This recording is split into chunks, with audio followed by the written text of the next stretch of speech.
Okay. Ah. I had to give my cat some food.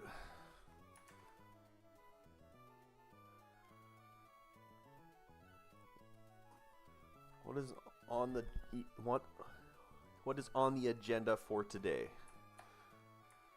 I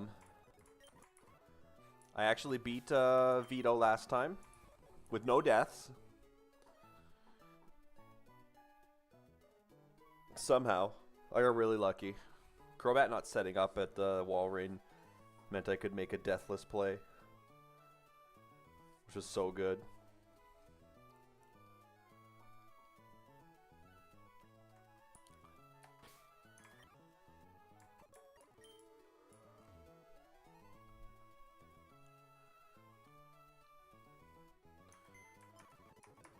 We have a new level cap now too, I believe.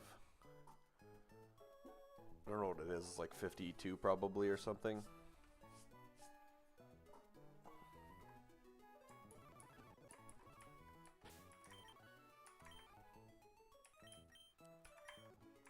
Let's find out.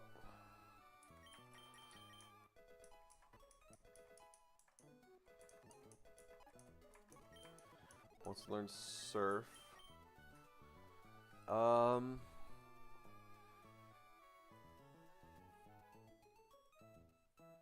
don't know if this is this technically better? I mean, base damage is better. Oh yeah, wall rain special attack is 108. This is definitely better.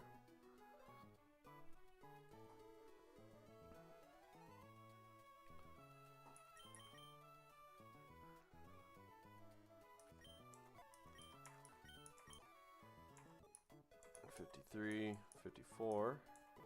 Okay, 54 is the cap. All right.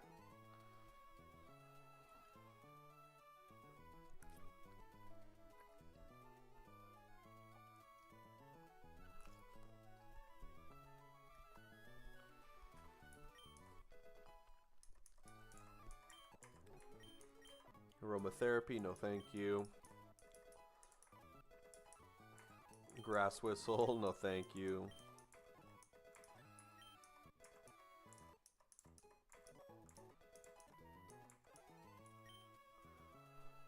Corviknight might... I think Corviknight gets Brave Bird here, yeah.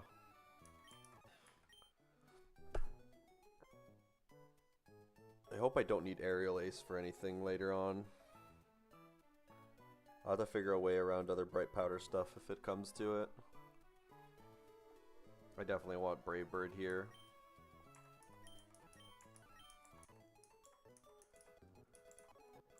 Question is does he also learn Roost at this cap? Okay, no. So he gets Roost on the next level cap. I've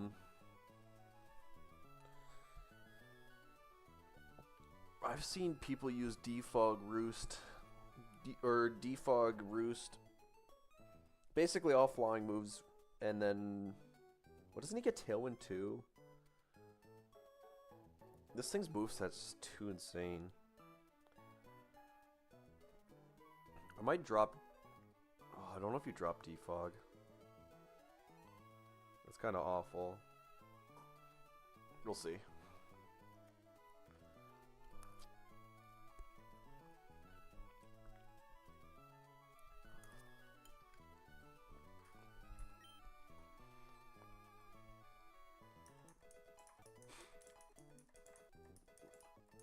Dreadnought probably learns nothing. Yep. And I'm never changing Houndoom's moveset unless I want to teach it Solar Beam later on.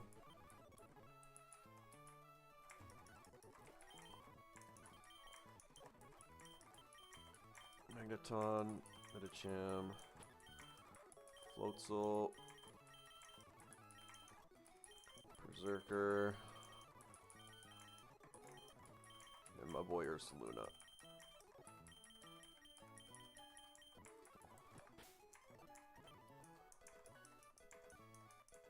Is there an Earthquake here, maybe? Yawn. I'm gonna have to say probably no to that.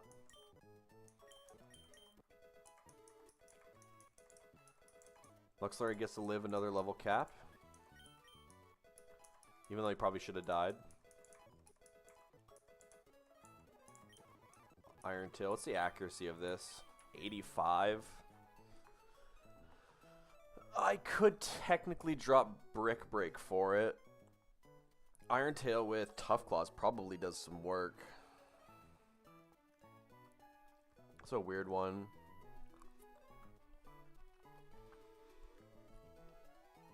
It's probably not the worst idea to just drop Brick Break right now.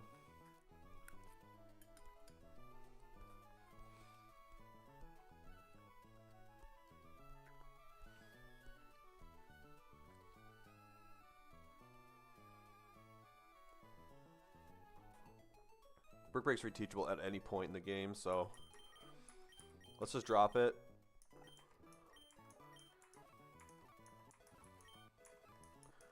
I'll have to like wide lens to hit that thing probably, but it's gonna hurt.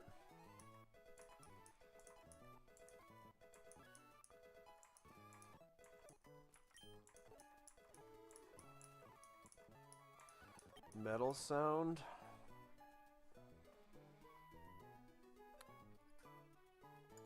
I don't know if I want to drop anything on this moveset right now. I mean,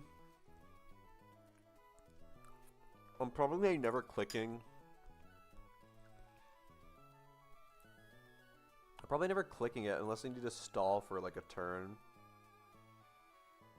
It seems pretty unlikely though.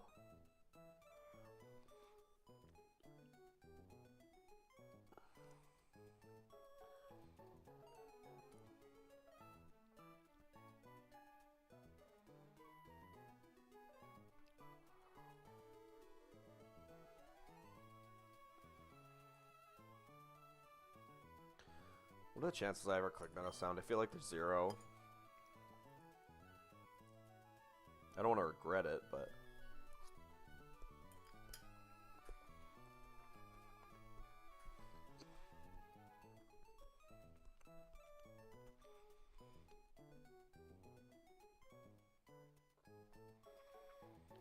yeah. I don't think I'm ever doing Metal Sound.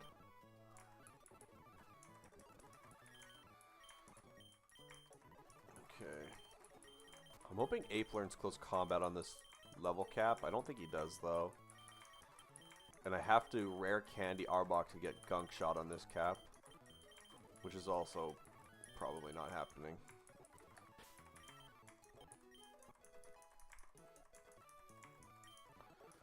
Flip turn on Shark is crazy.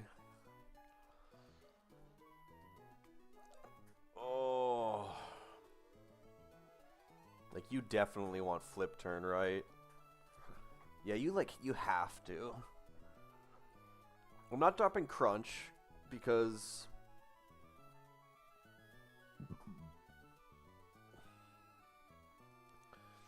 Is it Dark Pulse? I mean, he does so much less damage. Well, that's not true. It's gotta be Dark Pulse, right?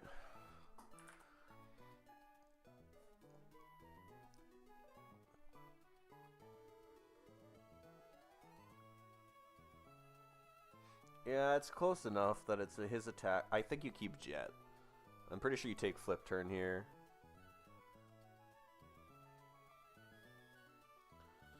Yeah. You drop Dark Pulse. You definitely want Flip Turn. I think you want to keep Aqua Jet. This is like a poor man's Barraskewda.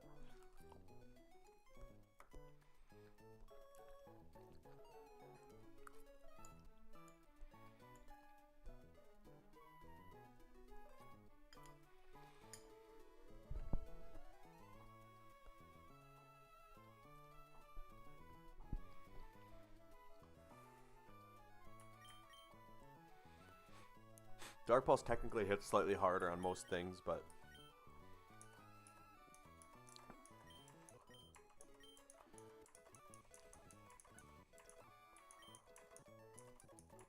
Icicle Crash here? Nice.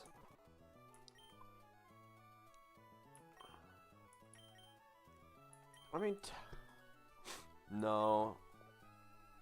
Avalanche does basically always hit harder, but... if there's ever a slush rush chance, Icicle Crash is better.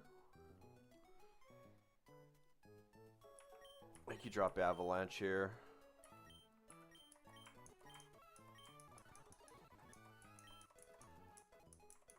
No moves for Snake here. Close combat? Laser focus? Hell no. Oh, no close combat. And nothing for horse. Okay, well.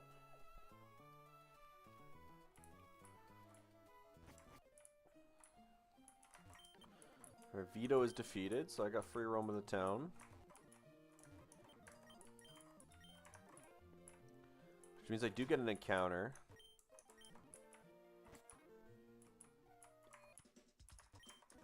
I can buy new items here too.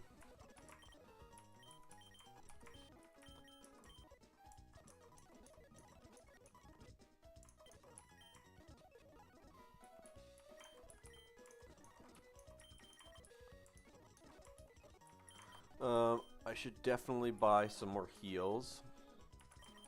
Full heals for sure. New evolution items that I don't need. Ultra balls that I definitely need. Handful of extra great balls.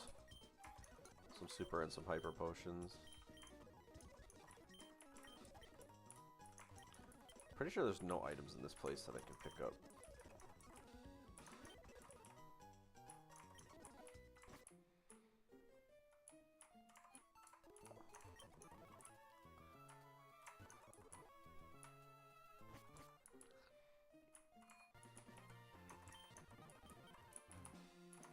There normally is a TM in this place, I thought, right?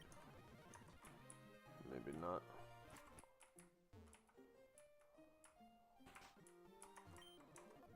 This has a move tutor.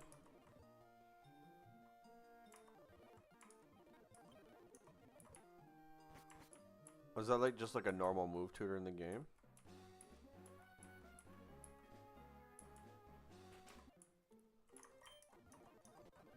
This kid gives you, I think it was Earth Power.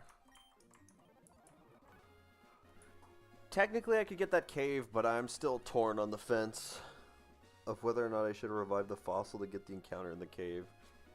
I think that most people that'd be considered cheating.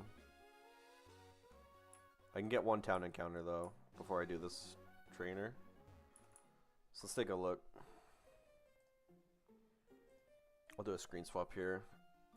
We're gonna calc anyway.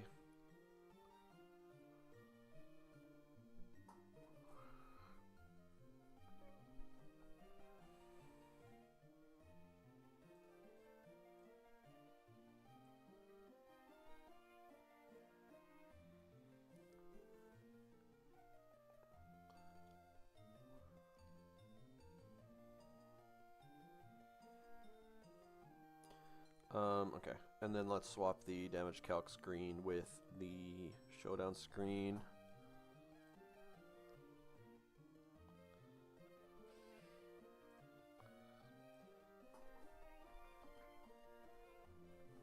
And then we'll do route 114. Oh no, this is lavender. Wait, no.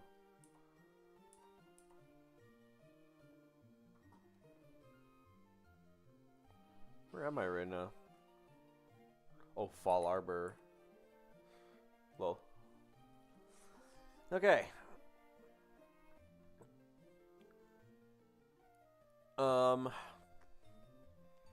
I mean, I think you just go in fucking...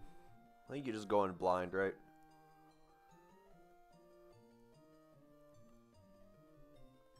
I already have the Berserker. We can get Copperaja, 20% obviously. Snubble's an okay fairy. Laron would be good. Carablast with the right ability is crazy. I would be okay with Azumarill. Scyther is a weird one. But I'm pretty sure you just go Scizor. But it's kind of odd.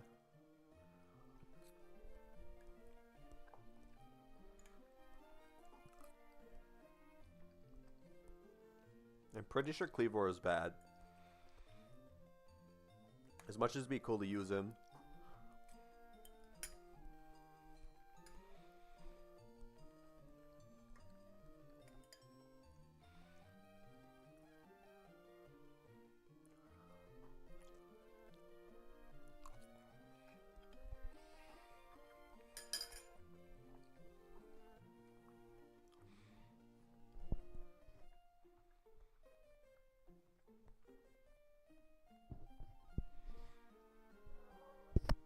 Oh, hi, buddy.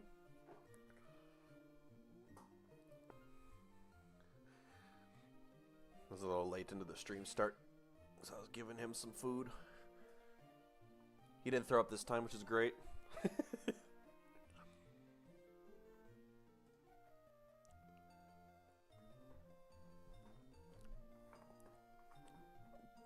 Prage on the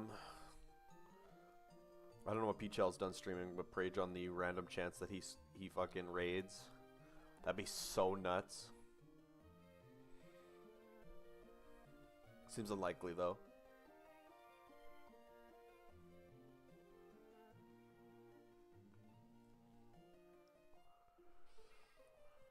Okay.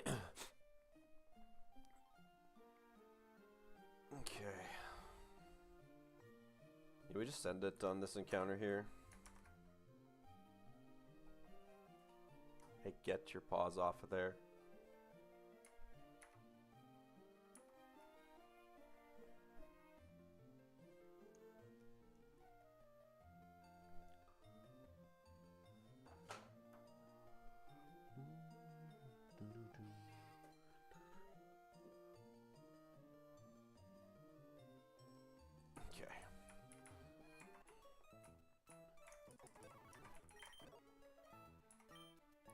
I'll lead with Wall Rain for Super Fang.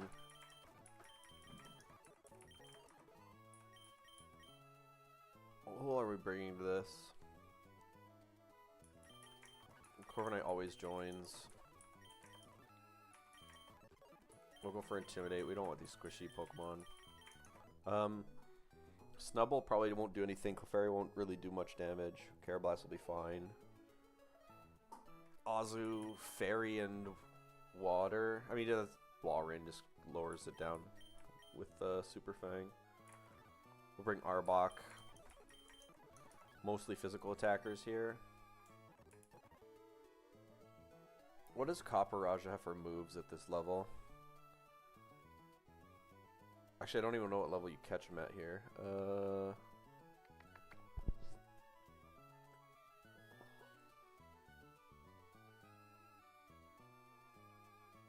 Level 40. Okay.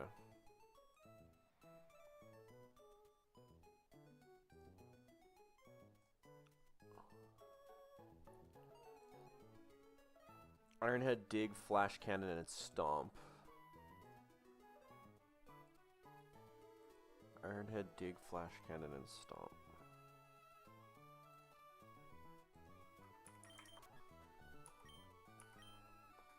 I mean, most of my Pokemon are fine against that.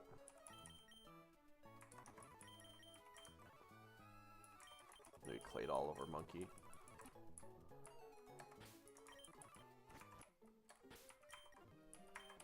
We'll just slap on a bunch of Oran Berries. I'd rather not have Copperajah. I think it's okay Pokemon. I would like to see Lairon here or a Fairy. Although, the only Fairy I don't really want is Clefairy, because I'm pretty sure it's kind of lackluster.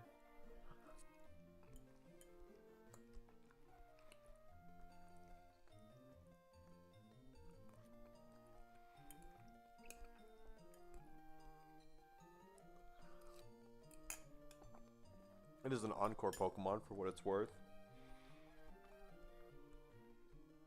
Slow Encore kind of sucks, though.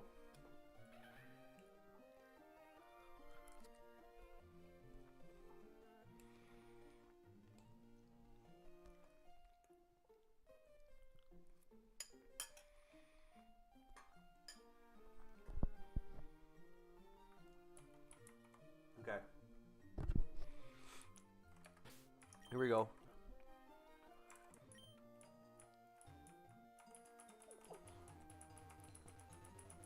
Oh, we're gonna deactivate that shit. Here we go. Here we go. Azu, that's a 5%. I mean, this might be okay. Level 40. It does have Aqua Jet and Aqua Tail. We're gonna get Play Rough and Superpower though from this.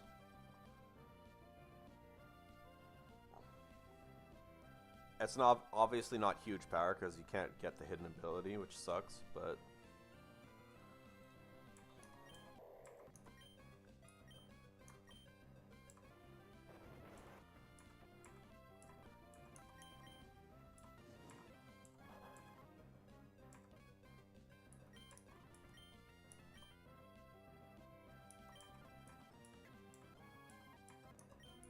be super careful here.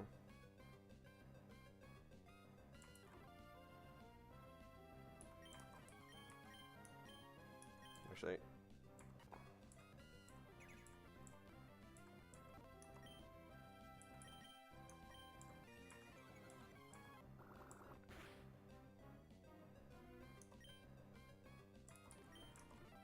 okay, I gotta catch this.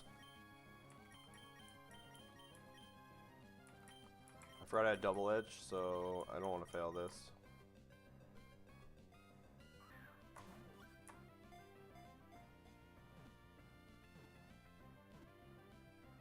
Nice. Okay, no fail needed. I hope this is a good Azu, man. Like, just some decent attack.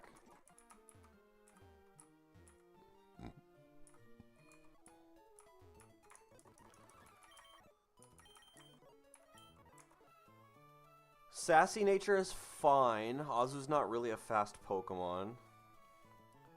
I rolled... Okay, it's always thick fat in this. Actually...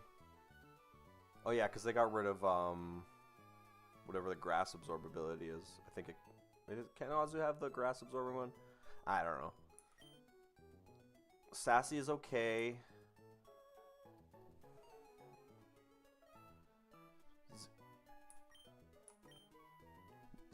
Zero attack? Are we fucking serious right now?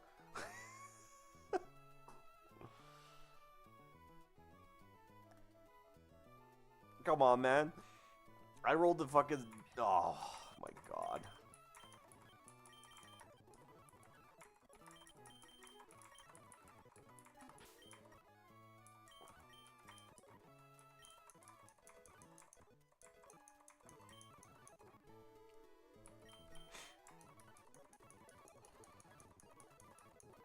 Hydro Pump I don't want.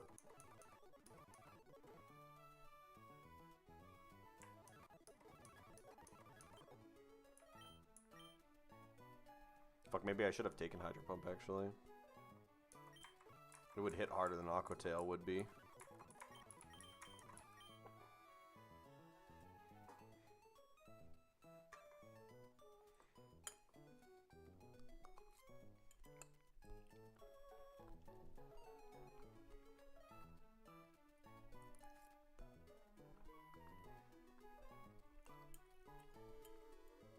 You actually go surf on this when you get it.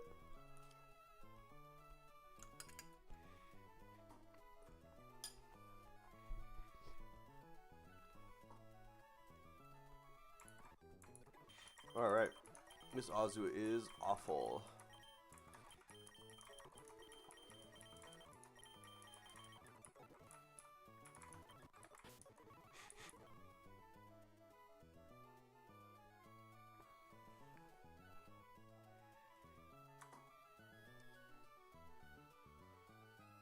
Oh well.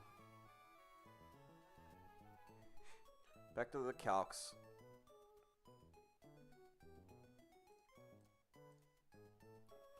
We're finished with Veto.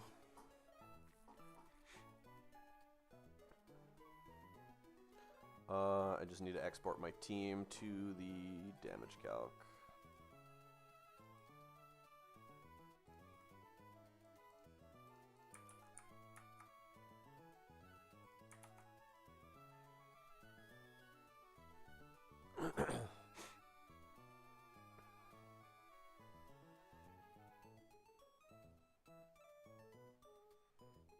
Choice banded tangled feet Dodrio. Okay. Sandslash does a pretty good job at packing this up. Excuse me.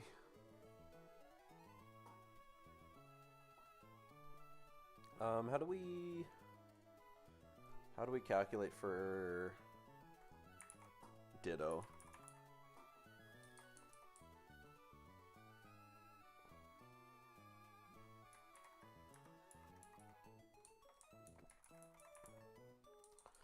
I assume Ditto just always comes in last. Because the AI is going to see Ditto dead to like everything. That's my guess.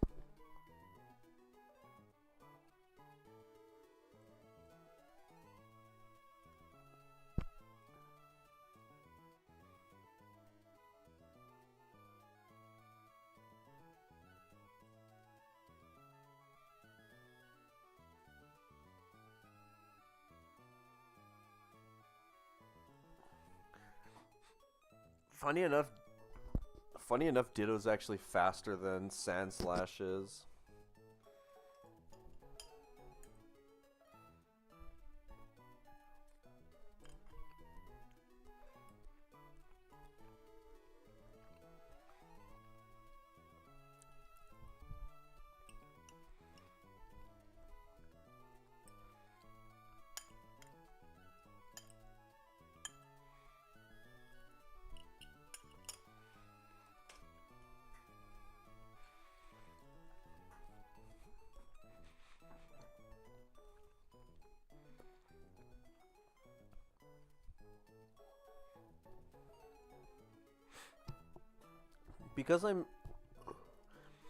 Because they're both faster and I outdamage both of them, doesn't it just force in Ditto? If I kill Dodrio with Sandslash? What if I kill Dodrio with...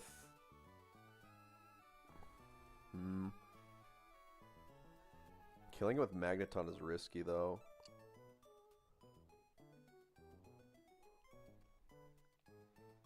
What else are we killing Dodrio with? Truthfully, though.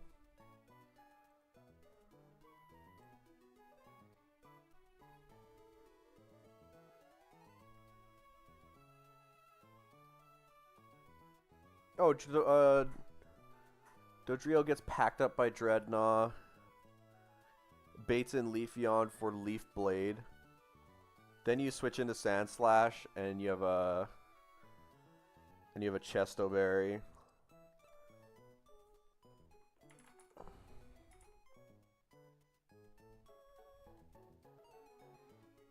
And then he just copies me.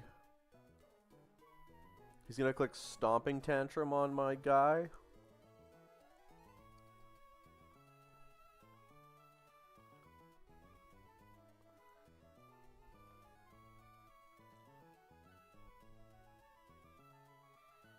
I mean, I can beat my own Sandslash pretty easy. It's like, what do I want to use it on, though? So Dreadnought lead. Switch into Sandslash. He copies our Sandslash.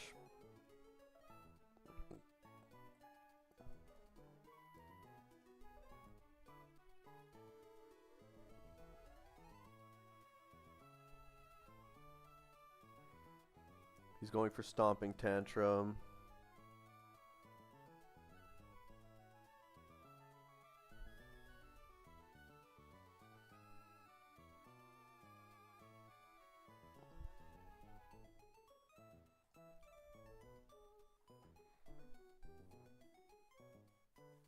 What is he clicking on Corviknight? I was gonna say probably Icicle Crash.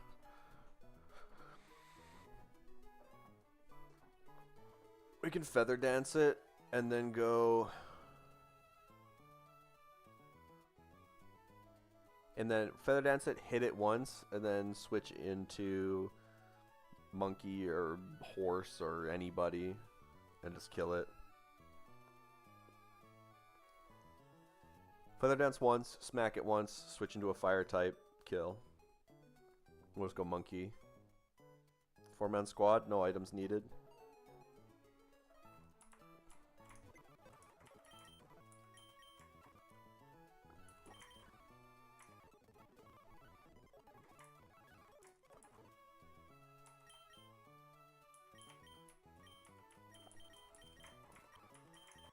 Dreadnought. Monkey.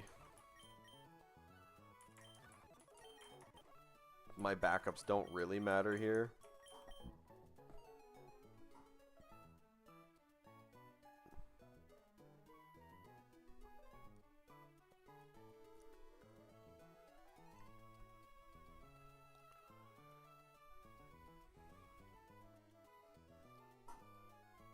Sag.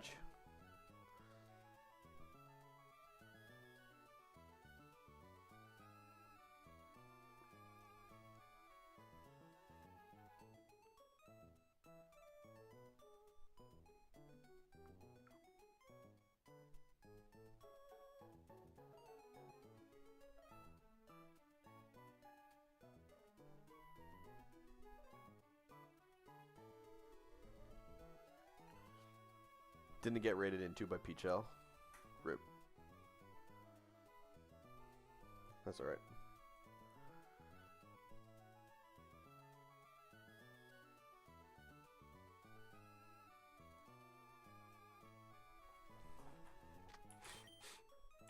Okay, let's just slap Bear in the team. And like Arbok, I guess. Oh, I guess we need one item. We need a Chesto Berry. Because Sandslash should be able to... Sandslash should be able to Ice Crash into Ice Shard for this kill.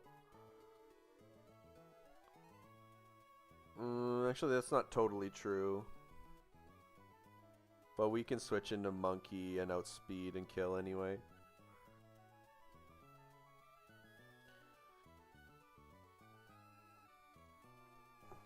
Oh, but then he copies my... Then he gets my Monkey as a copy.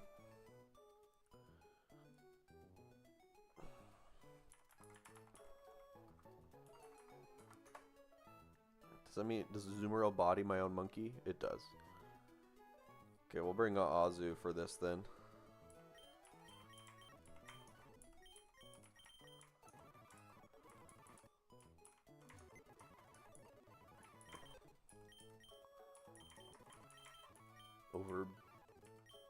Over Bear, I guess.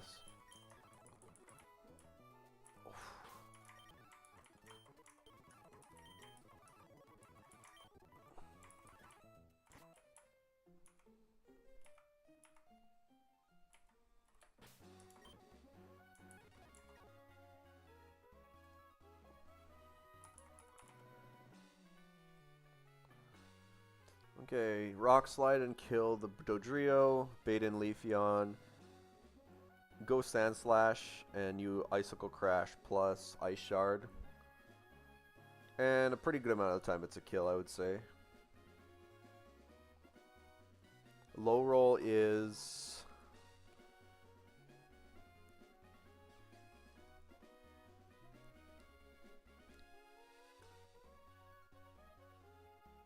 Low roll is 90% into 109%. Is that a 50-50 roll then? It might be a 50-50.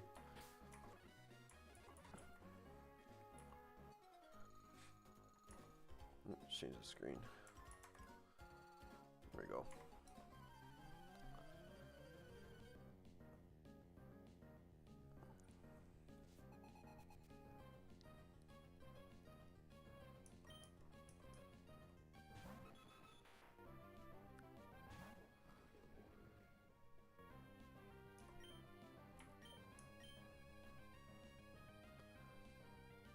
Can't be crit. I guess I should have brought a Pokemon just in case he goes Ditto for whatever reason here, but he sees a fast kill on Leafeon. It should be the guaranteed. Yeah.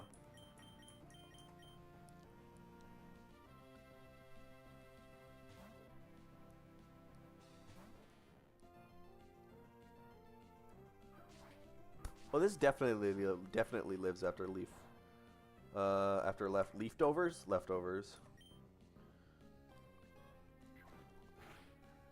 That's fine.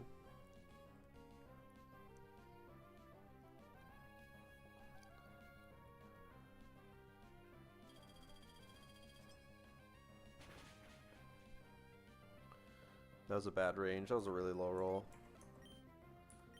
Well, Ice Shard anyway.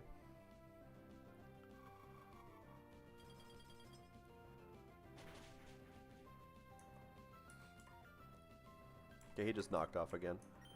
This is fine.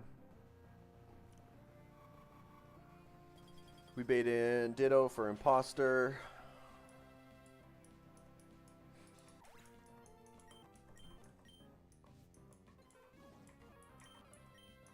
He's gonna ground move. We go here. Feather Dance once. Iron Head once. And then just go Ape and Obliterate. There we go.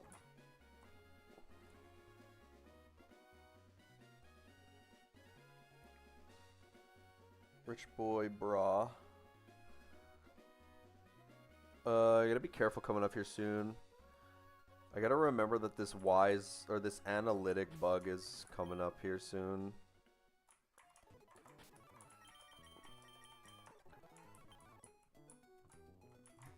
Sheer Force Nidoking with Lovely Kiss.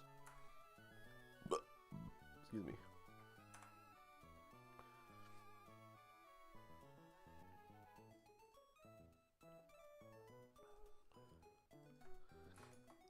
Okay, let's see. I mean, Ursaluna probably gets the job done.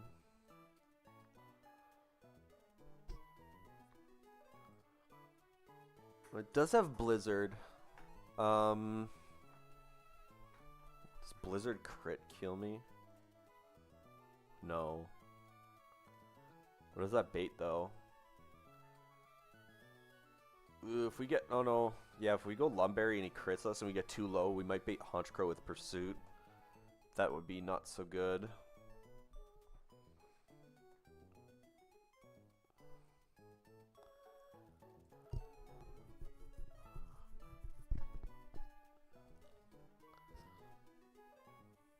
Okay, what else packs up this? King.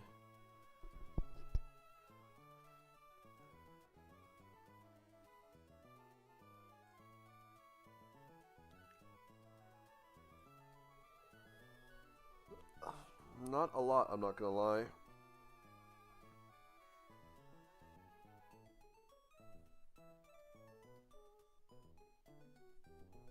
Sheer Force Wide Lens, so he's pretty much guaranteed to crit. Well, no, Blizzard and Thunder are like 70 accurate, right? It's like 77%. It's not really that high.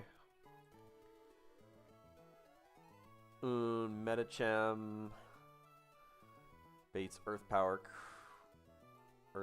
and the crit would be bad. Pursuit from Honchkrow does... Well, Honchkrow actually gets outsped. Metacham's not bad, because we see a fast kill from Mimikyu. Play Rough, Shadow Clop, Shadow Sneak. Metacham's not bad. We're always baiting Mimikyu. We don't die to Earth Power. We can go Chesto Berry.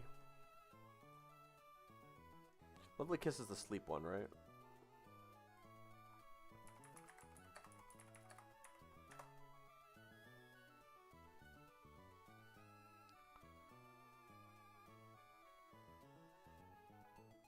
Yeah.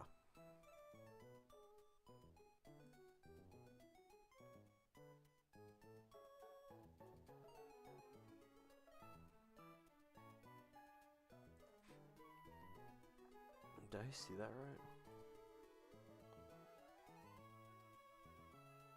Holy shit. Okay. Yeah, Metacham's not bad. He doesn't bait a kill. What else we got? Oh, Sharpedo outspeeds and one-shots with Surf. That baits in...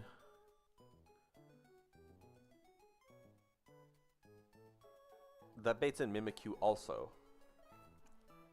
But it'll be a guaranteed play rough.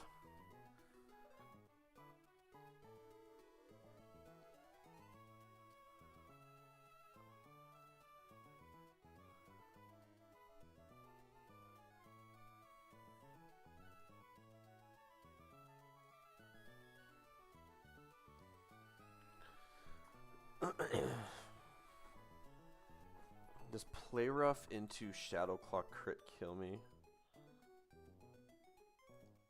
Play Rough crit into Shadow Claw crit could.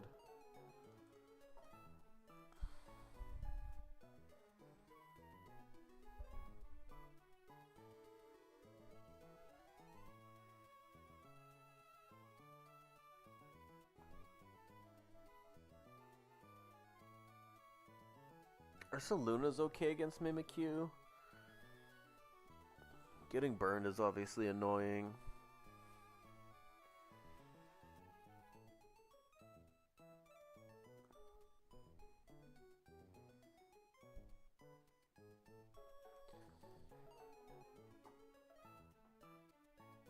I think we end up using 2 Pokemon for this. I like the Sharpedo lead. That guaranteed baits. You actually go Arbok on the Play Rough. Poison Jab to break Disguise, and then you can switch out into... what does Ursaluna bait, I guess, is the question.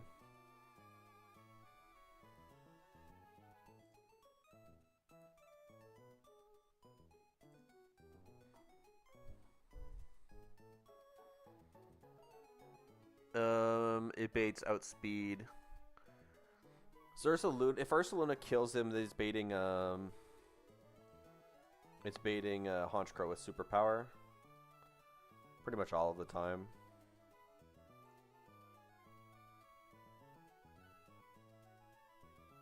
Honchkrow with Brave Bird or Superpower.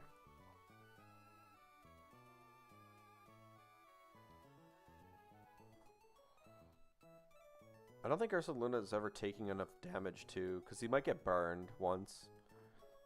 And High Horsepower is just going to kill Mimikyu after we break his Sash. Yeah. Because he's going to hit a Play Rough, take Life Orb. I'm going to Poison Jab him. He's going to burn or hit me. Then I'm going to switch on a Shadow Claw probably. Which won't hit Ursaluna, and he'll Play Rough me once. Or try to Will-O-Wisp me. I'm probably going to be really high HP, so I'm not going to really have to worry about baiting Brave Bird. So we're going to be baiting a Superpower. So I think what you do is you go into Arbok on Superpower if he's not low.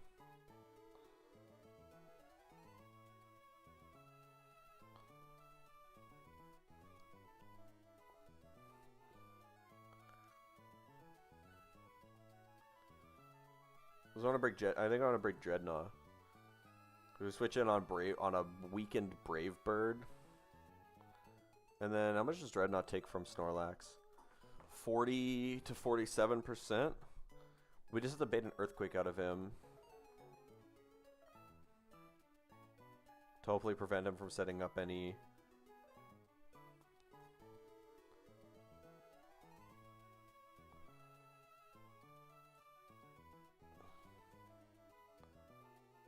If Ursaluna's not burned, we just go into Ursaluna on the EQ.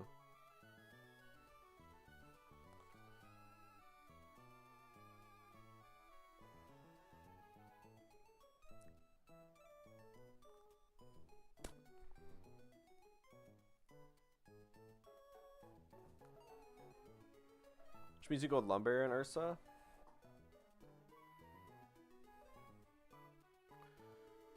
So bring Azu and bring Monkey.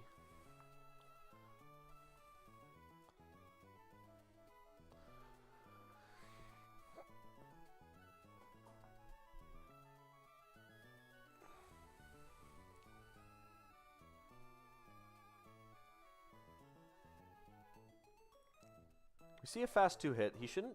I don't think he can Earthquake. Or I don't think he can Body Slam. Ursaluna's going to be at like 75%. He can take an Earthquake, hit with a high horsepower. Azu switches in on Superpower, and then baits always Brave Bird. This works.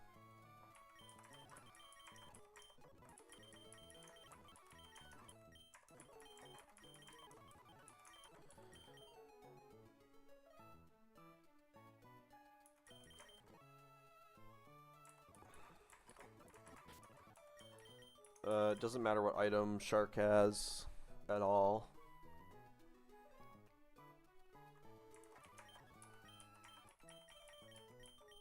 You go a Lumberry on Bear. Nah. Just go Cherry Bear or Rossberry. If we get paralyzed, we have a backup. Cherry Berry on Ape.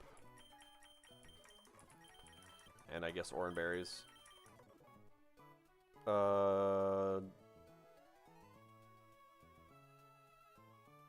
We had to pre-damage. We had to pre-damage Jaws a little bit though. So Honchkrow is going to superpower into Azu. Go -1. -1. And then we're going to switch in on a Brave Bird. So Mineral 16. Mineral is 16. And then he's going to superpower us. Which is 43. He's doing 59 to us on Mineral.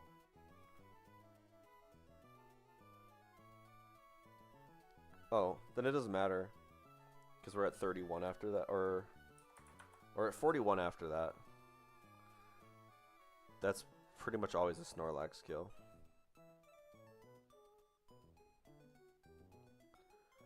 I gotta like take 1 damage from something. I'm gonna just pre-damage him. I gotta make sure I'm down a little bit of health.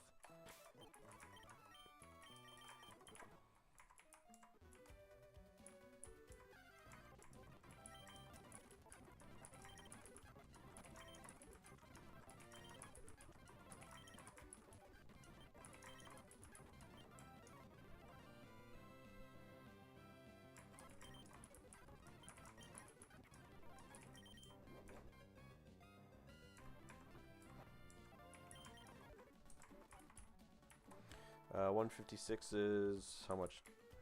93. I'm down 7%. He can do 59 to me. That will always be a Snorlax Earthquake. Because we can't be crit. Okay. He leads Nidoking. We lead with Jaws. And we have Surf. And we're 2 speed faster than this Nidoking.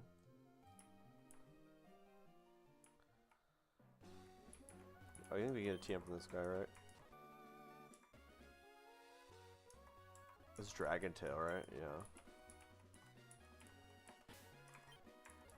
Okay.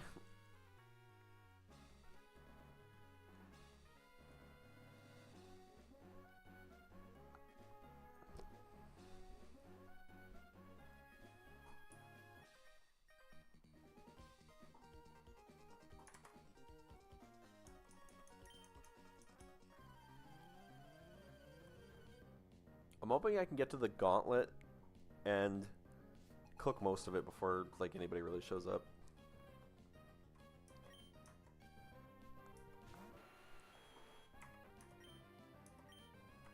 Surf and kill.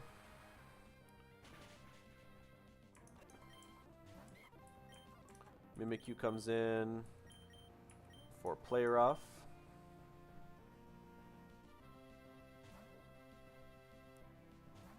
Go Snake. Intimidate. Not a big fan of that. I think I could die to Shadow Claw crit now, can't I?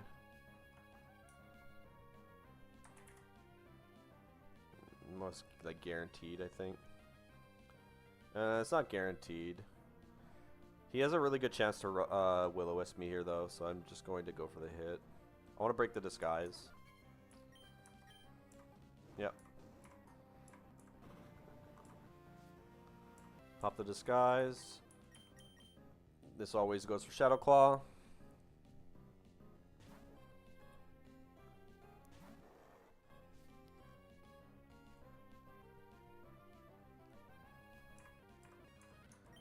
And then he guaranteed hits me here, or... I mean, I guess he could Will-O-Wisp. He might do it twice. Which would be annoying.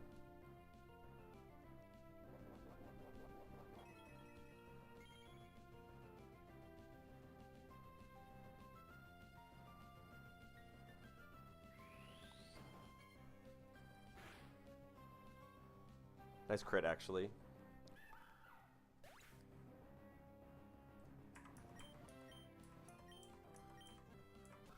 Haunch Crow, this is always superpower. Go Azu. This could crit Azu, but it's fine. We're always baiting Brave Bird. Yeah. And then into Dreadnought on the Brave Bird.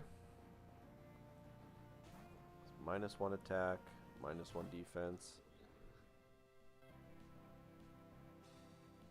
Hit Brave Bird.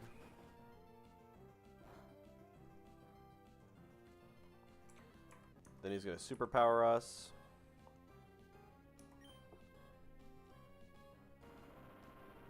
Oh, that's not good.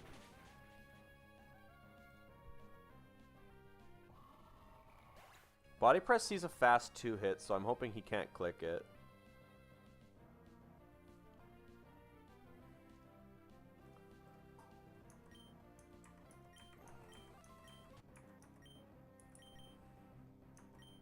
We're going to Liquidation for the defense drop. Okay. Now you guarantee Earthquakes us. Going to Bear.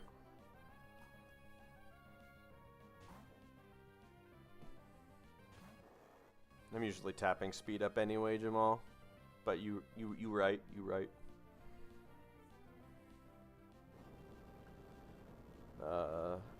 And Ursaluna ruins this thing's day in 2 hits.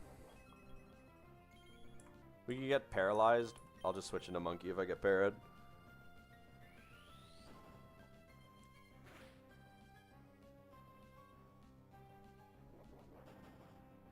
No, I don't got guts. Sad times.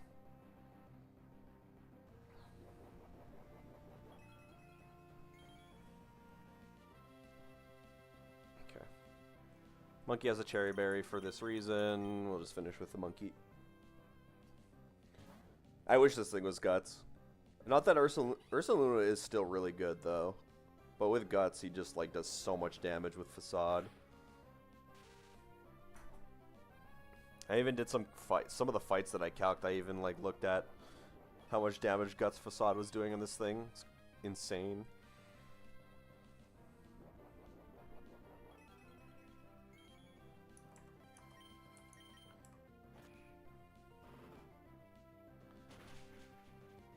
Ape gets another frag. And that's Rich Boy down. Okay.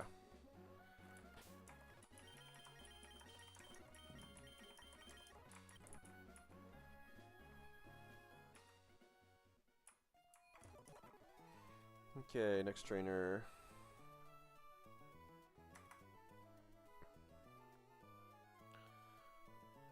Oh yeah, this is the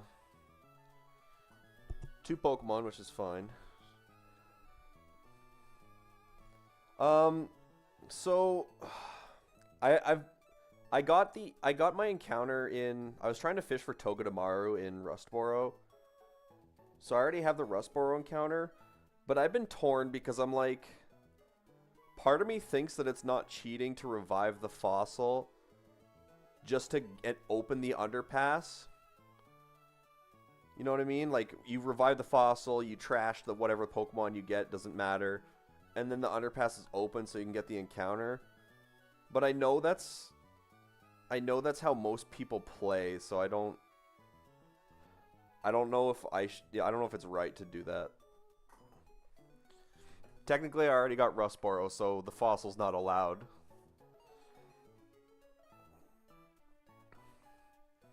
In my headcanon, I feel like it's not totally wrong, but it kind of is what it is.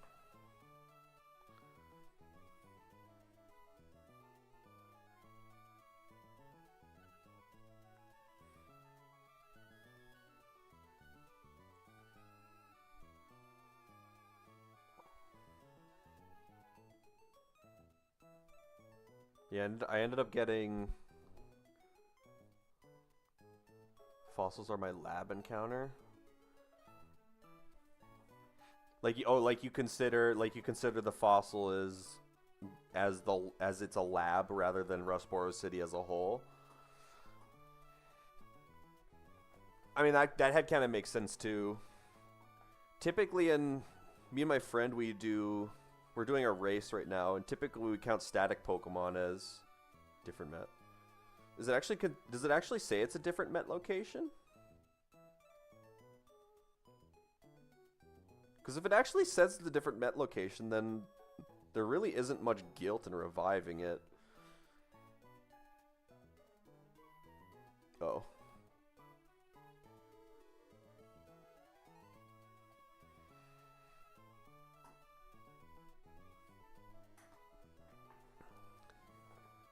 Then there's a little guilt.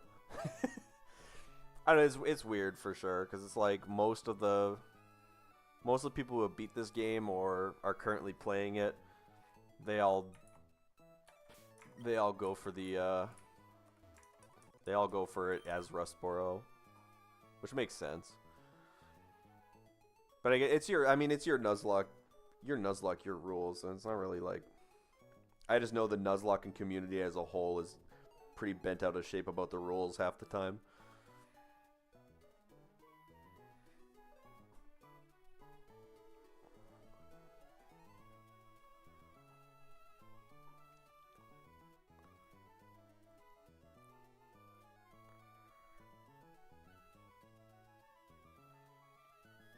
I do have Magnet Pull, yeah. So far he's whiffed a lot, though. I Magnet Pulled in Rustboro to try and get Togi, and I got Berserker. I Magnet Pulled in the Desert and the Mirage Tower. I got Claydol and Crocodile. Well, Crocodile's dead, though, because I messed up one of the desert fights.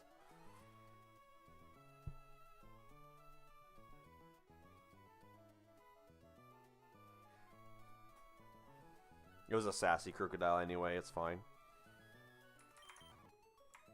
Copium.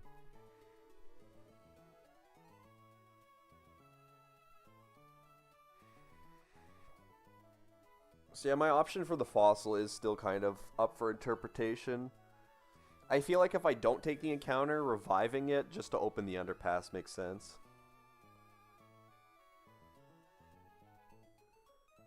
Always fish on 114 because you got Corv? I haven't even looked at the encounters. I could get it right now, technically.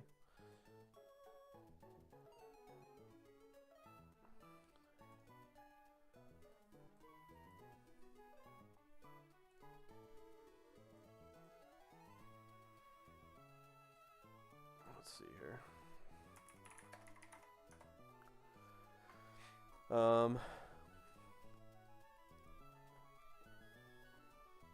Yeah, you don't really... A lot of these Pokemon are pretty late to get. I mean, Talonflame will always be good. The Straptor's kind of whatever. If you fish... I have a Azumarill as well. So if I fish, I have a way better chance at getting some better Pokemon. Oh, does it fall off? I find that really hard to believe. Talonflame switches in on so many, like, unique moves to Flame Body stuff. I guess there's lots of, like, Lumberries and shit, too, in the later game. It kind of makes sense, though. Talonflame's stats aren't very good overall.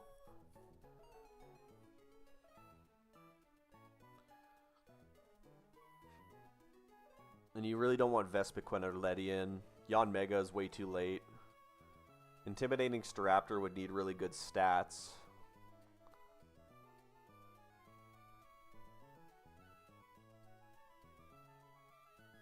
Interesting. Yeah, Corviknight's just so good that you would Magnet Pull for it almost all the time.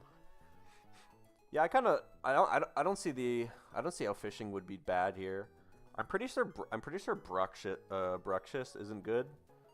Bruxish? I'm pretty sure it's not good. But I mean, Araquanid's decent. You can scale for sticky webs. Magikarp and Gyarados means you can get Meteor Falls without worrying about fishing.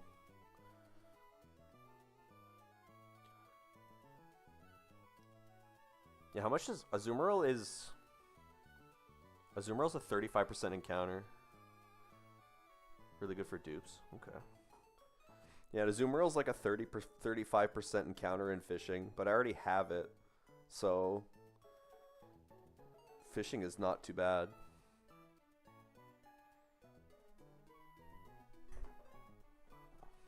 I can't even believe I rolled the Azumarill in the grass and Fall Arbor. 5% is pretty good.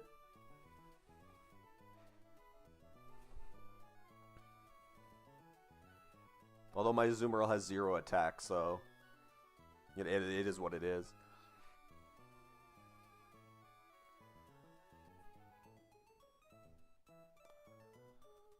I could fish right now. I could do that. I kind of like that. How is Rybombi normally pretty bad? It's just okay because it's a fairy type.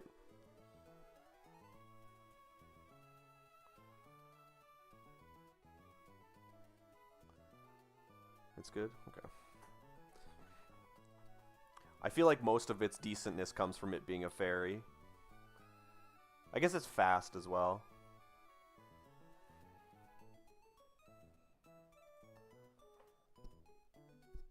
I mean, you get Tailwind, too.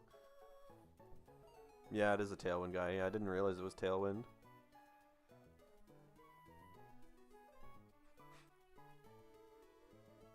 But if you roll any of the other Pokemon on the route, then it's like, it feels real bad.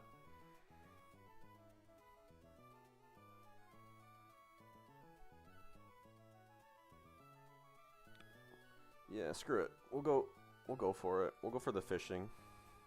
I like that. And I can do it right now because I've already defeated a few trainers. We'll bring Walrein. What else we got here?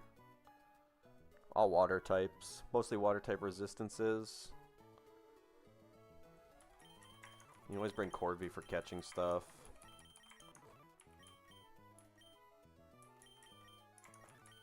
My only grass type. I gotta make this Meganium last. And the fact that it's my only grass type right now sucks so bad.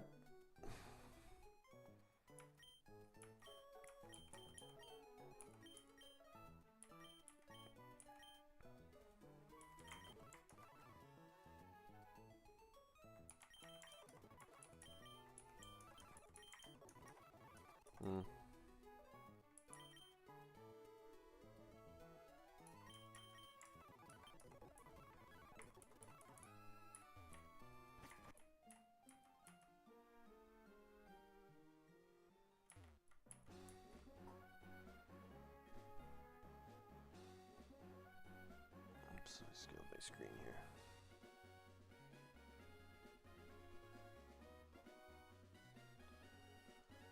Okay.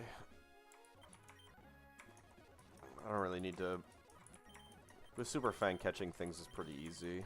Walrein should be a fine lead here. What's the levels of this place?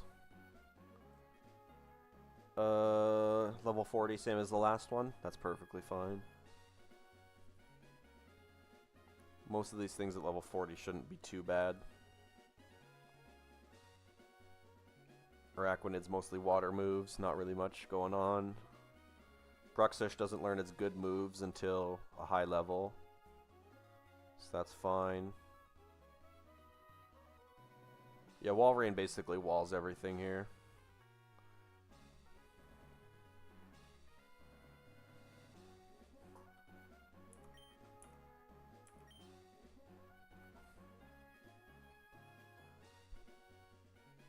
Alright, let's try it. See what we roll here. Azu is huge dupes here, so I have pretty good odds of getting Gyarados. Gyarados is good. I mean, I need a good fighting resistance anyway. Claydol doesn't really cut it because most fighting types have a lot of dark type moves.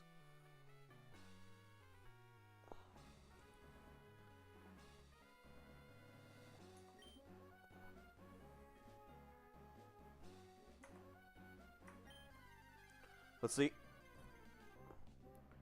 It's a dupe. We go again.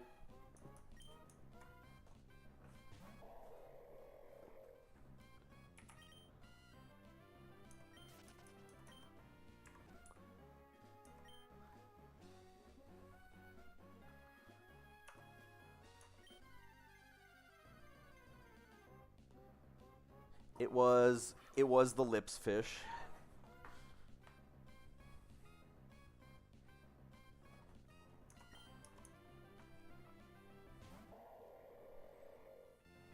I still wonder if I delay Meteor Falls or take the land encounter anyway. Garrett is really good to fish up, for sure. Magikarp and Gyarados and Meteor Falls.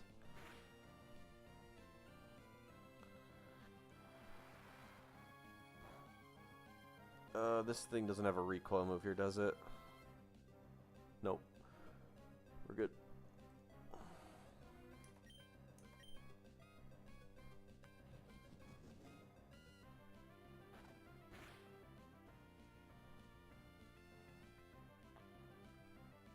Psycho Cut is fine. The crit is not so much.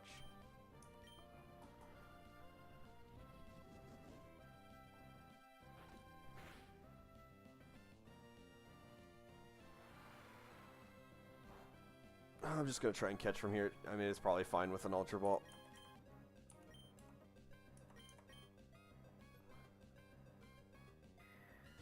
Crit capture. That last fight yesterday was wild. True, Tune. Or, yeah, true. I've only done 2 trainers today, and so far it's been fine. I just did my second encounter of the night. Yeah, it's two easy trainers so far.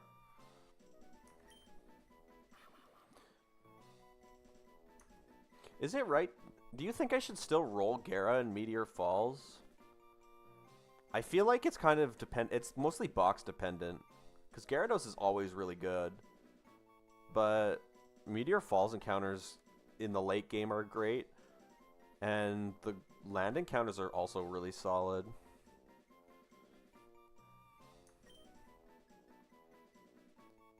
I did get another Fighting Resist with... The only problem with the Psychic is the Fighting Resist is it always baits dark moves. Most of the Psychic... I guess this is a fast Psychic type for Fighting Move Resists, though. So the fact that it's fast means that it can actually beat the Fighting types. Unlike Claydol.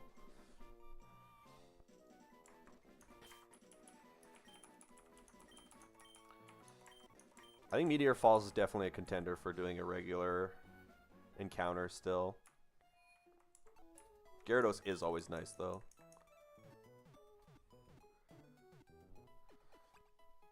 What is... You can get Aggron and Meteor Falls still, too, can't you? Lairon and Aggron?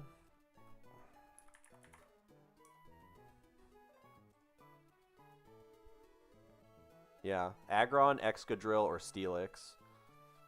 All of which are really, really good.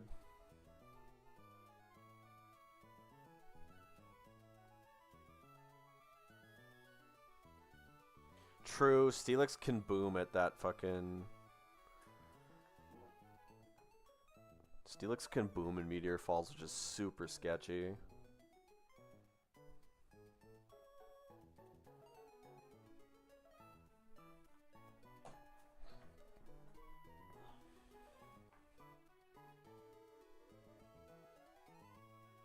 I mean, it's only self-destruct, so it shouldn't, it shouldn't be really scary, but just losing the Mon sucks. And you're magnet pulling, so you're forced to switch out because he has ground moves. I think it's still overall worth it, though. It's gotta be. I had to get there first, of course. Which means...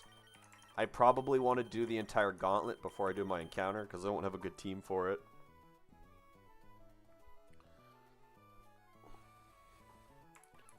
Let's check out this this Bruxish that I picked up, though.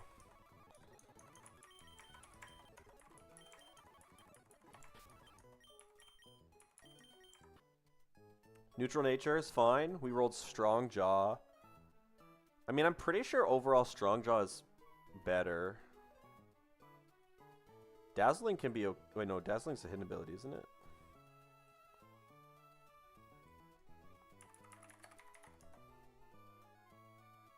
Oh, no. Dazzling is its main ability. Oh, strong jaw is hidden and main. Okay. Dazzling is probably okay, but super niche.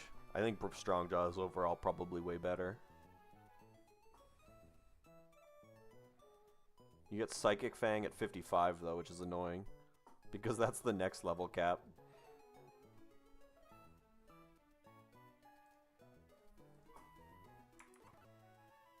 Oh, and stats here. Bad speed.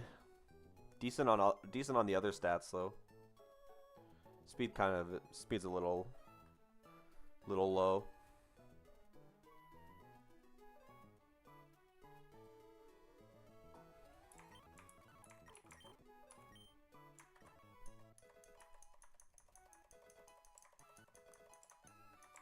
We definitely want Crunch for Strong Jaw. I mean, I don't really want Surf on this thing, right? There's just no point.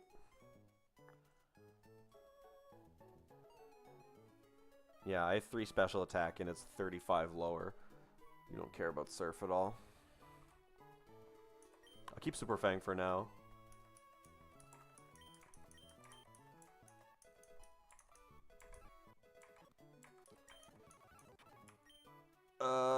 I mean, Ice Fang Strongjaw is pretty good too. Well, so what's your final moveset gonna be?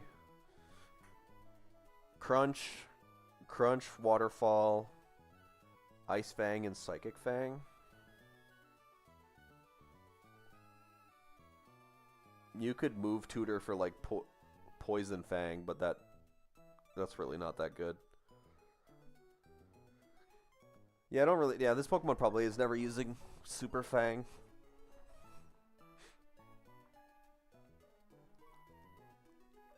Oh no, you're gonna have Liquidation over Waterfall, which is like slightly more damage.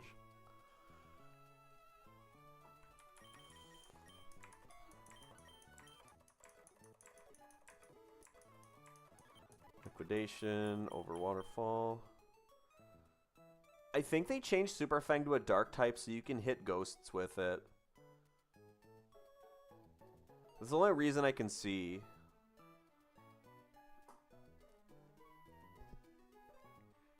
They definitely tweaked its typing for like some reason, and that's the only thing I can think of. Or maybe so the enemy can see Super Fang on your ghost types whenever you get them. Because typically once you get a ghost type, you can stall out a lot of Pokemon by switching back and forth between shit. I'm not entirely sure why they changed it, but yeah, it got changed for sure. It is 100 accuracy though.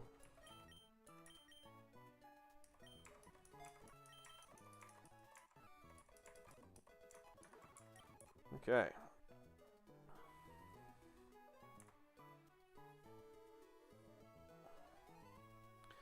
So on the next trainer now. This trainer is actually, like, you see 2 Pokemon, but it can be kind of scary. Because there's a bug with Analytic.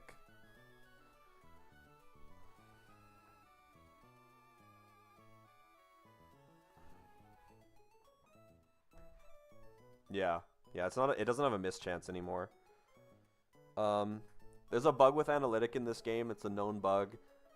If you're faster than the Melodic on the turn that you defeat it, Starmie won't see it. Starmie won't see Starmie won't see the boosted Analytic on the, or we'll see boosted Analytic on the first turn when it comes out because it thinks it's slower than the Pokemon that defeated Melodic. So you have to calculate for the Analytic boost on the first turn if you're faster. If you're slower than Melodic, it's fine.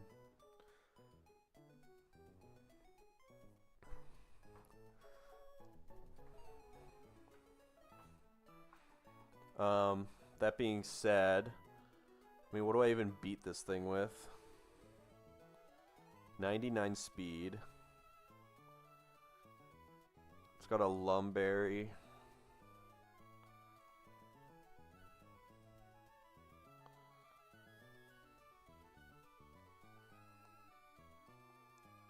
I was gonna say Luxray's okay against it, but I need to play rough. I'm gonna take 2 Scalds if I go Luxray, but I have to go. Yeah, Luxray's really not that good. This Luxray is so ass.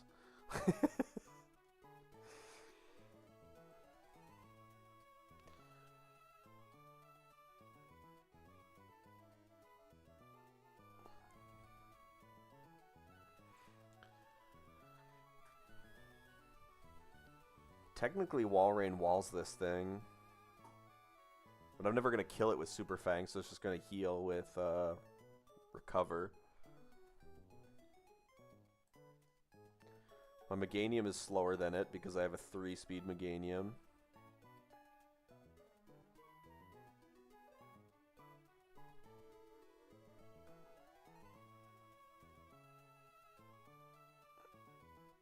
Magneton just gets killed by Mirror Coat if I use it.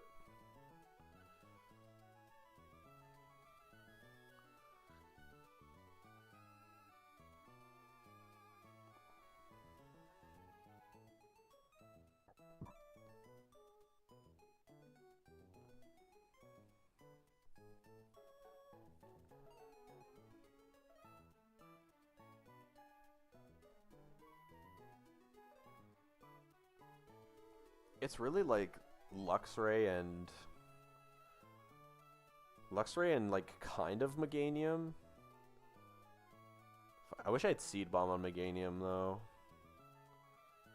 Because I can definitely bait Mirror Coat out of it and try and Poison Powder it twice.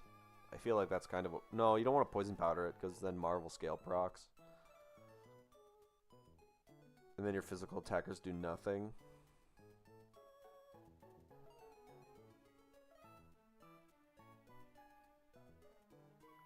You can pre-poison. I guess you could pre-poison Luxray and go Citrus Berry.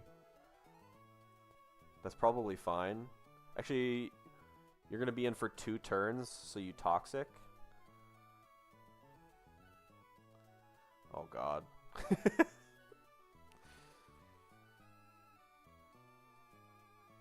Because Scald double crit doesn't kill us because Citrus Berry will proc. We're not faster than Melodic. The only problem is we're probably baiting Random Move, Hydro Pump, and Psychic on Luxray. Luxray's okay. You just play rough into Wild Charge gets the kill. Oh, but you have Recoil though too. And I don't know when the AI clicks Recover. Let's see, Recover moves.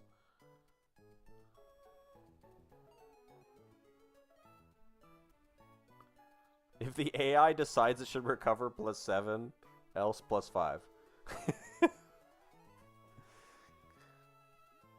Oh, they hid the logic for recovery moves.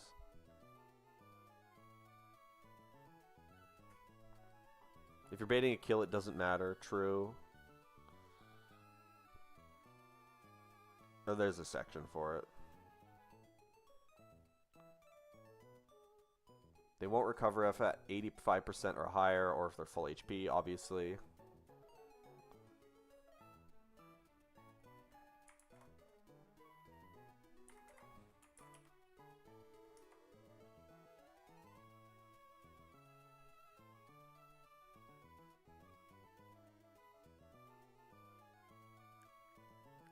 Oh, the recover logic is pretty extensive.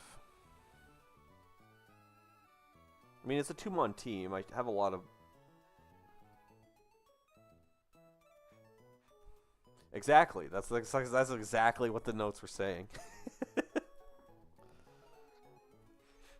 If the AI is... Okay, so this is the one I really wanted. If the AI is faster... If my Mon can kill the AI Mon, but not after using a recovery move, it returns as true. Which means if I play rough it and then wild charge it, it might recover. If the player Mon cannot kill the AI Mon, If the AI mon is below 66% and above 40, it returns true as 50-50-50. If the AI mon is below 40%, then it returns as true. So if it's below 40%, it basically always uses recover, unless it can kill you.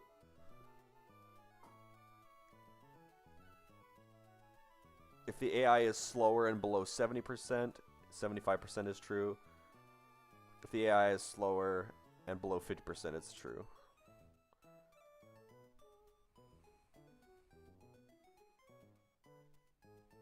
Okay. But chances are that I won't see I'll see a kill and it won't, or it won't see a kill. No, sorry. It'll see a kill on me faster before it wants to click recover. So it is what it is with that.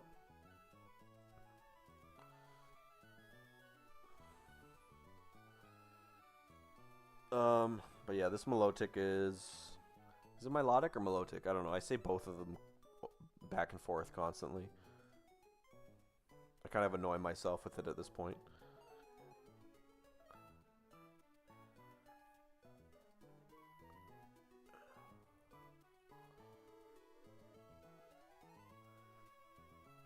Technically, Walrein walls this super hard. How much PP is recover if it's not in the first slot? Is it 10?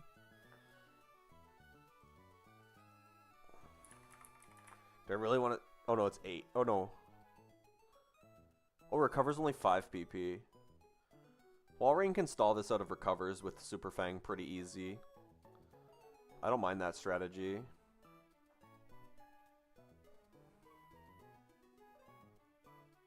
It's gonna spam Scald on us.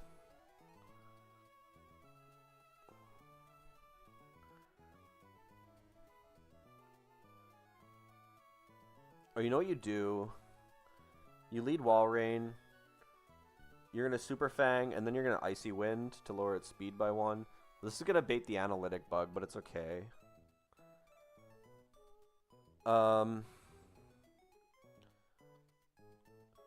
It should always bait Psychic from... Let's assume that this Starmie is slower than Meganium. It's basically always baiting Psychic on Meganium. So you go Walrein, you Super Fang, and then you Icy Wind. And then you just stall it out of recovers. Hopefully it uses it after every Super Fang. And then you switch into Scald on Meganium with a Miracle Seed.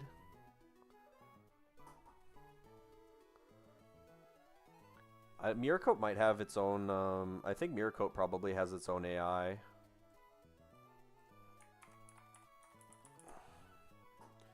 Yeah, Miracoat is +6.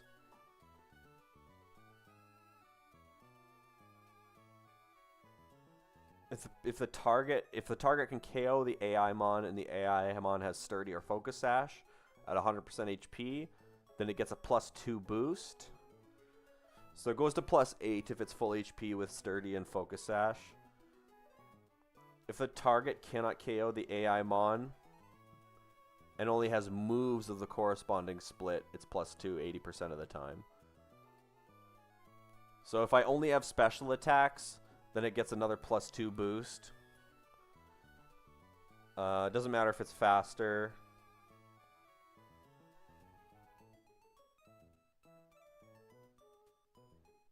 It might not even be able to Mirror Coat against Walrein.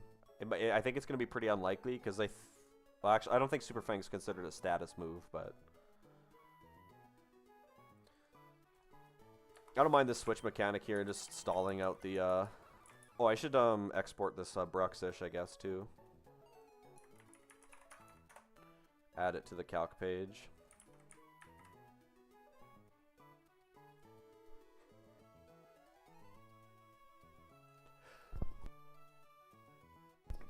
Excuse me.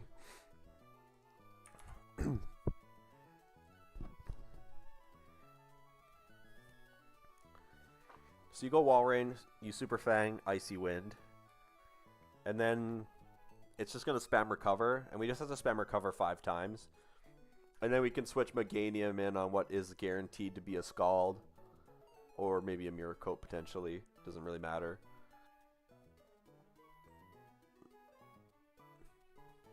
Yeah, the AI takes into account if you have all special attacks or status moves. Like Meganium has Poison Powder. So it actually loses a chance to use...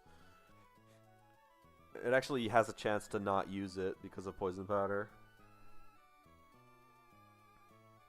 But yeah, Meganium switches in on a Scald, which does no damage. And then Starmie sees Psychic, but Starmie's Psychic does like no damage. Even if it crits. So you can just go Miracle Seed on Meganium, tank the hit, and then just Energy Ball and kill it. So Meganium picks up 2 here pretty easy. If something goes wrong, what's our backup? We switch into a Dark type on the Psychic.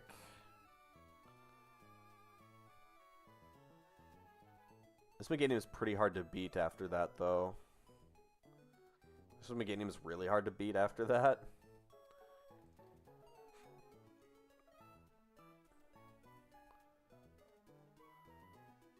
You can switch into a Dark type, but like... Man, you still get bodied. I guess you can switch into Sharpedo. You can switch into Sharpedo to bait a Thunderbolt or a Grass Knot. And then just use Luxray with like a Wise Glasses Thunderbolt. That should be fine. I think Meganium beats this pretty easy by itself. We'll go Citrus Berry on... Oh, I don't have my team ready. I guess if Walrein gets burned, it's going to be a little awkward.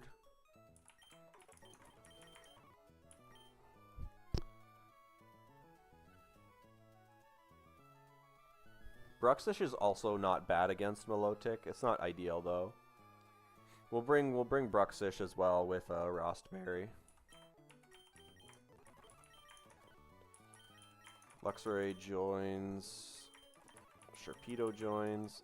I guess Azumarill's probably fine too.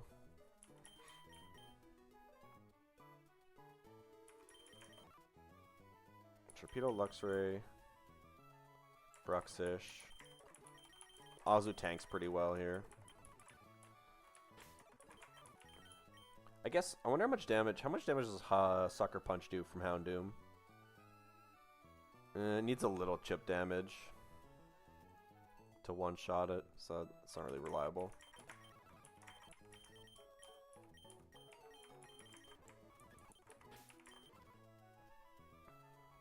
Okay, Citrus Berry on you.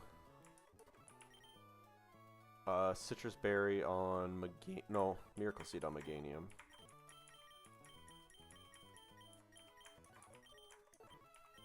Rostberry on you. It doesn't really matter what the other ones have. We'll just go Oran Berries on everybody else. I'll go Rost on Azu, just in case I need to use it. This is a 2 Pokemon team. It should be fine. Really isn't that much of an issue.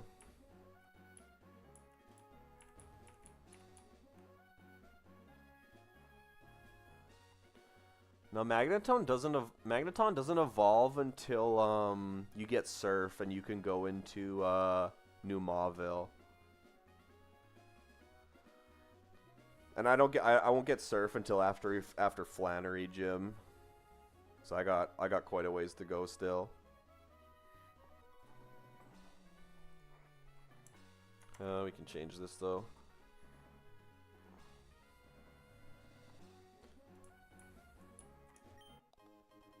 A max potion. Huge.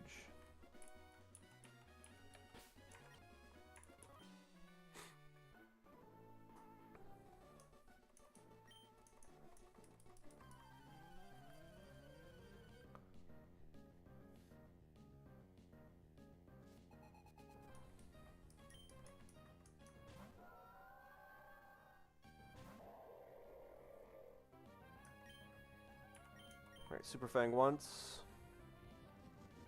It actually mirror coated.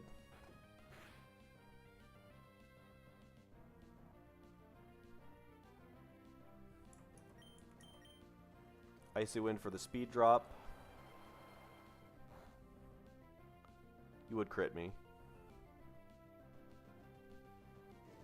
You would burn me. Really?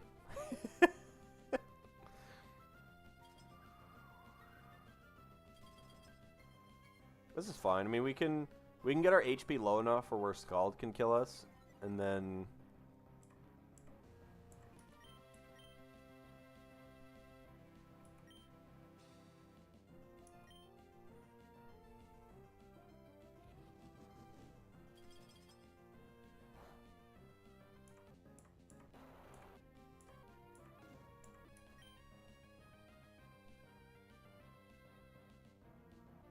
is it not gonna click?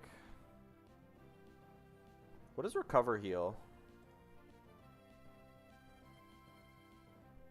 Recover heals how much? Is it just 50%? I think it's just 50%. I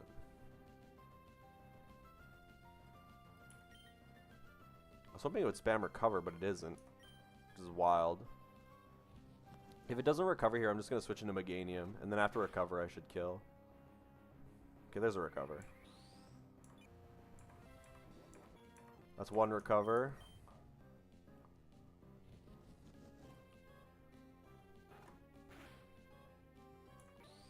That's two recovers. He's going to attack me here. Or he tried to mirror coat me and it failed.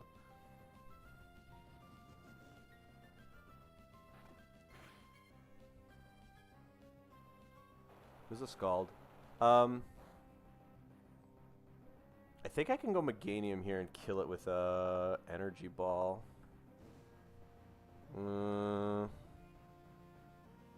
What happens if I kill... What happens if Wall Rain kills this here? I get Grass Knotted or Sight. Actually, I bait everything on the switch.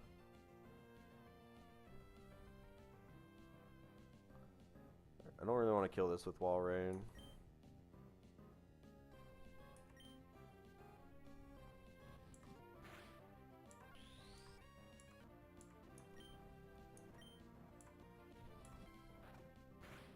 It's 3 recovers. That's 4 recovers. At 53 HP. Scald crit plus burn is what? Scald crit plus burn is a guaranteed kill on me here.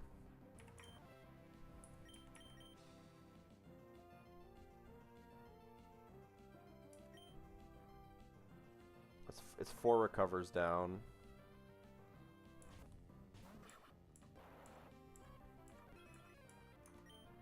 That's fine.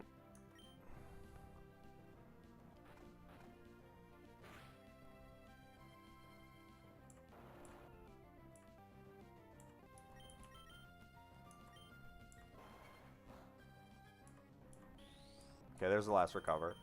So we'll crunch. We'll crunch and then switch into Meganium.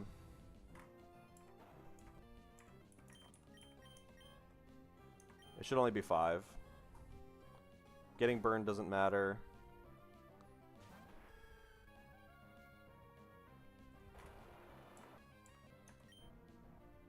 Okay. And then Analytic Bug doesn't matter here because Starmie only ever sees Psychic as a roll and to kill me.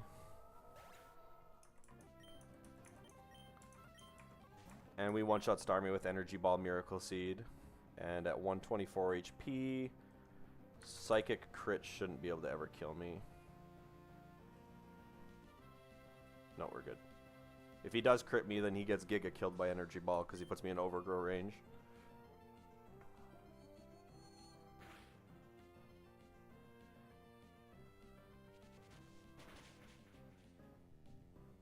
Well, I crit to add some toppings on it.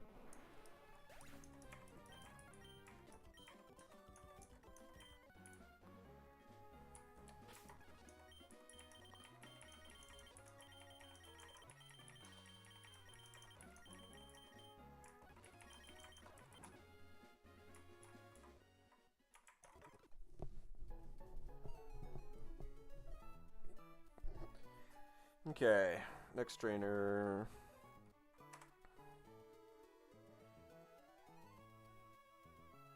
This guy's a rain team. This one might take a little bit of cooking.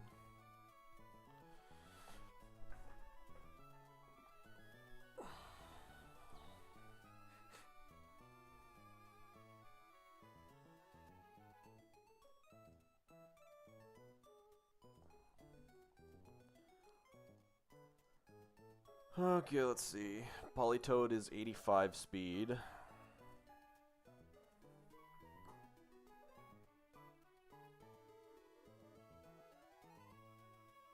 Obviously sets up the rain.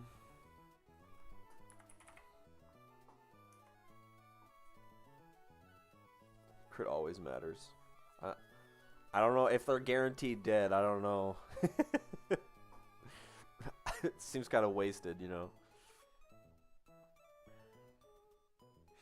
I don't have any physical attackers that really kill this fast. I could go Wide Lens Metacham. So then I have a 99% accurate high jump kick. And we can fake out. Fake out plus high jump kick kills the thing. What does that bait in? Barraskewda liquidation 100% of the time.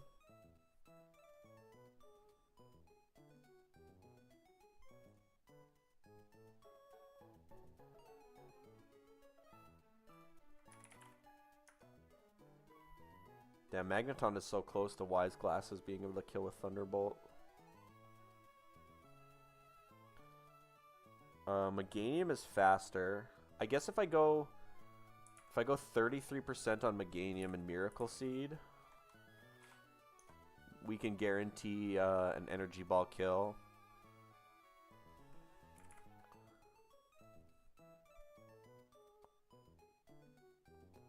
That baits in Barraskewda for liquidation or close combat. That kind of sucks.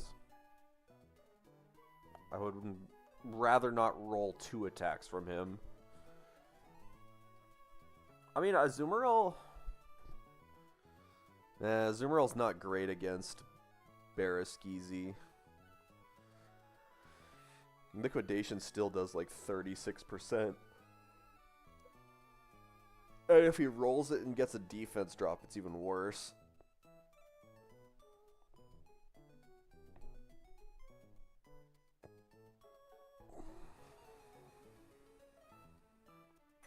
Getting a close combat would basically guarantee a kill on him, though. -1 defense, -1 Spadef. Yeah, play rough into Aqua Jet really isn't a lot of damage.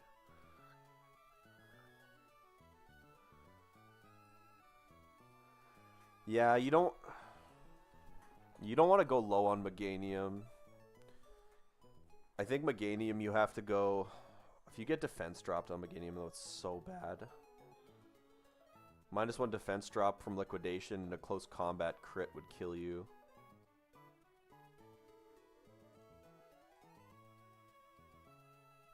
Meganium's the only thing that really beats Barraskewda without, like, instantly dying, though.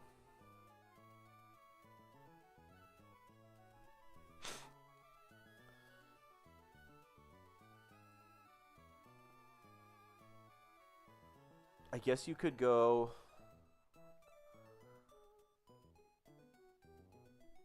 Okay. You Wide Lens Metacham, fake out high jump kick, guaranteed beta liquidation, switch into Wall Rain. You go Citrus Berry just in case he crits you. If he crits you... If he crits you, you take about 50%. You're basically guaranteed to take 50%. You might want to pre-damage like fucking 1% of damage. You want to be at 99. You want to be at 99%. Because if liquidation rolls one roll, that puts you at 50% exact. Oh no, you want to be at 98.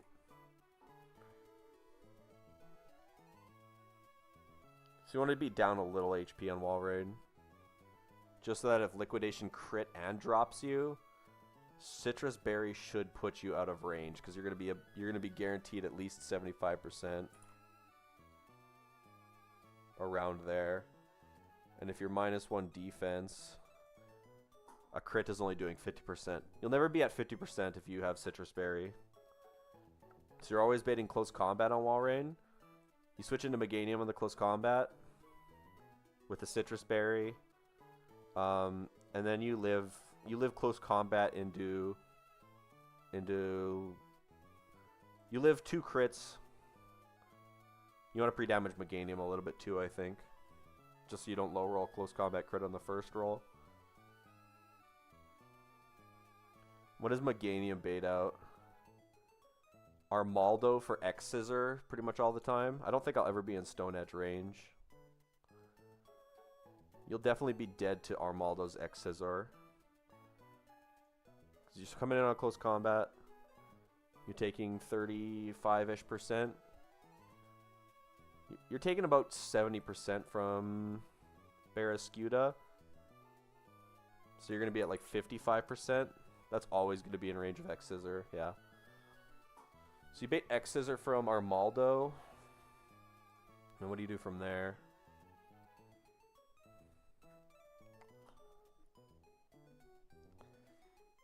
X Scissor into any steel type is fine. We could use Berserker,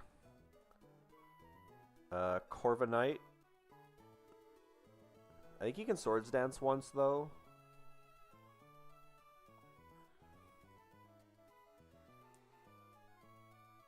I technically have a Swift Swim Pokemon of my own. I forgot I had Floatzel, to be honest with you. Floatzel does beat Armaldo, but I would rather not switch in on an X Scissor.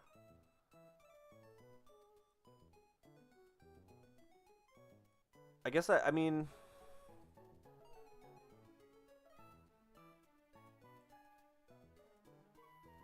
It's not the worst.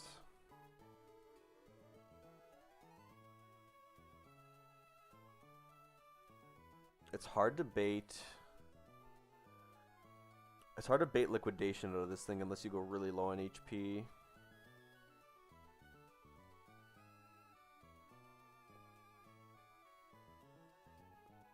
I know you could do... You could go Monkey on the X Scissor.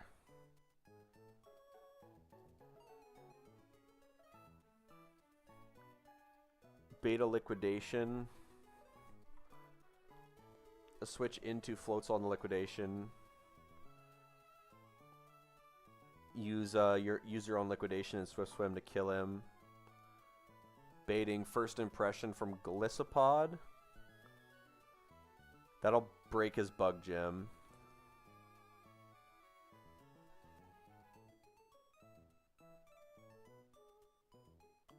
You just use Monkey. You just use Monkey again on the bug move. You can fake out for some damage, doesn't really matter. And then it's another water move.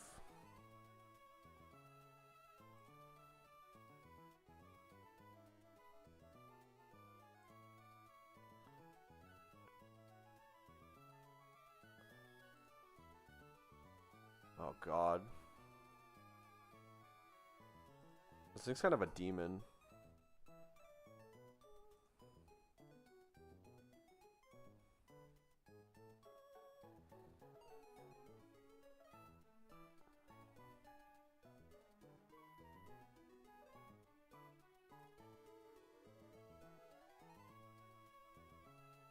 Oh no, you go Corvi on the bug move. And then you can you go Corvi on the bug move from Gliscopod. And you can Feather Dance him probably a couple times. Like at -2 he's doing... You would like to get off 2. At -2, at -4 he can't do anything to Dreadnought. At -2 he's still pretty much guaranteed to be dead to Dreadnought.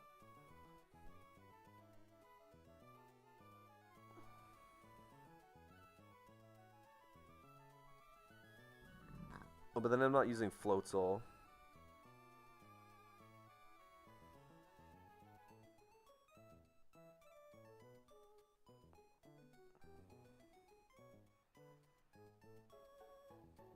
There's too many Pokemon.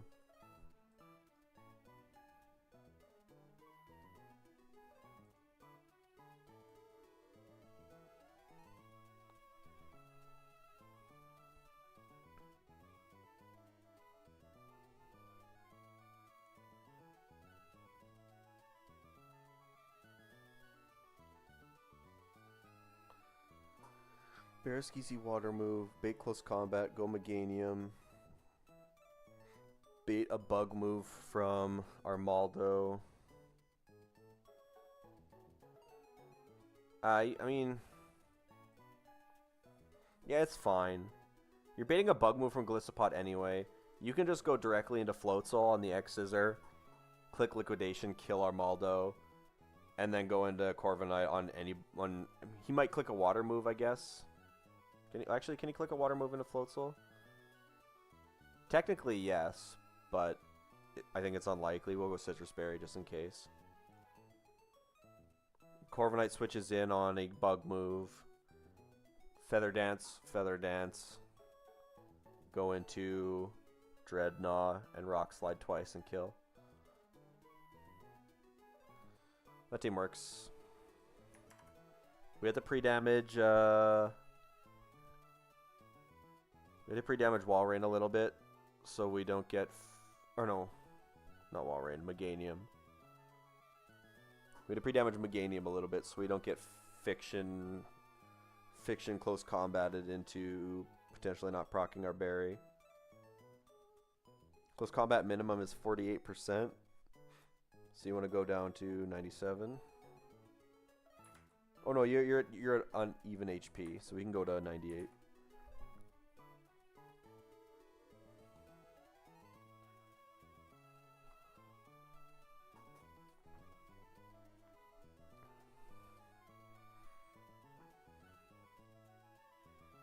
So just pre-damage Meganium a little bit, and that's the only one that matters.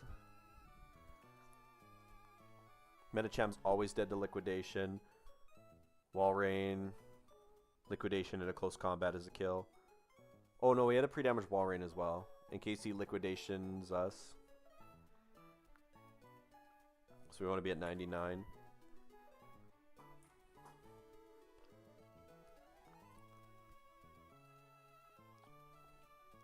Okay.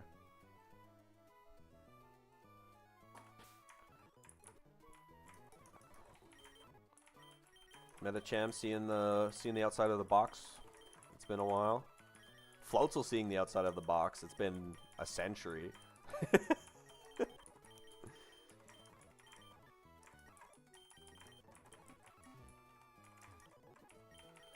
Apply status. Poison. You. Apply status. Poison. You. So Walrein's 99%.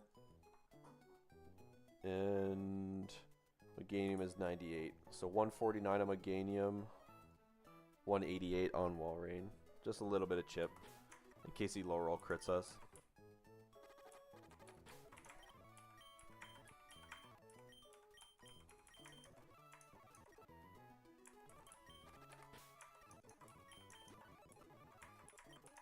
And then Wide Lens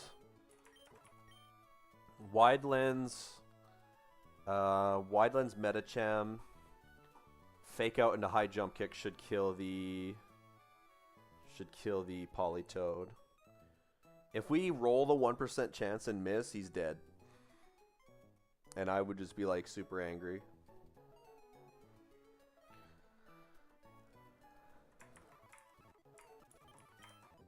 I gotta be careful with my citrus berries. I don't have infinite of them.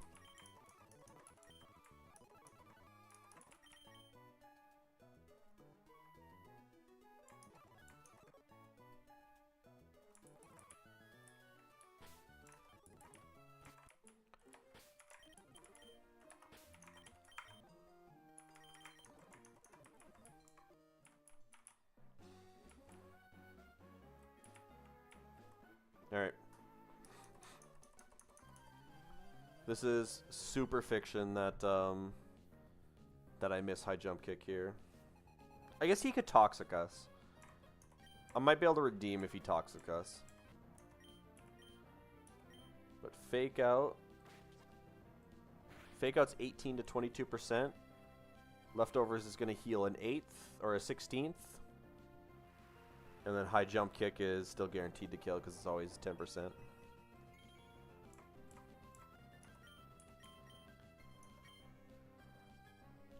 Boom. Politoad's dead. I am guaranteed dead to Barraskewda using a water move. We go Wall Rain with a Citrus Berry and Slightly Chipped. So that if he crits me here, then we proc our Citrus and we're not in range of Liquidation after the defense drop if he lands it as well. Good. He did neither. Alright, this is always close combat now. Meganium always packs this guy up.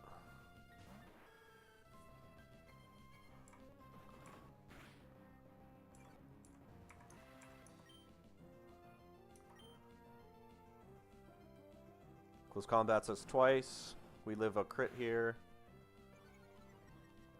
We're going to be at like 50% range now.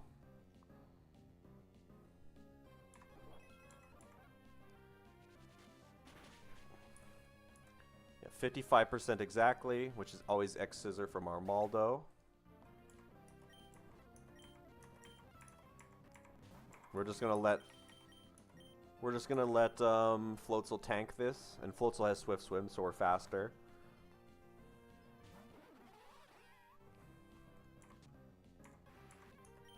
Liquidation in the rain kills Armaldo. He's also Swift Swim.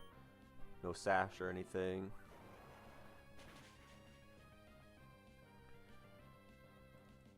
Floatzel's at 85%. I don't think I'm dead to Liquidation from there. Okay, I'm not dead to Liquidation in the rain from here. So this is always first impression or potentially Leech Life. Doesn't really matter.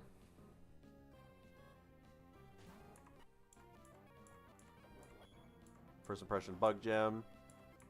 Now his damage is basically gone. We will Feather Dance.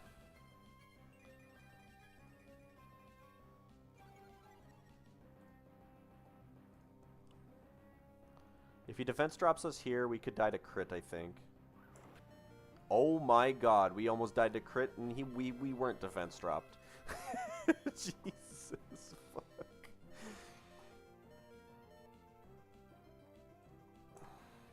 Wait, what is the liquidation crit damage? 84%. So the first impression Bug Gem damage. Okay, we were never ever dead there, but it made it look real scary. We're guaranteed dead even at -2 here to liquidation, I think.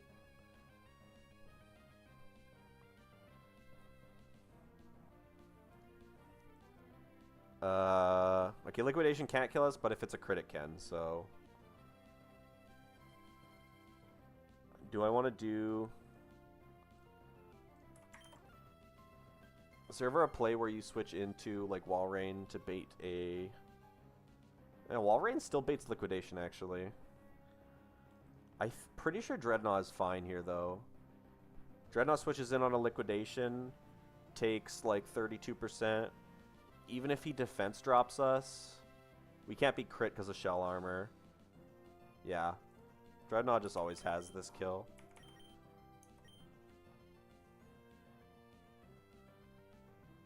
There might be some fiction where he clicks Leech Life, I guess.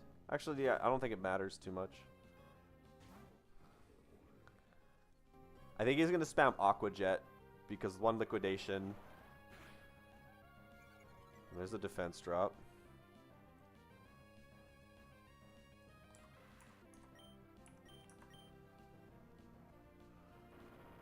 Maybe I should have went Citrus Berry here, actually.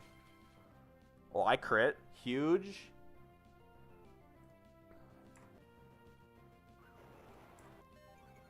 Okay, I got 2 defense drops. This is always liquidation for the kill, or this is always Aqua Jet for the kill here.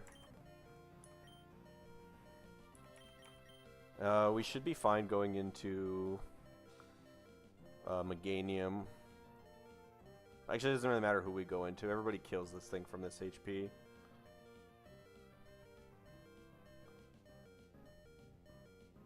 This is always walk Aqua Jet because he's slower than me and he's dead. I'm gonna go Wall Rain though, just in case. There's like some fiction where he does click a bug move, I think. And if he Leech Lifes me, it's so bad. Wall Rain kills this with Surf easily at this HP.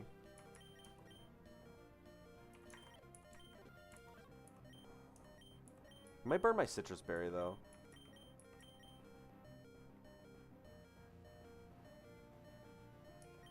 Alright, this is always Aqua Jet. It's totally fiction that he clicks a bug move.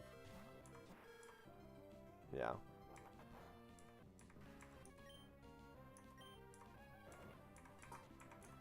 Alright. Citrus Berries are super limited, so it's actually important to save them right now. Even if that was kind of riskier. I don't know, there's like, I don't know what range it is, but it's like a, sometimes it's a 10% chance that he clicks not a priority move if you're faster and you see a kill. I can't remember like what the scenario exactly is, but we're good. Next fight. One more fisherman here. What are we dealing with? Focus Sash Quillfish. Explosion and Toxic Spikes. Awesome.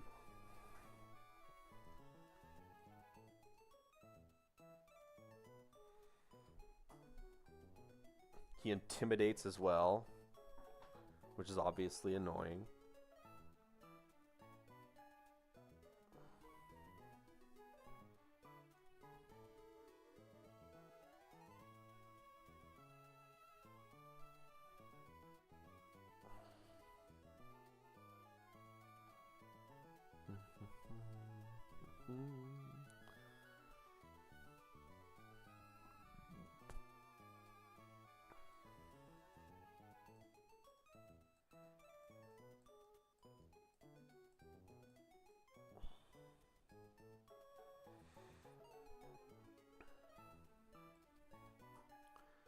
We can fake out with Monkey to bait a waterfall.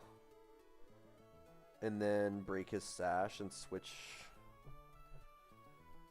Does anything really want to switch in from a waterfall though? Not really.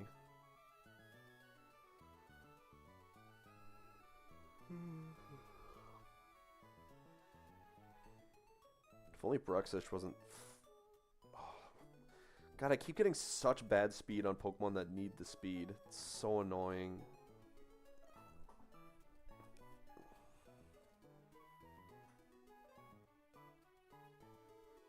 I mean, this thing is like 100% always getting a T-Spikes up. If there's a line where I can't get rid of T-Spikes, then I need Arbok in my team to not get poisoned.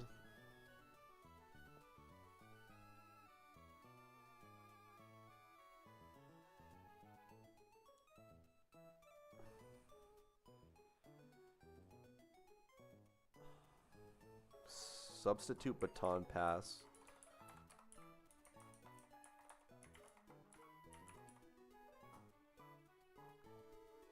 If the AI has a Mon alive to Baton Pass into and is behind a substitute, it's plus 14.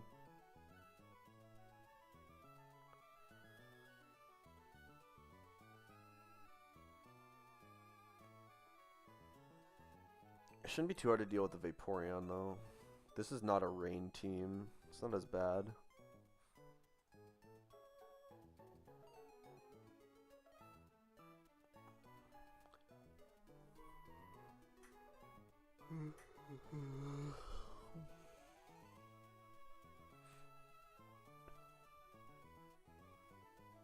This is rather an annoying fight, to be completely honest.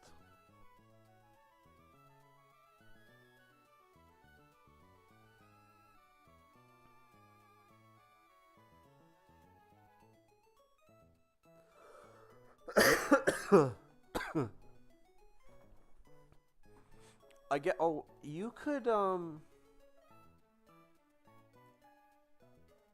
It's super unlikely for him to. I think Toxic Spikes, I think, is like guaranteed. Oh, Claydol is so good here, actually. Toxic Spikes. If it's the first turn out, it's +8 or +9. +9 75% of the time. So he's pretty likely to use Toxic Spikes. So what you can do is you can lead Claydol. Claydol is not dead to Waterfall crit, and he shouldn't click Explosion. You Rapid Spin to gain a speed boost, break his Sash, and then you Earth Power or Psychic and kill the Quillfish, while also deleting the Toxic Spikes because he's faster than you on the first turn. Claydol, so good here, actually. I shit on Claydol when I got him. I still kind of shit on Claydol, though, to be honest, but...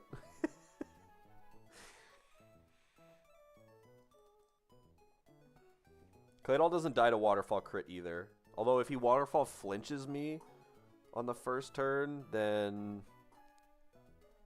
I guess I'm fucked. We'll probably go with Citrus Berry anyway, just in case. I got that fucking get out of there.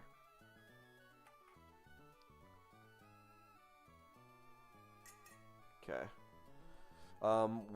Claydol's gonna be like basically guaranteed to be full HP. He's gonna be 123 speed. Claydol did clutch up against that guy. I won't deny that.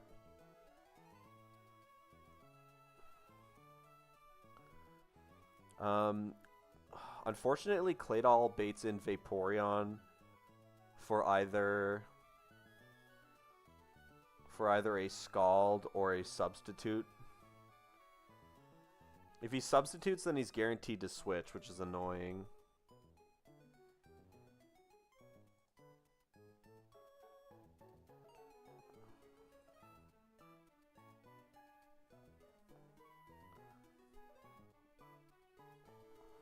That's fine, though. We can switch into Meganium on the Vaporeon. Energy Balls is a 2-hit kill. And if he substitutes, and he's... Oh no, if he substitutes, then he's guaranteed to click Baton Pass. That's, like, totally fine. Because he's just going to switch into a Pokemon that Meganium also kind of just beats. We'll go Miracle Seed, I guess, right? Miracle Seed sees a kill on Clawitzer, but not Empoleon. He's not too bad, honestly. He's not super fast. Meganium can one-shot him if I have a little bit of chip damage. Especially if we go Miracle Seed. I guess... No, we can't go Miracle Seed, though. Because Vaporeon can see Ice Beam at two-shotting us. I'm like, if I'm reading this right, though... Baton Pass. If the AI Mon has a lot of Pokemon alive in the back and are behind a substitute or has a raised stat, it's +14.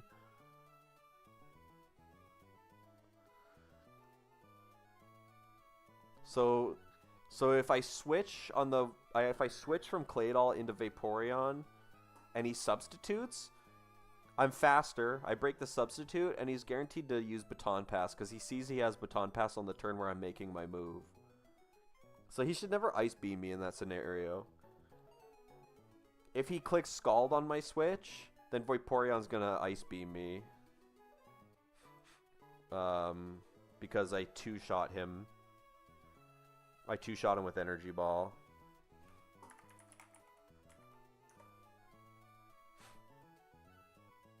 Yeah, we won't go... Yeah, I want to go Miracle Seed, because I want to bait out Empoleon.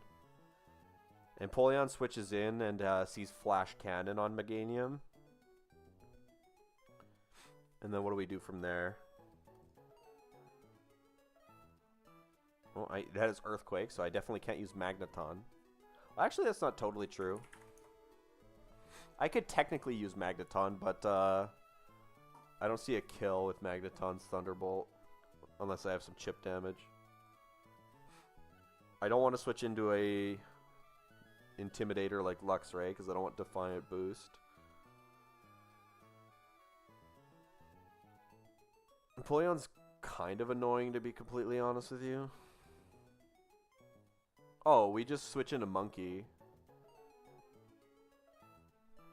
Yeah, you just switch into Muscle Band Monkey and Sky Uppercut kills him.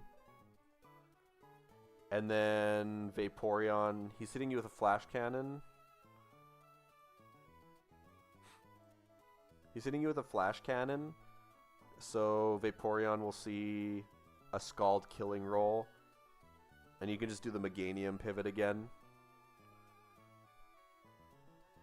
Or maybe not this time, though.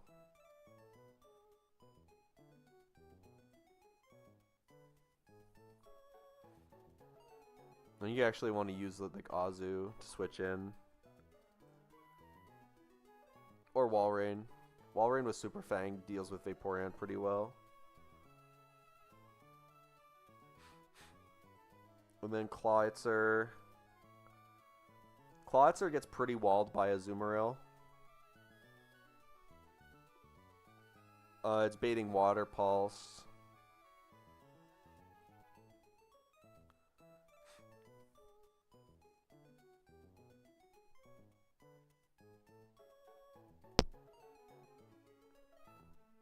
Corviknight doesn't do a whole lot of damage into Empoleon, though. Infernape just one-shots it with Sky Uppercut and Muscle Band. So if Meganium can bait in a Flash Cannon, if we can bait a Flash Cannon in, then it's fine.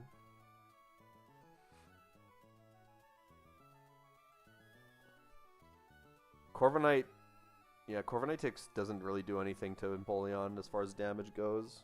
It's pretty bad. And then he baits Waterfall, and I'm kind of in like the same. I'm kind of in the same boat. And we can use Walrein or Azumarill to bait Flash Cannon still. Baiting Flash Cannon to Monkey is the easiest way to kill this thing. We just go Muscle Band and one-shot it. It doesn't have Aqua Jet or anything.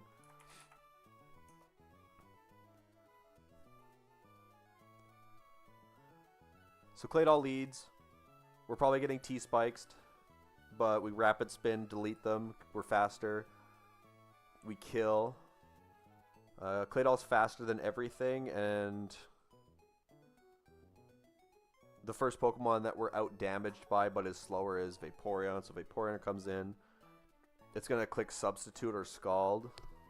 What are the chances for it to click Substitute?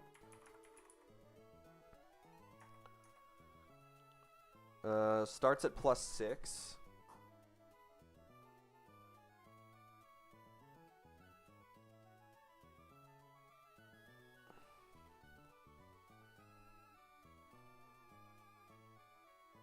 No, Sky Uppercut's guaranteed in this. So it's fine.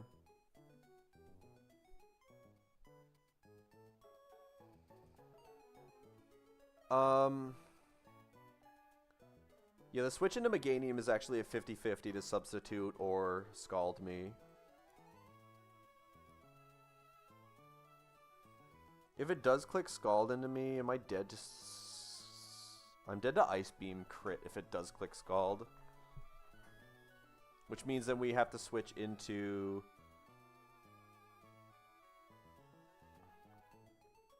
Yeah, we're going to go Miracle Seed, so we're going to switch into...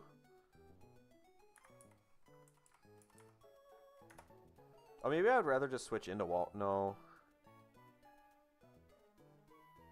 We'll switch into Walrein after we switch into Meganium the first turn. This team should be fine. These trainers aren't meant to be super difficult. In some aspects, we're a little box checked, but it's not terrible. What's my backup Pokemon here?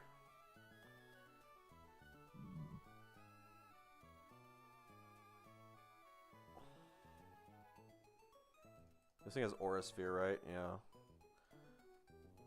It's like one other backup Pokemon to the Clawitzer, I guess. I don't really have a good backup Pokemon to Clawitzer, to be honest with you.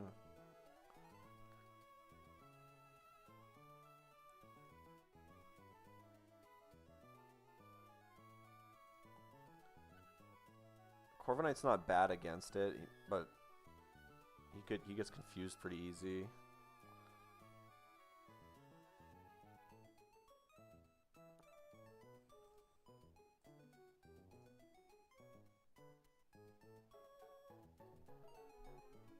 Water types are busted, true. I mean, yeah, Clawitser's totally fine. We'll just go Pearson Berry on Azumarill and Walrein. Well, no, we'll go Pearson Berry on Azumarill. Because then we're baiting Water Pulse. And then if we get a little bit of damage off from Azumarill, then Meganium with the Miracle Seed can come in and just kill it. We just have to not get confused on the switch. If we get confused over and over again, it's gonna be annoying. We'll just bring Bruxish to bait like Dark Pulse instead. Bruxish is a fine extra bring. It baits Dark Pulse. Okay, you're in the lead. We will go Citrus here. Miracle Seed, Muscle Band. Pearson Berry.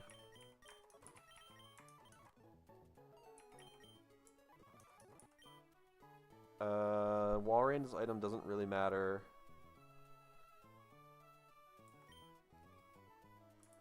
Walrein's item doesn't really matter, and neither does... Bruxish doesn't even need an item at all. It's just a pivot. I don't think I'm ever using Bruxish to kill anything. We'll go Citrus on Walrein just in case, I guess. If we get like Dark... Oh no, Walrein's never fighting, what's his face? Walrein's a pivot on like Water Pulse and Scald, and is a pretty good Pokemon to deal with Vaporeon.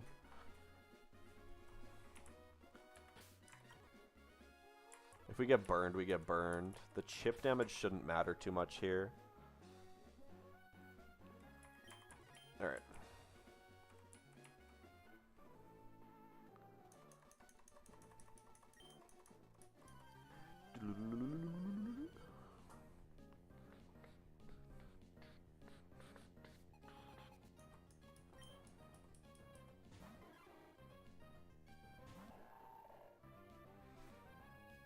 Alright. Intimidate means nothing from Quillfish. This should basically be T-Spikes all the time. There's a 50-50 chance that he waterfalls me. If this thing waterfalls into me and flinches me, I might be screwed. Okay, good. T-Spikes come out, but we are prepared with the Rapid Spin.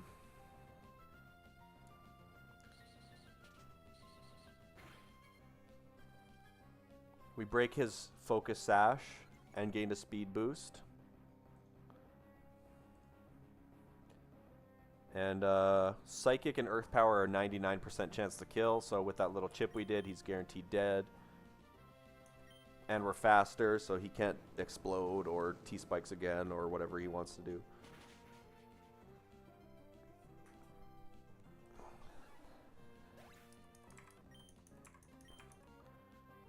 Okay, Vaporeon. This is a 50-50 chance to set up screens or set up a substitute or Scald me, I think. If he substitutes, we go for the hit. If he Scalds us, we switch into Walrein. Because I don't want to take an Ice Beam here. Ice Beam crit could kill me.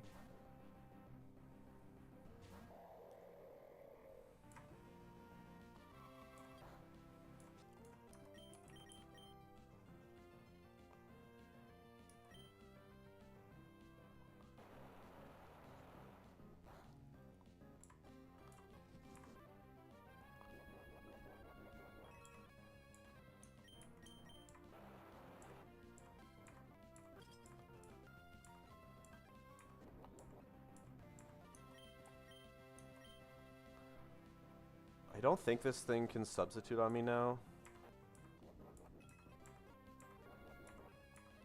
Okay, we'll go Meganium now. Yeah, I think it's a 50-50 for +6. He'd probably do it on the Switch now, though. Oh, I didn't. Okay.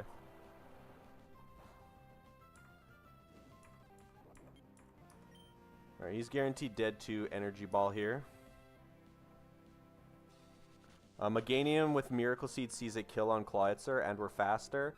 So it'll always be Flash Cannon from Empoleon here. Which means we can just go directly into Ape.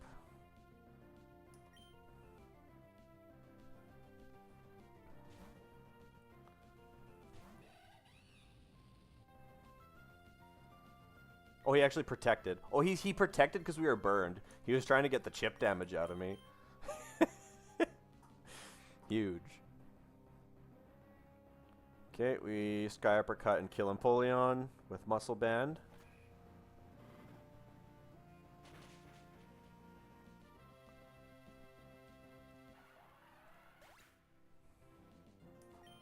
And then Cloyster sees only Water Pulse.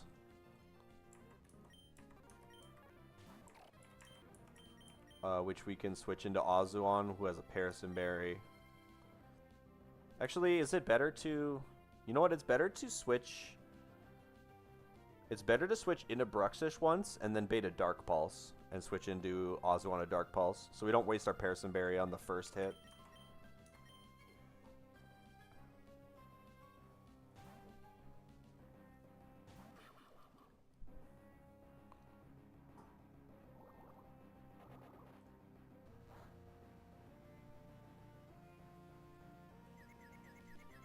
There's a confusion on the wrong Pokemon.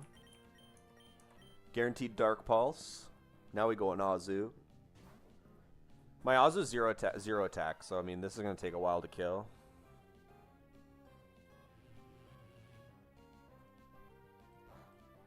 It's always a 4-hit, so Azu doesn't really win this. Actually, he has an Iapapa Berry. So putting him to 25% is kind of bad.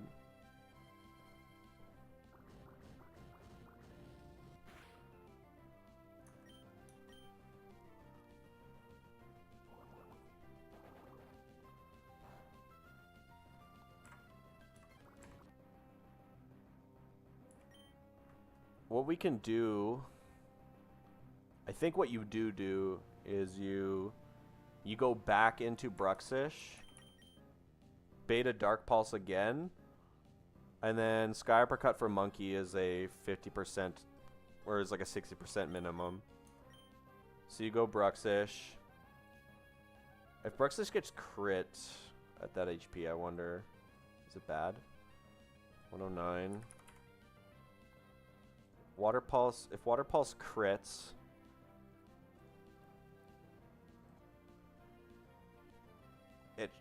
if Water Pulse crits, it won't put us into range of Water Pulse or Aura Sphere.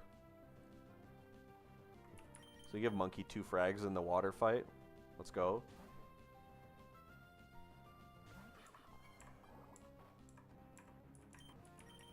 Dark move into Monkey. Dark Pulse does nothing. We're faster by a fuck ton. And Sky Uppercut and kill.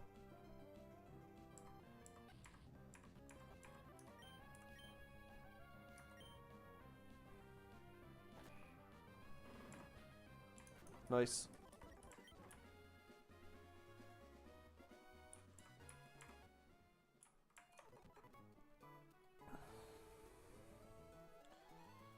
Alright.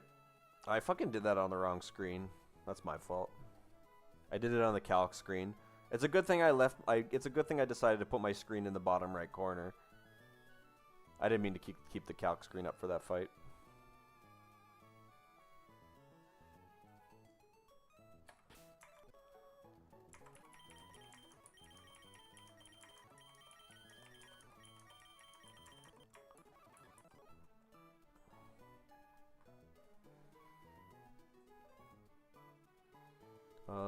Time is it? 9:30.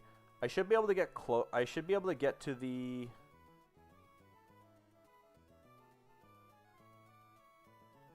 I should be able to get to the, what's it called? The gauntlet today. And then the next time I play, I can calc the whole gauntlet at the start of the stream.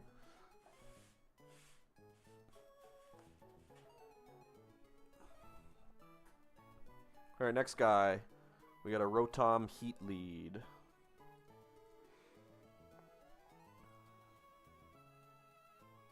A 113 speed. He's pretty fast.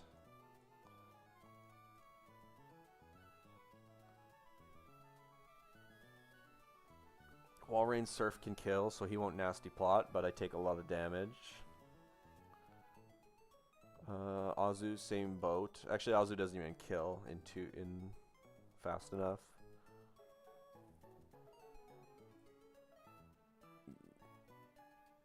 You're technically not dead to Thunderbolt. But you don't kill either. You don't, well, Rock Tomb into it is fine. Oh no, Rock Tomb would bait White Herb because he's not gonna overheat.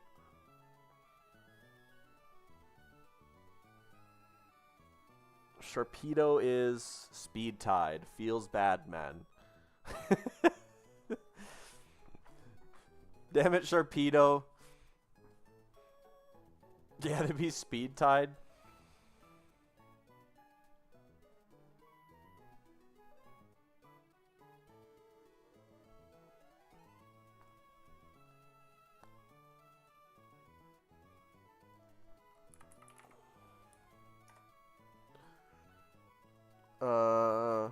Here, this works. Floats a lead, fake out into liquidation, gets a kill. That's a good start.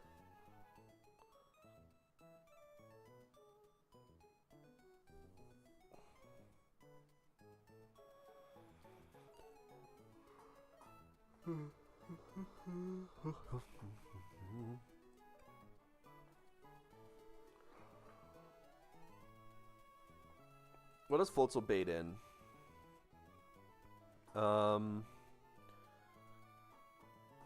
Simisear outspeeds, but we one-shot him. We outspeed and outdamage Skuntank. I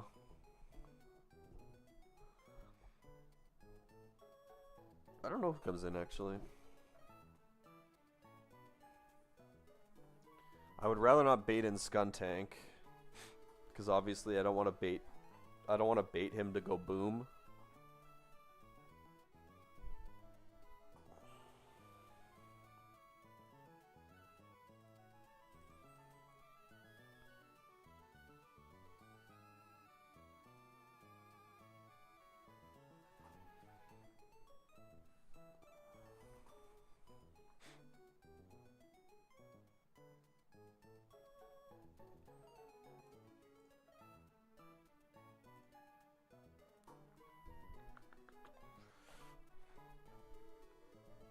Skuntank's a little annoying. Be really careful. What does Floatzel bait here? If the AI's Pokemon is faster and OKOs it +5, no. If the AI's Pokemon is slower, but OKOs and is not OKO'd, Monkey... Floatzel into the monkey is what I'm rolling here. So no.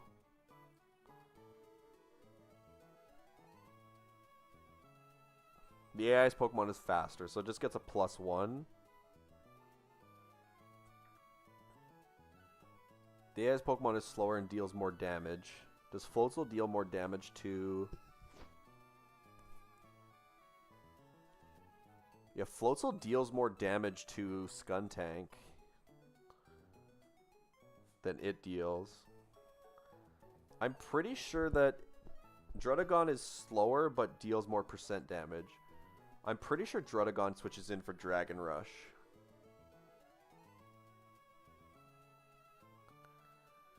Which is kind of annoying because it's hard to bait Simisear from there. You know what you could do though? We go Azumarill on the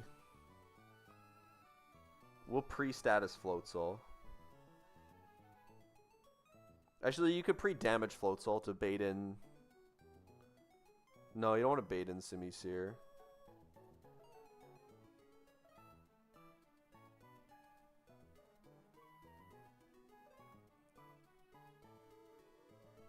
You can pre-damage Floatzel to guaranteed bait in Druddigon for a Dragon Rush. Switch into Azu. Switch into Azu with a Cherry Berry. You hit this thing with Play Rough once. You're going to take 25% from that. He's probably clicking Glare on you. If you kill this with Azu, though, you're baiting in Skuntank. So we want to get some chip damage off and then kill it with something else.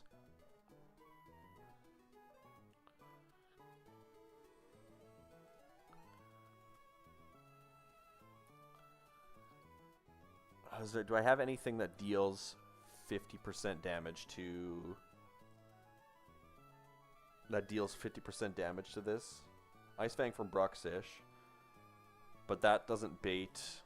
That doesn't bait Fire Blast from Simisear. Hi, Stinky. Where's the Stinky boy? Psst, psst, psst. Yeah.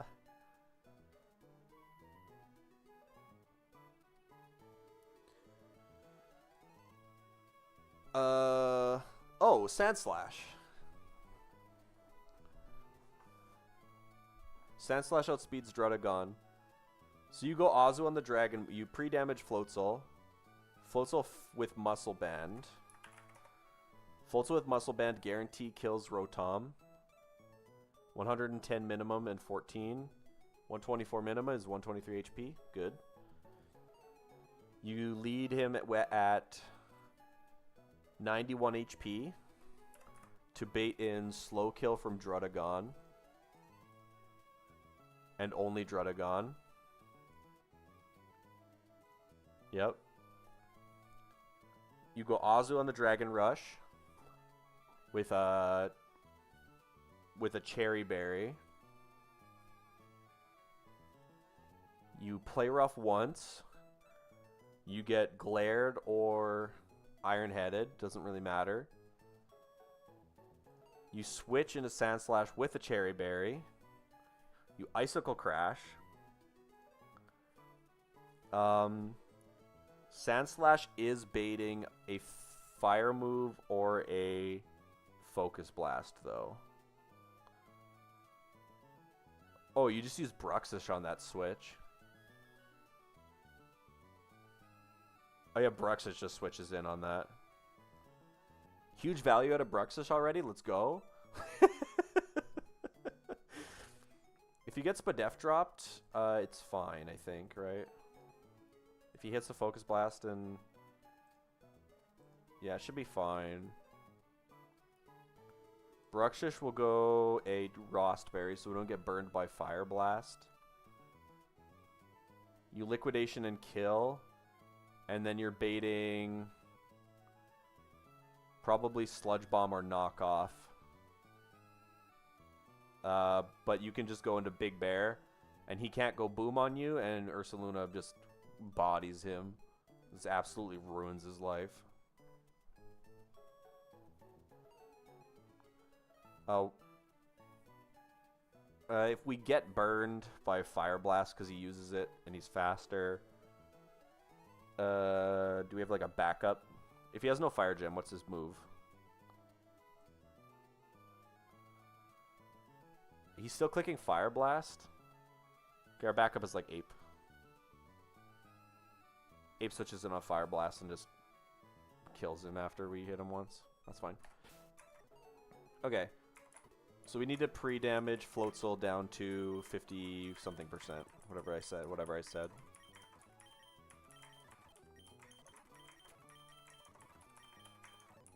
Azu.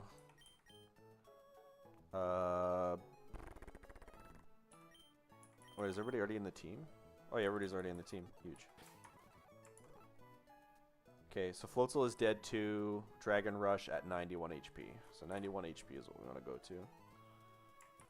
Doesn't matter what item Floatzel... Oh no, Floatzel needs Muscle Band. It does matter. Let's make sure we're accurate on this.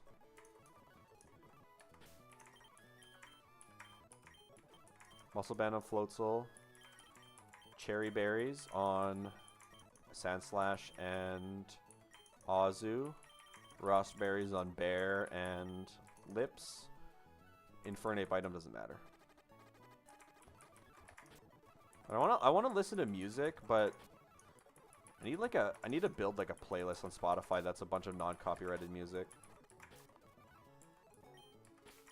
90 HP is fine. 90 HP shouldn't be baiting anything. At least I want to listen to music during calcing sessions. It's kind of like all it is PC music right now, right? It's kind of bad.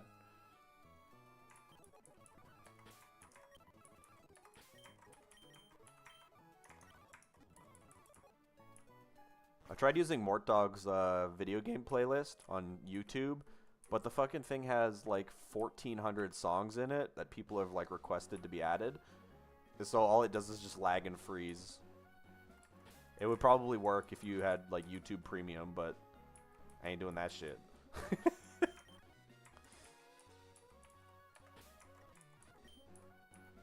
Oh, screen check this time. Here we go.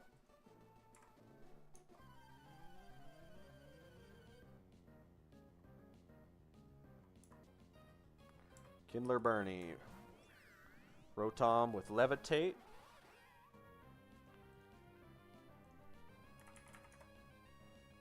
Fake Out is 14% minimum, and Liquidation is 89. Hey, Stinky. And my cat is on the floor, so I am petting him.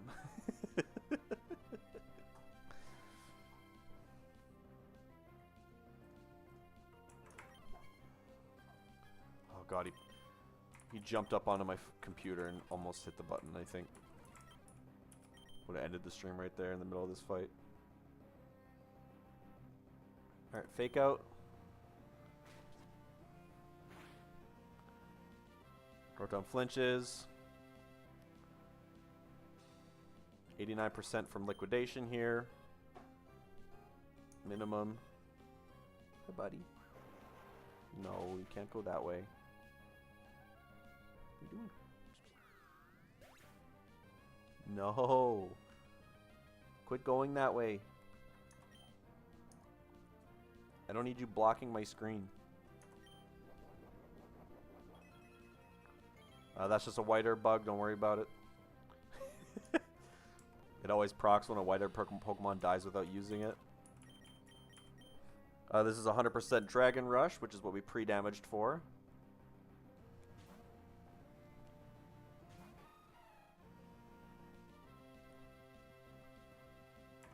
Azu is going to crush out half of this thing's life by taking a quarter from Rocky Helmet and Rough Skin.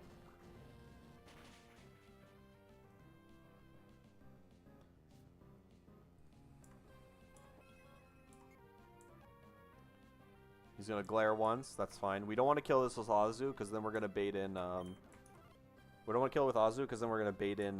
what's his face? Skuntank. So what we're going to do is we have Cherry Berry on... He's Iron Heading me here, or he's glaring. And we have a Cherry Berry on Sandslash. So we go into Sandslash. Sandslash is faster than this thing. And then we Icicle Crash for the kill. I believe Icicle Crash is 100% accurate in this game. I didn't look, but I'm pretty sure it's buffed. Yeah, it is.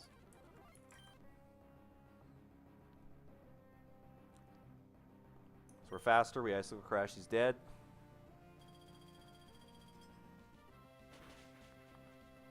This always baits in the Simisear, Fire Blast, or Focus Blast. It doesn't really matter what it is, because Bruxish packs this thing up pretty good. We aren't Rossberry in case we get burned.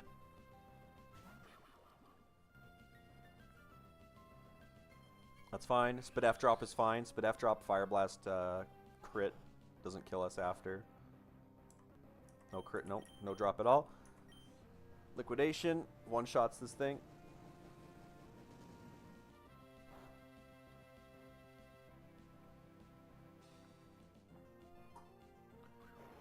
And then this always baits in knockoff from Skuntank.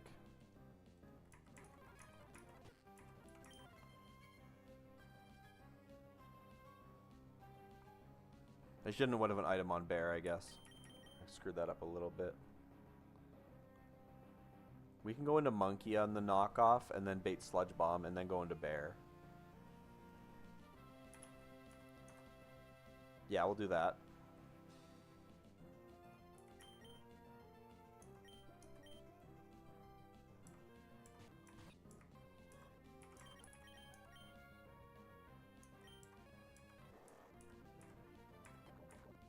Yeah, he poisoned us there, so we can't get burned here.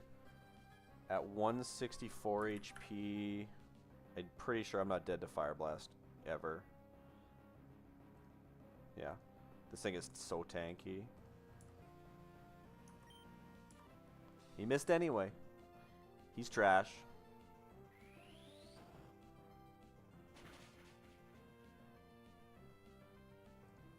And you did.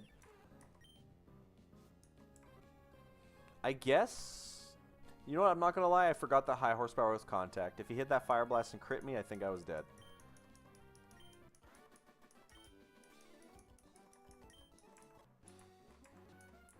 But we never get unlucky like that though, so it's fine.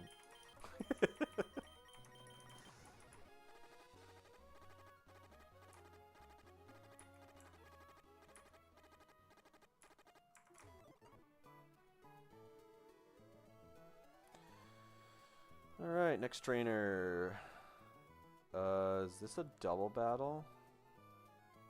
No, this shouldn't be a double battle yet.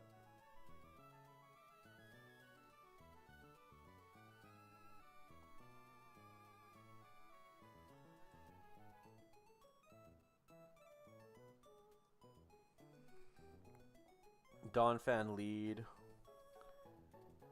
Endeavor plus Sturdy plus Cutstat Berry with like Endeavor shenanigans. Really annoying.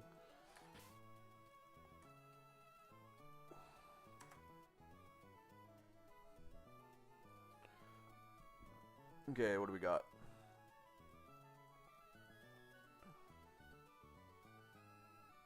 He has Stone Edge. Wall Rain is bad.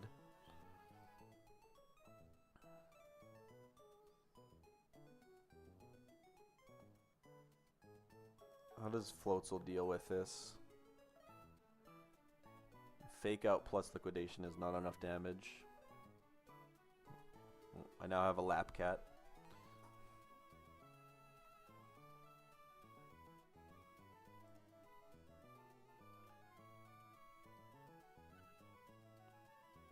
Is there like...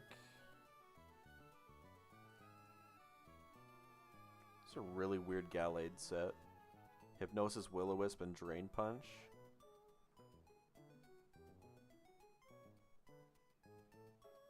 You have to Lumberry against this thing, I guess. Ideally. Or pre-status.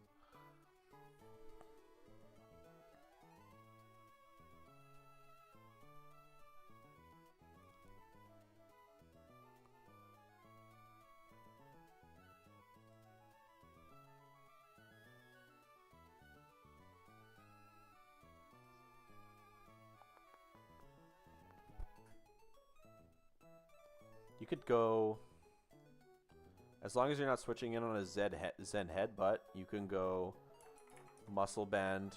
Oh, Muscle Band Infernape doesn't get the kill, actually. It's close, but not quite. You need a little chip damage, and you can't Fake Out. Donphan. What is...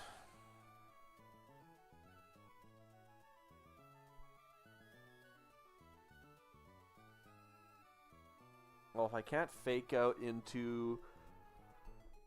If I can't Fake Out to break Sturdy and avoid Cusstat Berry, ideally you 2-hit this thing.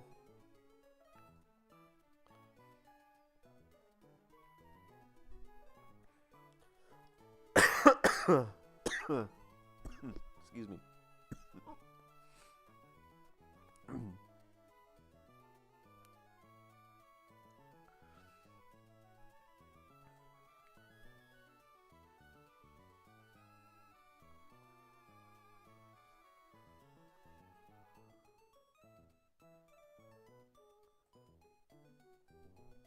knockoff is annoying.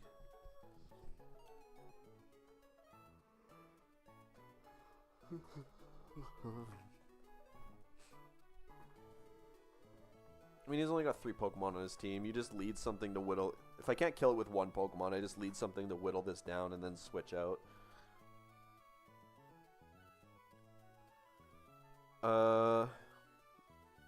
You can easily do something like, we can do something like fake out on Berserker, switch into Meganium, and Meganium takes an Earthquake easy and just one-shots it. What does Meganium bait in? Meganium out-damages both Gallade and Purugly. So Meganium would just bait in fastest Pokemon. We could go... if we get crit by Earthquake on the switch, then we might bait in Purugly. Double Edge.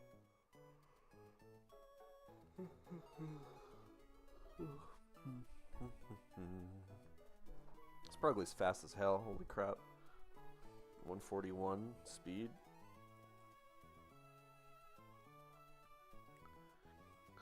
Purugly gets beaten pretty easy by Dreadnought.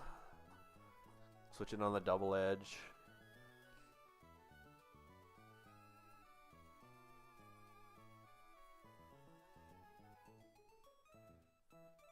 Actually, you go Corviknight and Feather Dance at once first. So if you pre-damage, how much damage are you taking from Donphan? 21 minimum. If we go for 21 minimum to bait in Purugly. So Purugly's Double Edge. Because we don't want to bait Hypnosis on the switch.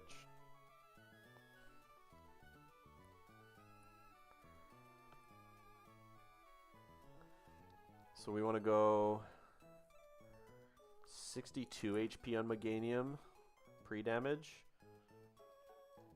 If we get crit, we're going to bait random move from Gallade, though. Random move from Gallade's okay, though. We have Bruxish with a Lumberry in the back. Corviknight switches in on the Purugly. Drops its attack with Feather Dance. Switches into Dreadnought with a Cherry Berry.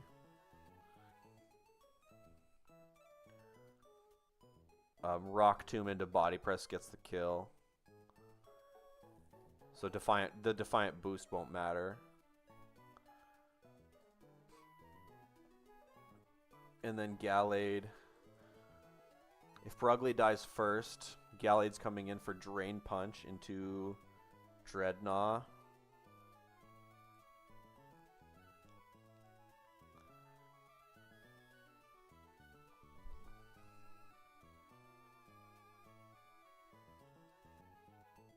Bruxish is pretty good against it. And so is... Claydol's okay. We can use Claydol as well with a Chesto Berry. This team should be fine.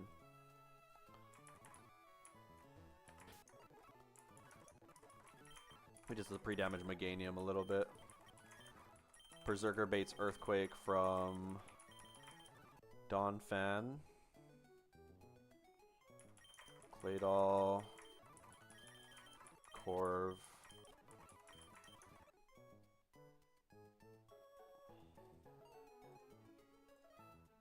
I suppose Azu is okay against Gallade too, but the burn affects Azu more. I could pre-poison, but it doesn't really matter. Okay, poison Meganium.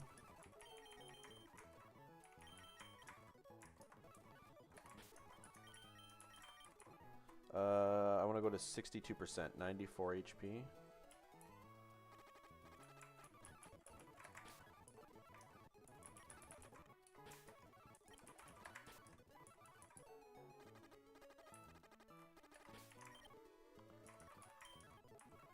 And items don't really matter too much here at all.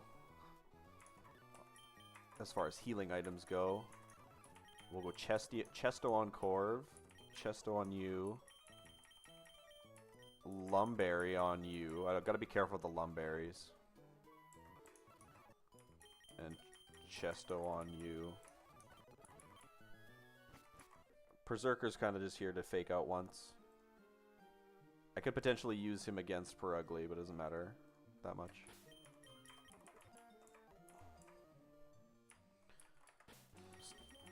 Jamal earlier said I should be on fast text, which he was totally right, and I haven't done yet.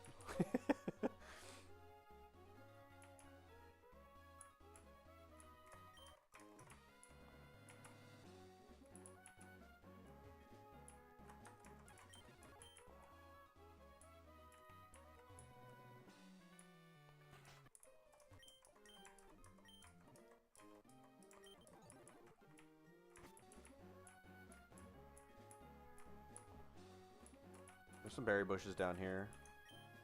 These don't matter too much. Chestos, cherries, and patches. Not great.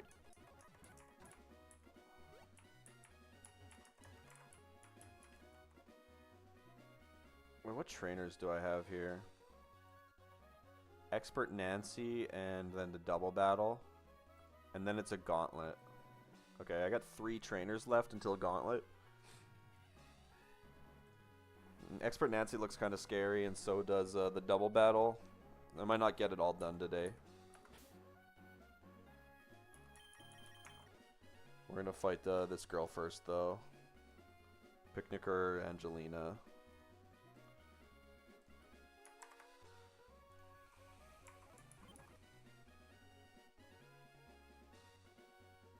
Okay. Berserker lead, fake out, bait Earthquake. Switch into Meganium. Energy Ball, you're faster, kill. It doesn't have Ice Shard. Should bait in Perugly for double edge unless I get crit. At 62%, if I take 25, what do I go down to? 37.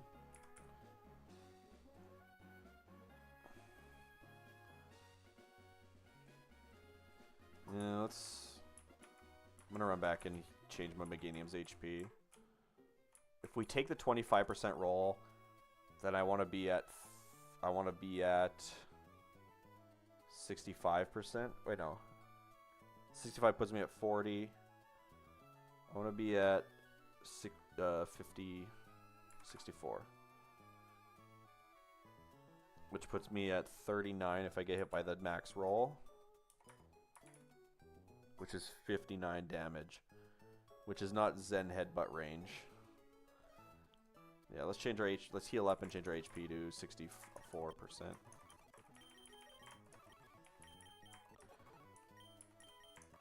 I wanted to go a different percentage just because I didn't want to bait potential hypnosis on the switch. I could pre-status and take the... I could like pre-burn, take the Earthquake and the burn damage. And then be put into range. That's more calcing that I want to do, though. This is 97 HP.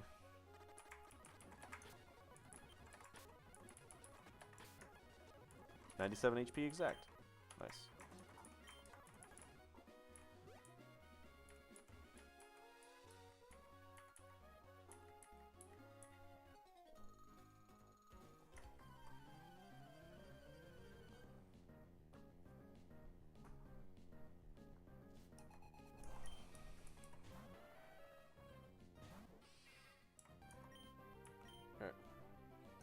Fake out on the Donphan.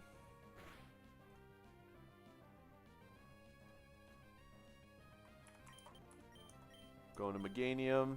If this is a crit, it's always Gallade. It's fine, though, if it's Gallade. He crit me. Alright.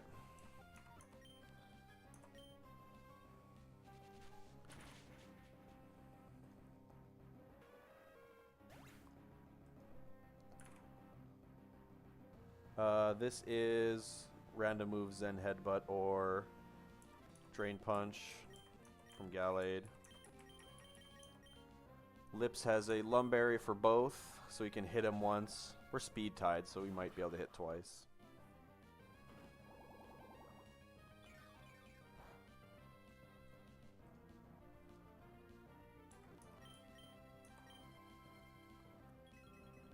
There's one speed tie. He didn't status me. No flinch. Good.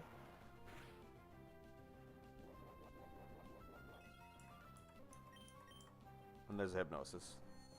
Totally fine. 82 HP. Do I bait Double Edge? Okay, I guaranteed bait Double Edge here. So the line is still perfectly fine. Always Double Edge. We go Corby.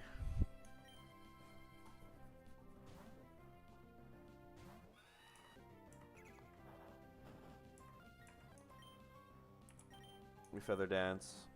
There's a Hypnosis. So that's one. Oh, what am I doing? I'm a fool, dude. He's Defiant. What a waste of a turn. It's fine. You Super Fang me this time? That's fine. 76 HP.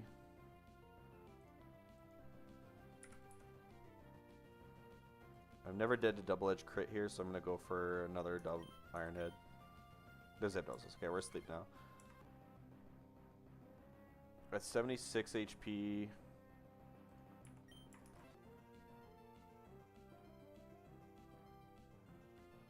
It doesn't matter if he Super Fangs on my switch, I'm pretty sure. No, I'm faster and I just kill with Body Press. Or I'm not faster, but I one-shot.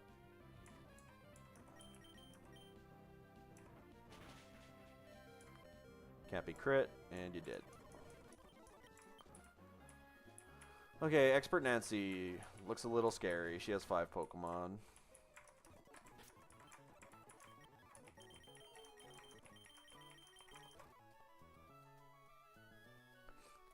Oh, yeah, this trainer. Okay. Yeah, this is more annoying because we want to get the Iron Ball from the Bronzong.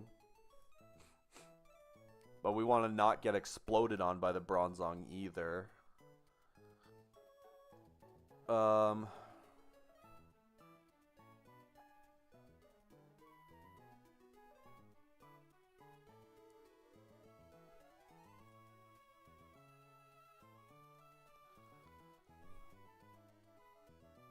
5 Pokemon's more than 4. True. Yeah, this fight's more annoying because you actually have to getting this Bronzong to use Trick on you to give you Iron Ball is like so important. Iron Ball is so good in this game. Speed affects so many things, especially in double battles.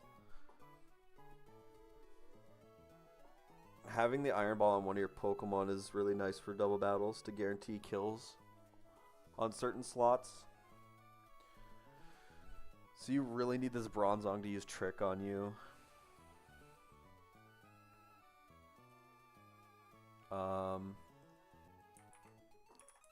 Unfortunately, the AI for Trick is...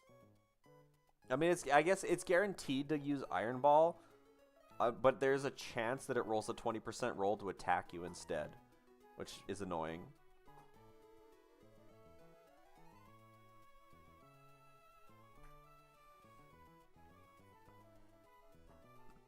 So Trick with the Iron Ball is +7. No, you can't Thief in this game. If you could Thief in this game, then it would be really broken. Because you keep the items when they give you, you keep the items when the enemy gives you items. And if like they click knockoff on one of your held items, you lose it permanently. So you gotta be really careful with items in this game.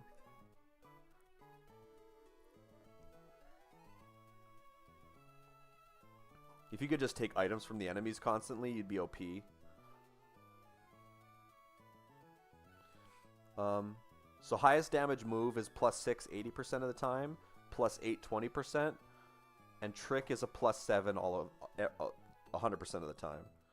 So there's a 20% roll each turn that he sees highest damage move instead of trick, which is really annoying.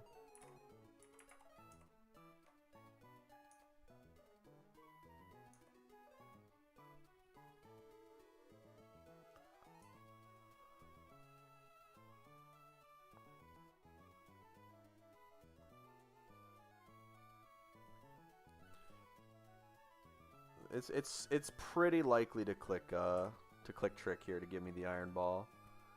I just have to figure out the Pokemon that I want to use against it.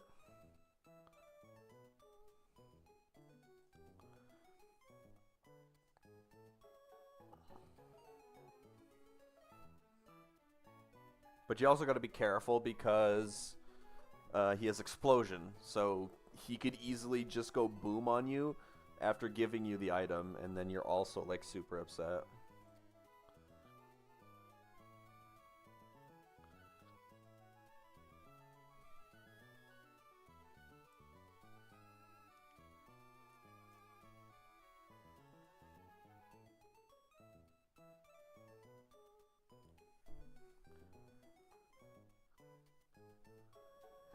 It's so important to get it here.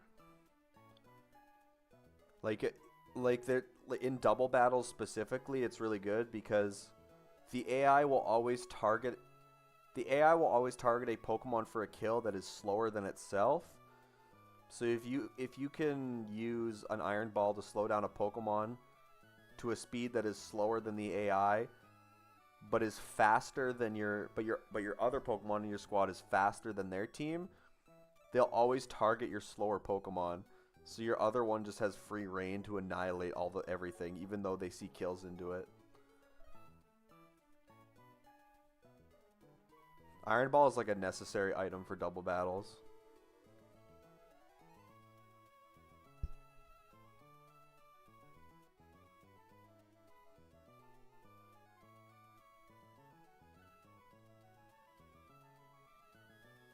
It's also possible that Bronzong just blows up on turn 1 and I don't get the item at all. And that's really, really bad too.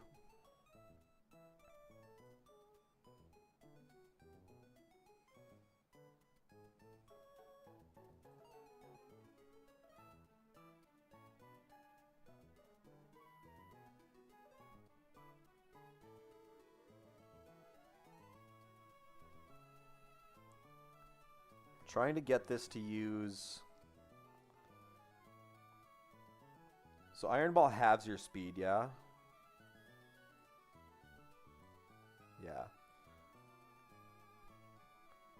So as long as he gives me the item without making me slower than him, and I can still two-shot him, it's fine. Like, part of me, I was thinking Berserker maybe. Yeah, Berserker's kind of bad still, though. Or actually, well, what's half of 69? Is it speed tied? Does it scale down? It does scale down instead of up, so it's 34. So we're speed tied if I go Berserker. That's not going to work.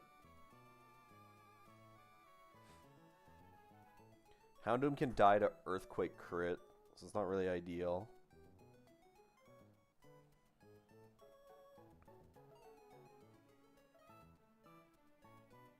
What's the explosion AI again?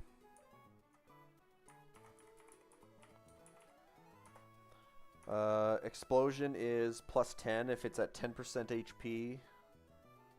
+8, 70% of the time at 33%. And +7 if it's at 66%. So if I do 34% to it, then it has a 50-50 of the time it has a +7 to boom. So I need to hit it with, I need to be faster, be able to hit it with 2 attacks and kill it. And then also not die to crit rolls. Iron Ball should be like guaranteed to be given to you. Like, it's really not terrible. There's some Pokemon later in the game that have like Switcheroo with Flame Orb, but that's a +6. So it's actually a 50-50 to give it to you, which is so much more annoying.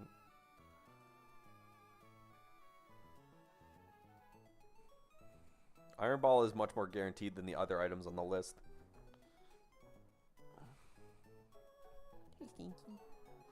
Yeah.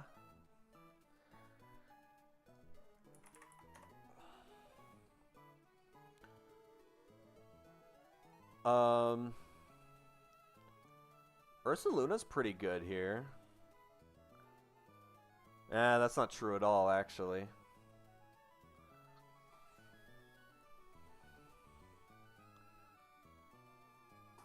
Yep. Mount Pyre has permanent Tailwind.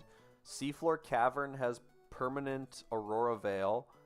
But you can break the Aurora Veil, though, with Brick Break. Magma Hideout has permanent Magma Storm. So if you don't have a switch move like Flip Turn, if you don't have a Ghost type, or you don't have one of the two Shed Shells in the game, you can't switch out of the battle.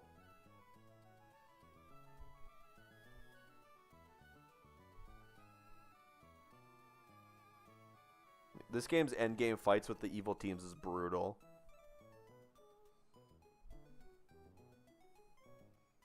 Tate and Liza are a back-to-back 4v6.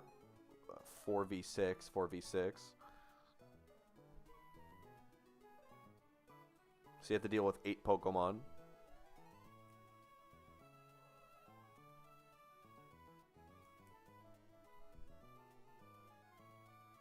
God's name. This game was meant to be super difficult, kind of like a puzzle game. So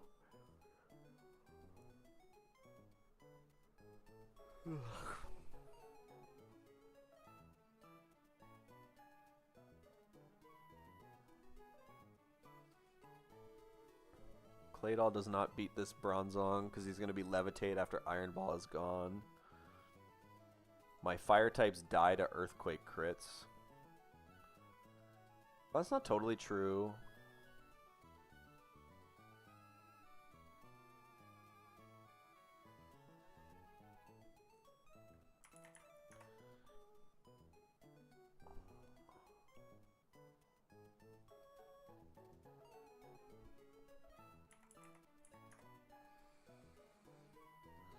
Do I need Monkey for this fight, though? Oh, I had to be super careful.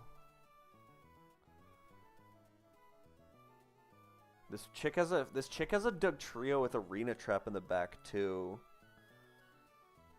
So if you take the Iron Ball from Dugtrio, but your Pokemon die, or from if you take the Iron Ball from Bronzong, but your Pokemon dies to Dugtrio, you're so fucked. Everyone realize that.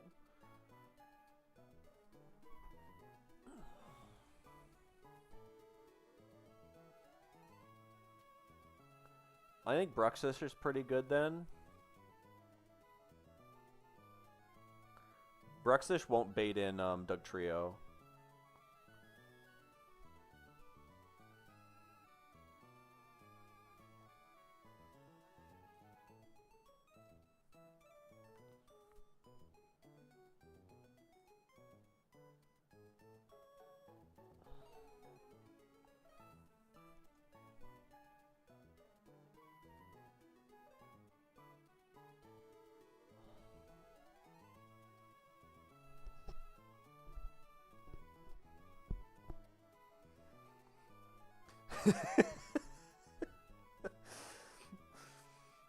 I think Worm develops depression in most Pokemon games.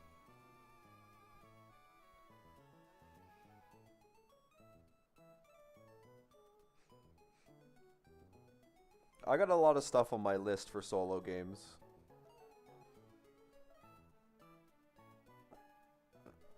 Including going back to Radical Red.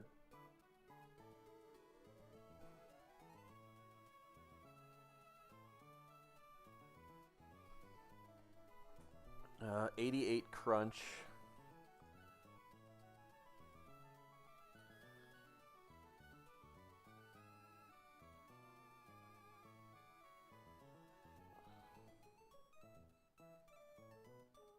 88 crunch. 88 and 46 is...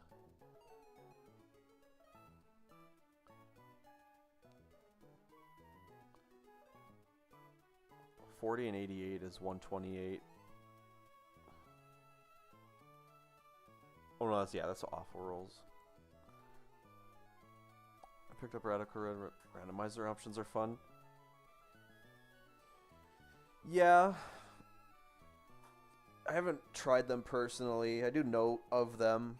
I tried to do a monotype run by myself once, but I didn't get very far in that.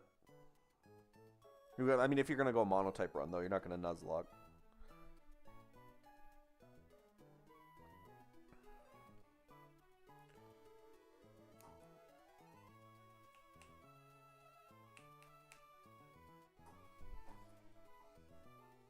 This Bronzong's a really weird setup, man.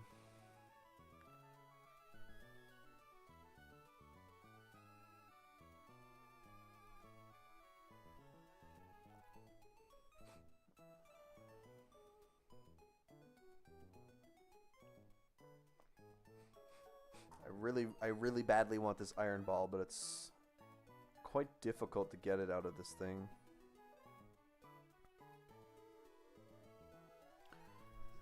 It's basically like... I mean, I don't have anything that one-shots this that's not a fire type after it gives the iron ball. So you have to do enough damage to two-shot it. Preferably you have like a 20%, 80% split, but I don't think that's possible.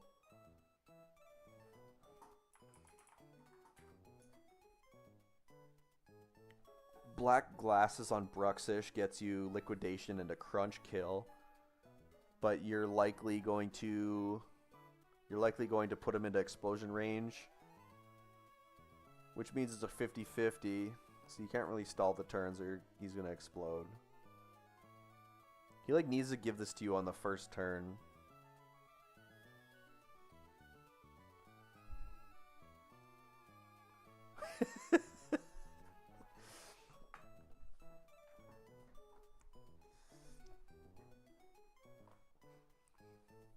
Yeah, if I do a Nuzlocke of that game, I'll be on the hardcore mode.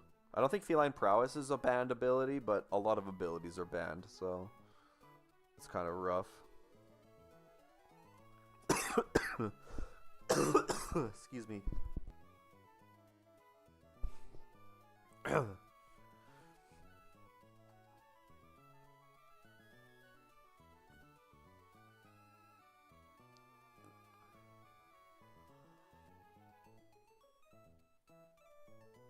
Sharpedo dies to Gyro Ball crit. Not an ideal lead.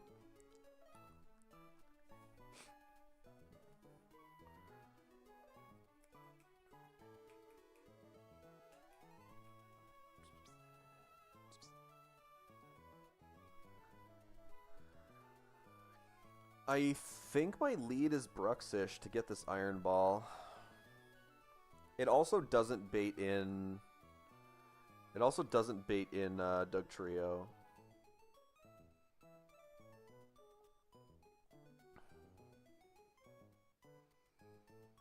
Bruxish, if it takes a hit, is very likely to die, though.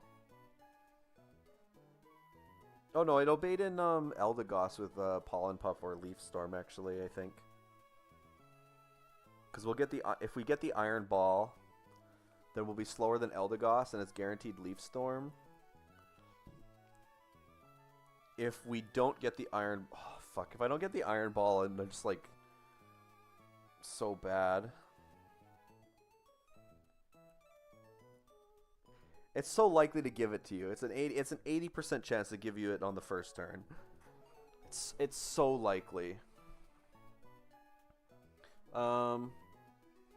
Which one's the eject button? Is that the one that, is the eject button the one that pops you out if you lose stats?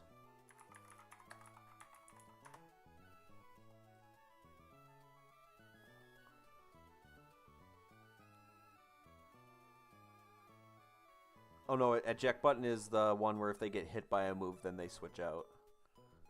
Okay. If the holder is hit by a damaging move and does not faint, it consumes the eject button and it switches out into a trainer's choice. Okay.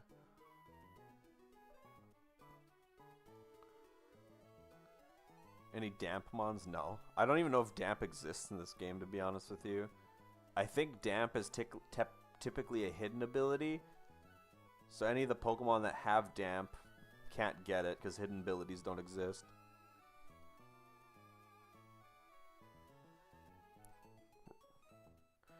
Raid hype? What you talking about?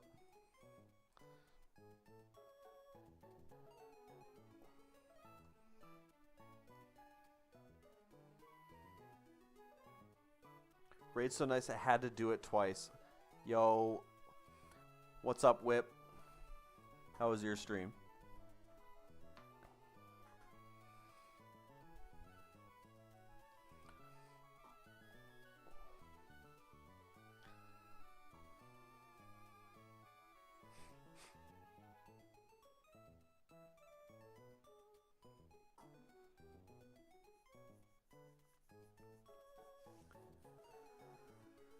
Why is this a CRR? Because I'm a fraud.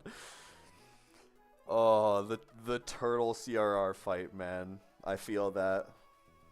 Truly unfortunate. My calc yesterday for Vito turned out to take a really long time, but I frauded the hell out of him and I didn't lose a single Pokemon.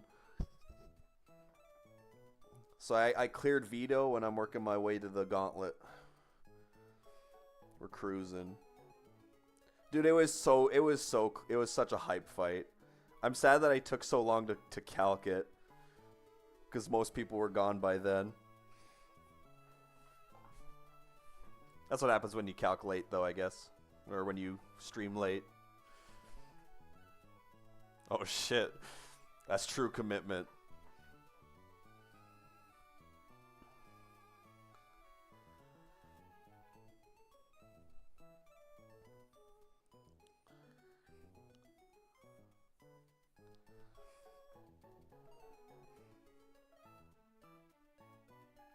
It was I got really lucky, but then I made some smart decisions at the same time. Felt pretty good.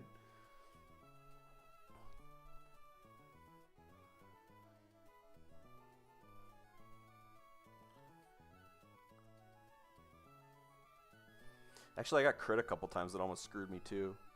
Or no, it was only one crit, I think, that I almost died to.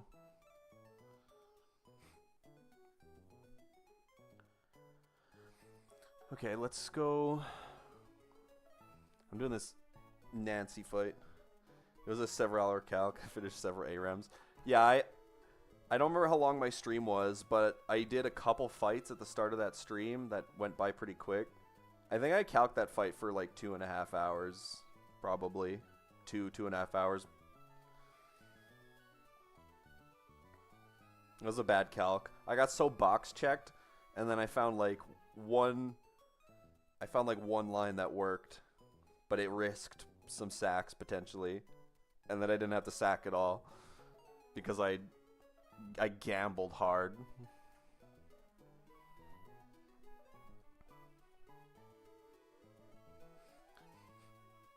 Nancy's got my number right now, though. Well, if Nancy gives me the Iron Ball, it's fine. Yeah, I fucking accidentally double candied Claydol. I only needed one. I clicked it twice by accident. I was upset. I only needed one to outspeed him on one turn. So I got one free turn where Aggron didn't autonomize. Oh. I only meant to do one. That was pretty bad. I was carrying. True.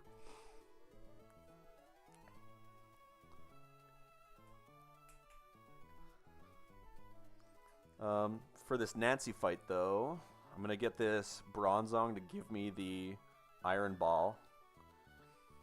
And if he doesn't give me the Iron Ball, I'm going to be upset.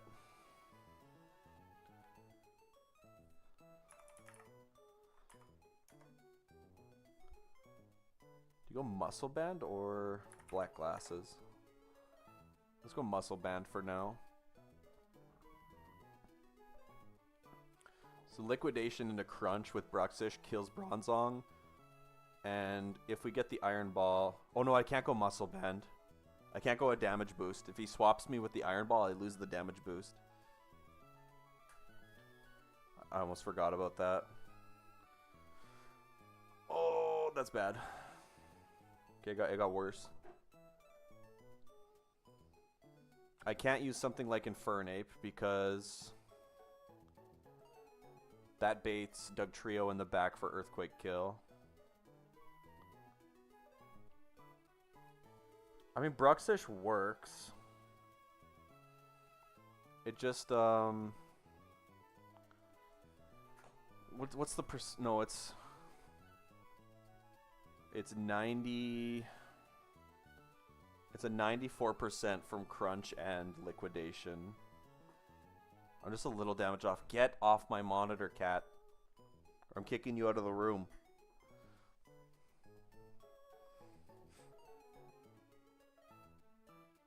All my fire types bait Dugtrio, so it's just like a waste. Sharpedo dies to Gyro Ball crit. But Surf into Crunch gets it done. Sharpedo's dead to Dugtrio in the back, though.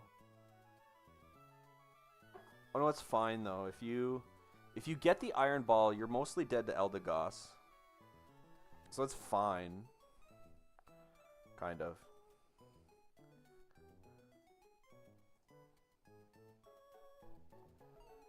Where do you think you're going? Hmm?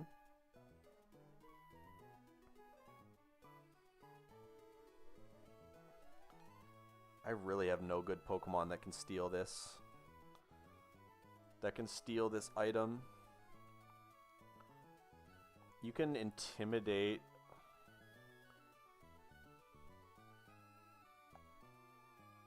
It doesn't really do anything though.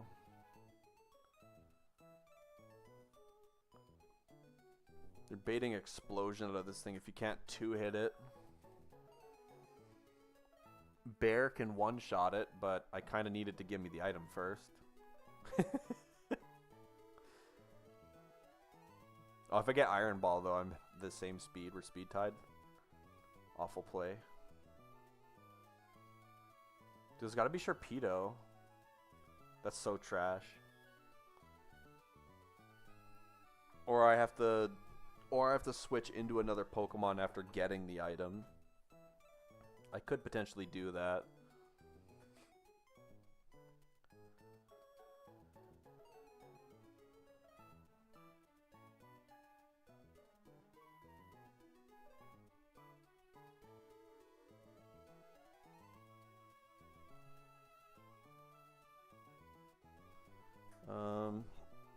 God, I want to get this fight. I want to get to the gauntlet before I quit today.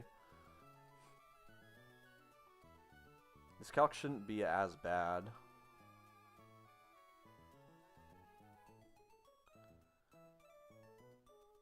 I could get Bronzong really low and guarantee an explosion and then just switch.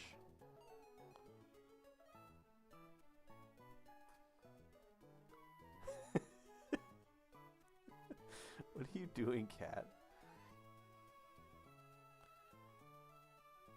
Because Sandslash Alola takes explosion from this thing pretty well. I could do that instead. Sandslash Alola baits, what if he takes a boom? Meteor Assault or Brick Break from Surfetched. Oh god. Wait, what is... I forgot what Meteor Assault even does.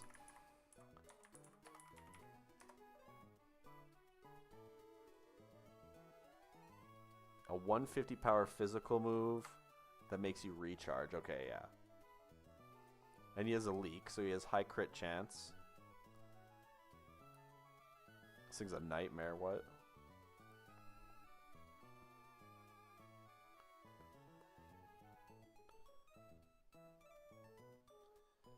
Leak plus Leaf Blade and Night Slash is a guaranteed crit. Which means the AI knows that, and it can click those guaranteed.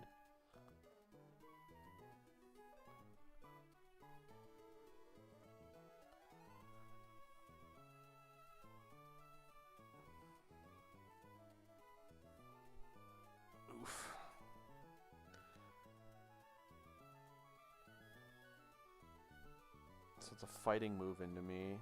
He's scrappy. He can't be intimidated.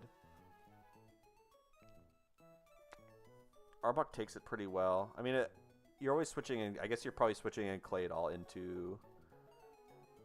Claydol is switching into Sirfetch'd. If he goes Meteor Assault, you can hit him with a Psychic. And then he's clicking Leaf Blade. If not, he's clicking Leaf Blade. These are guaranteed crits. Oh man, actually he could click Night Slash or Leaf Blade.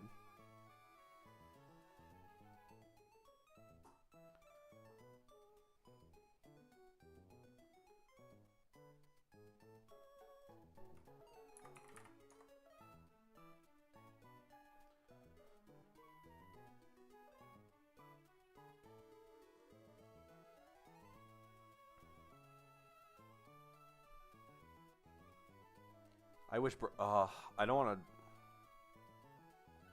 I could get Psychic Fang on Bruxish for this thing. Is that really worth it, though?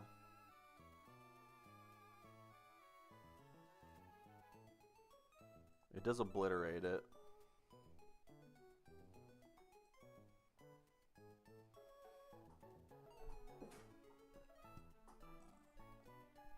How much damage does Meteor Beam crit? Metachamp can take it, and then... Okay, Metachamp deals with Sirfetch'd pretty well. If we come in on a Brick Break or a Meteor Assault... Oh, but if we do that, then... Oh, no, we're dead. Oh, it's Doug Trio again, man.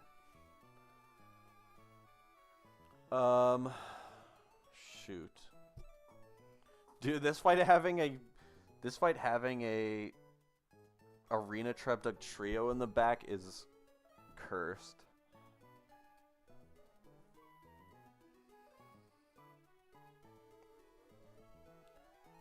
So very cursed.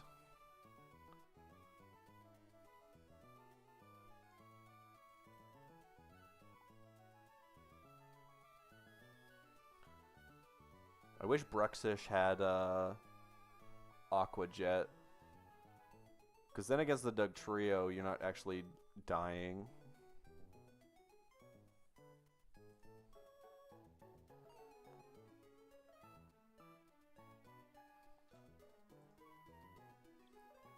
Arbok dies to that.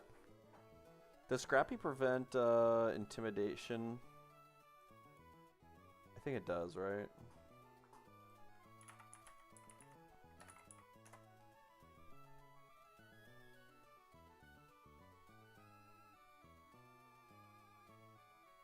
Yeah, it should.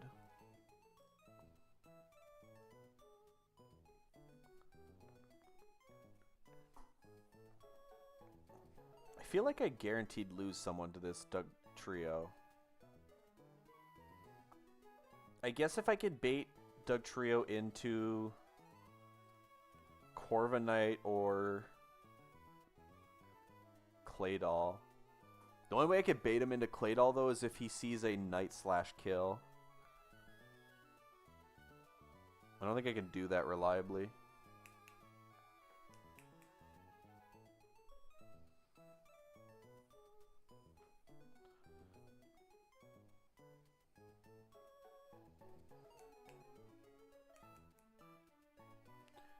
Claydol gets ruined by Night Slash crit and Leaf Blade crit, though.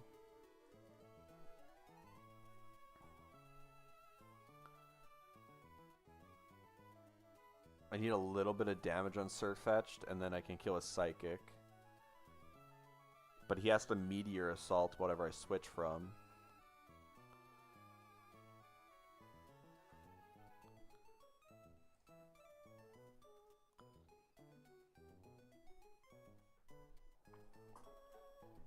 Azumarill baits...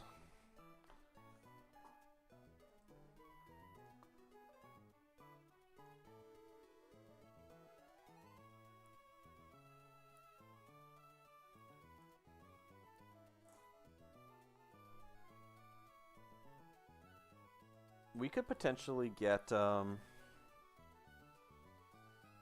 mean, I could gamble with it. I could gamble I could gamble Bruxish on Bronzong by clicking Liquidation into... What's the percentage there?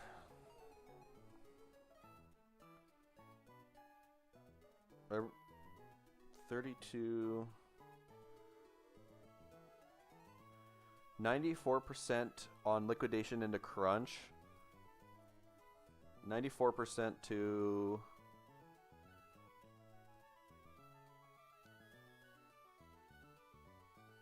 94 to 111.9.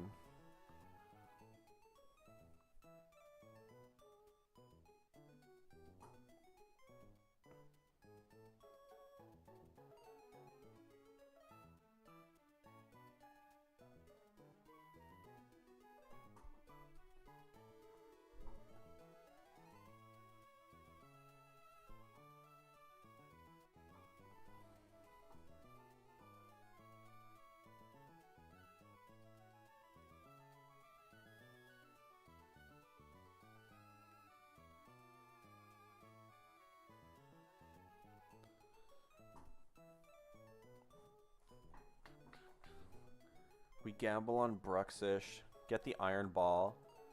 Iron Ball baits in Eldegoss guaranteed. You switch into Corviknight on a Leaf Storm. You go like a Chesto Berry.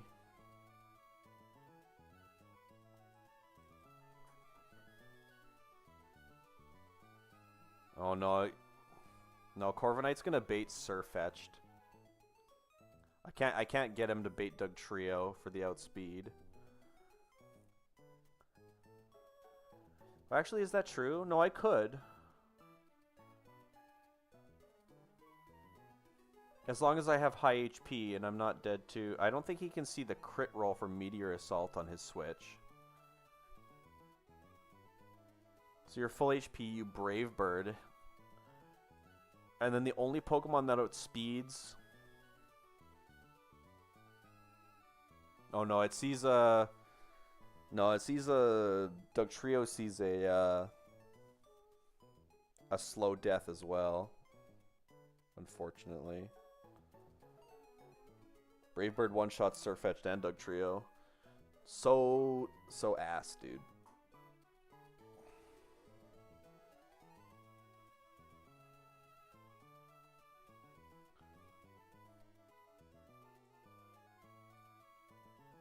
Get a Leaf Storm out of Eldegoss.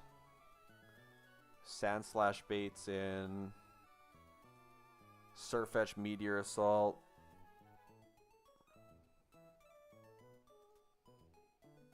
Arbok baits in Dugtrio, but dies to EQ.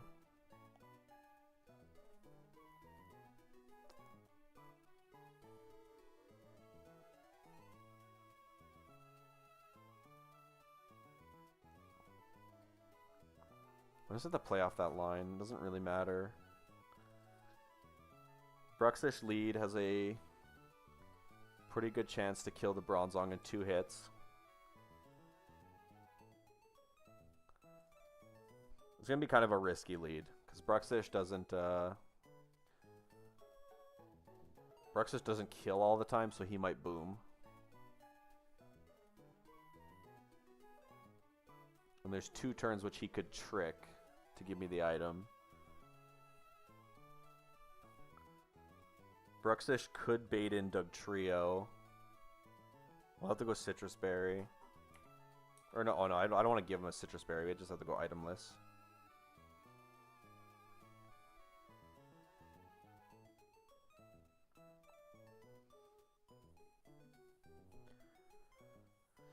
Bruxish, if it gets the Iron Ball, baits in Eldegoss. Guaranteed.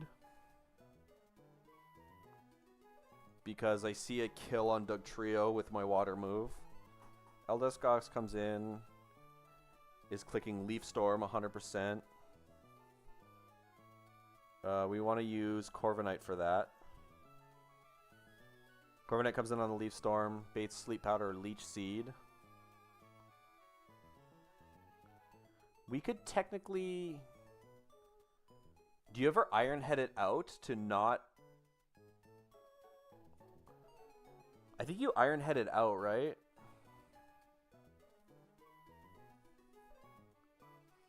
Does that mean you want to get Toxic? I think you want to get Toxic, actually. You come on the Leaf Storm. You take like 9%. You take a 16th from Toxic.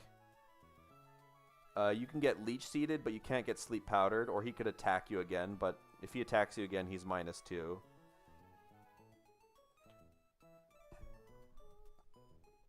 So he probably Leech Seeds you. You Ironhead. That should bait in Meteor Assault from Sirfetch'd, which means Sirfetch'd has to recharge when he uses it. So who wants to tank that? Azu can tank it and then go for a smack, and then baits a Leaf Blade.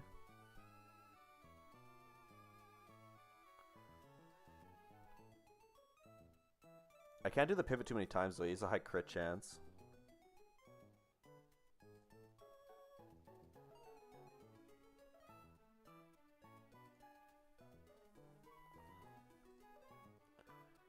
I guess if you know that it's Meteor Assault coming out, you can go into Claydol to...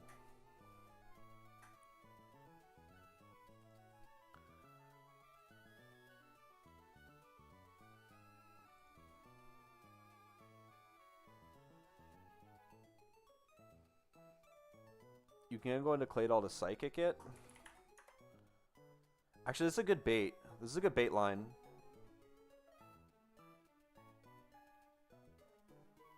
I think. So Claydol's in the fight. He tanks a Meteor Assault, has a Citrus Berry. Meteor Assault makes him have to recharge. You Psychic. You do a good number to him, or crit him. If you crit him, it's kind of bad.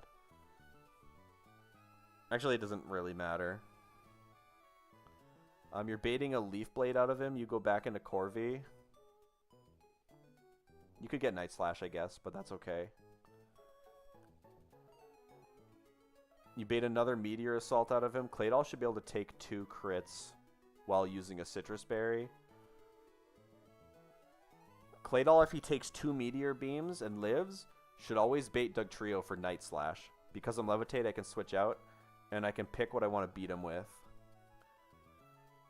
Which is probably Meganium, right? You do have to be careful, though, because he has Final Gambit. No, it's not Meganium, it's Ursaluna. Ursaluna can come in on Night Slash, tank Final Gambits for days. Ursaluna then baits back in Eldegoss. Corviknight might be low at this point, but you can have a Fire type in backup, like Infernape. Oh yeah, and then Infernape comes in, frags the Eldegoss, and then Drampa's left in the back, and you have Muscle Band, and you one-shot him. Muscle Band, Sky Uppercut into Drampa, kills him.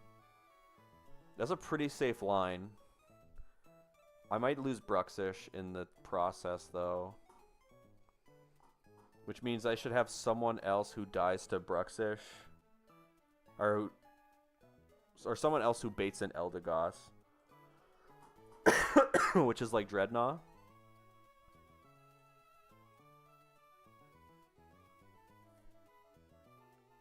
Dreadnought baits in Eldegoss guaranteed. Okay. I don't need to pre-damage or anything. I'm going with this.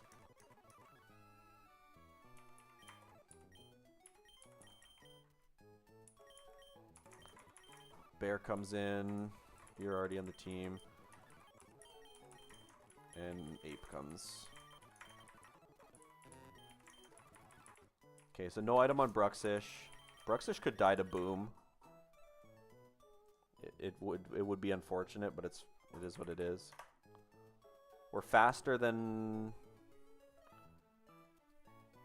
Because I want the Iron Ball. If I don't get the Iron Ball either, then that also is what it is. We go Muscle Band on Ape.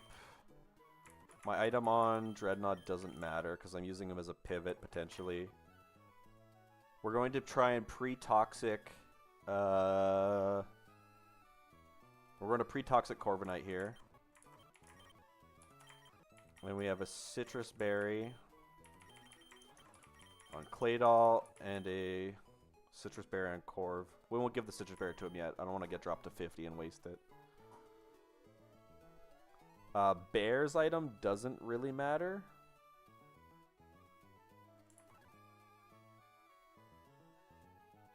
It really doesn't matter at all, yeah. I don't want to waste a Citrus Berry, so let's just have him. He'll have an Oran Berry. Okay, let's get Corviknight set up with a Toxic here.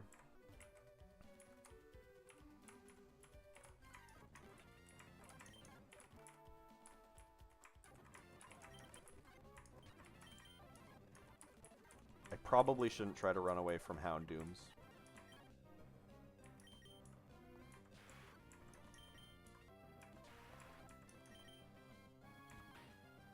Come on, you piece of crap.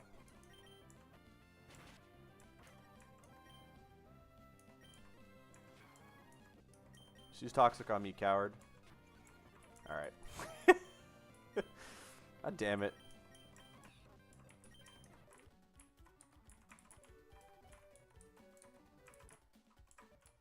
Friggin' Salazzles, man.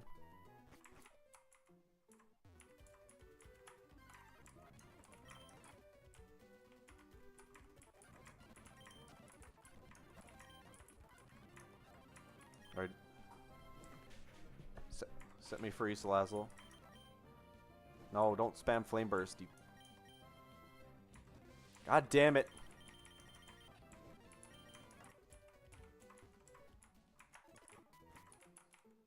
It's 1 in 4. And you can hit me like 4 or 5 times in a round.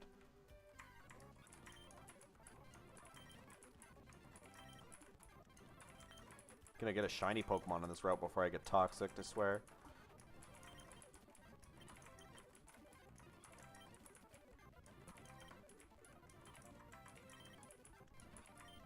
This is also where I would kind of wish I was playing music.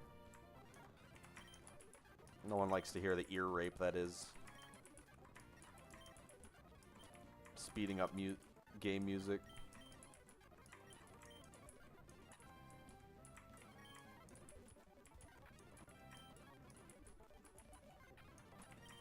Please.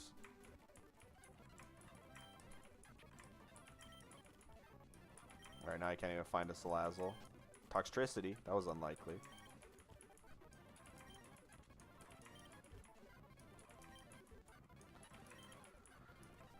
Alright, please. There we go. Huge. One try.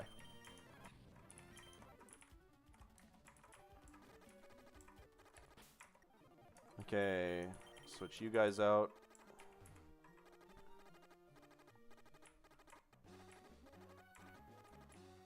Okay, here we go. Elder Nancy. Make sure we heal up our HP and give a super potion, or not super potion. Give a citrus berry to you. And now I can't get sleep powdered by the Eldegoss. Okay, here we go. I could lose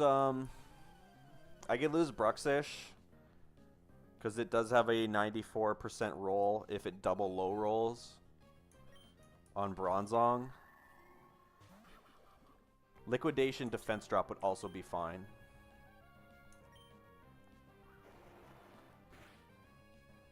I crit him. Okay, I mean that works too.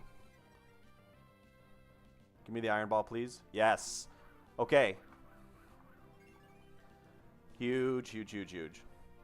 Okay, so Bruxish is now slower than Bruxish is now slower than the Eldegoss, so that's gonna force it in.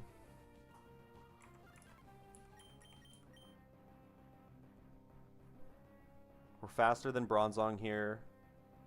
Bronzong base is 34 speed, I think, without the Iron Ball. Yeah, Bronzong's extremely slow without the Iron Ball anyway. Really crunch.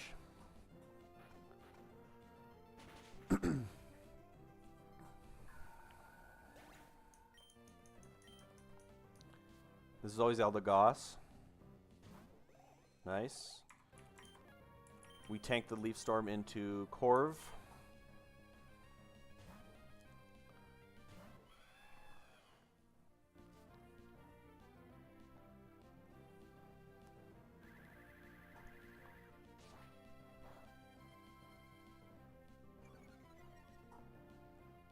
This will probably Leech Seed me now. It doesn't really matter. I'm not killing this. I want to force the switch into... Meteor Assault from Surfetched here.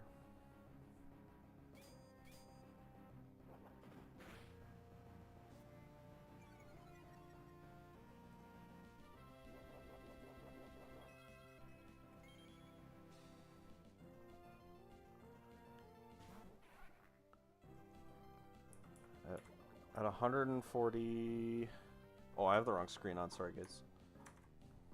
Let's bring up the real screen. So 127 HP. Night Slash crit is not more damage ever than Meteor Assault. So it'll always be Meteor Assault here. We go into Claydol.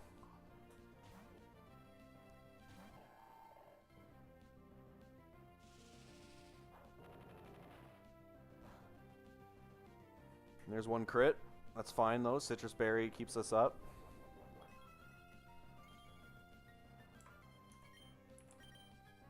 We Psychic once for some good damage because he's recharging. At 99 HP, we do bait Leaf Blade or Night Slash, I think.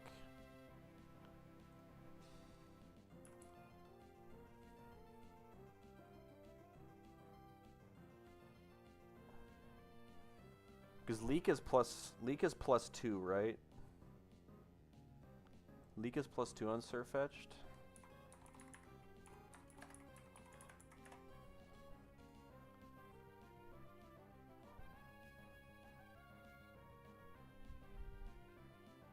Yeah, Surfetched or Farfetched by 2 stages.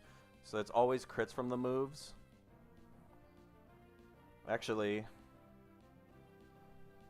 yeah, it's kind of annoying, but it's fine. I think we can use Monkey here to bait. Yeah, we can use Monkey here. We can go on a Leaf Blade or a Night Slash, and then bait the Meteor Assault again.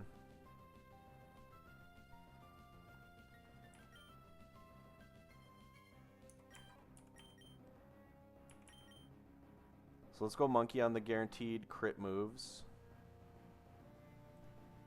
At 99 HP, we're never dead to Meteor Assault crit, so I don't think you'll see that.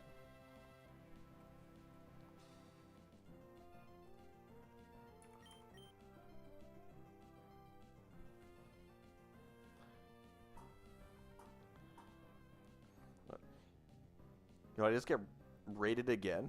Or you wandering around the chats, Stefan? Galvanized Square Steel. True. Let's go Ape.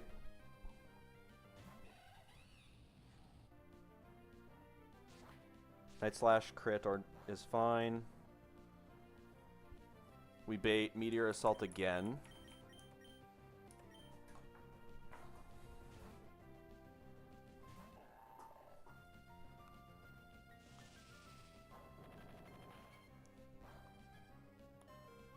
That HP is totally fine. He has to recharge. And this forces out, because Claydol is faster than the Eldegoss, this forces out Dugtrio. And because we have Levitate, we can switch.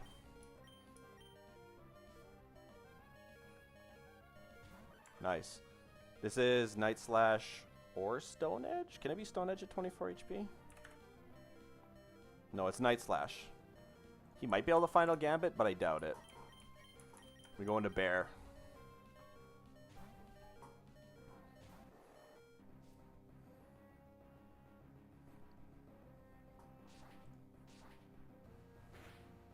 This could final gambit on me, but it means nothing.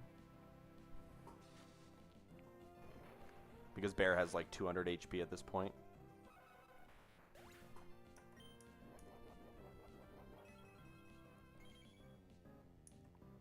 Get the Oran Berry. Okay.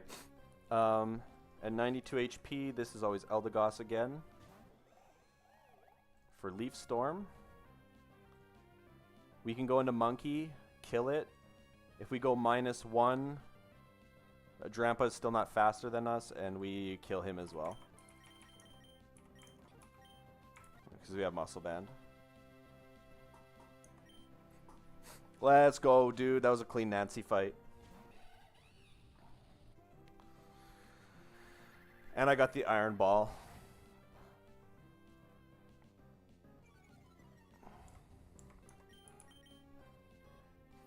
Alright, overheat the Eldegoss.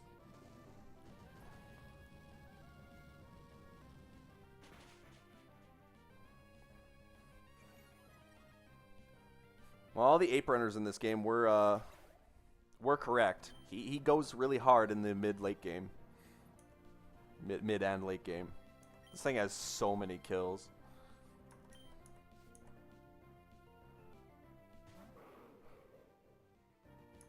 And Sky Uppercut, and Drampa's gone too. Boom.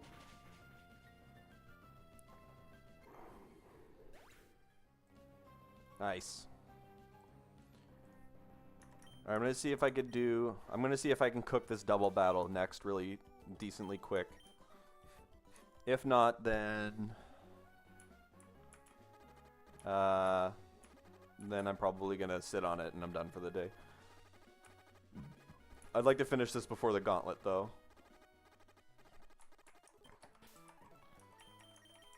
Iron Ball acquired. Okay.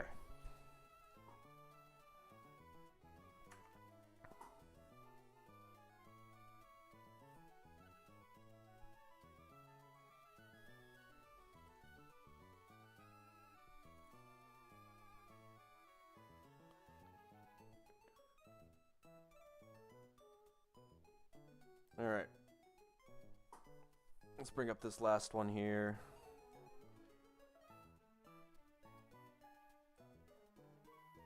This is a...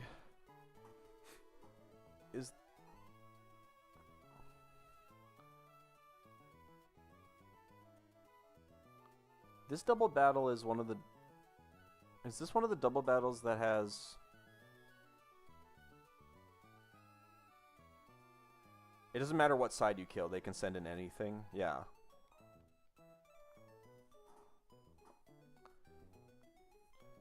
So yeah, this is Klefki and Houndoom lead, but he has Unnerve, so he can spam Swagger. Klefki can spam Swagger and be really annoying. I think I have a pretty good way to deal with this, though. We just lead with something that dies to Foul Play. And we kill, like, Houndoom.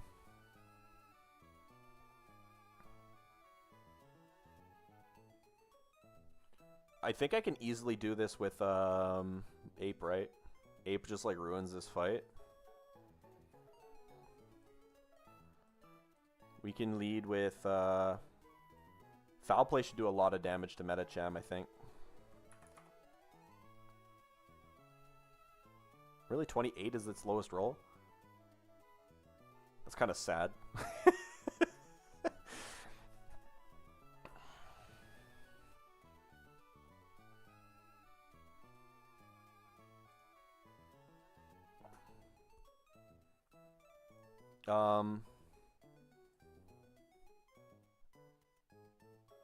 I do kind of hate that it baits Pyroar for Hyper Voice.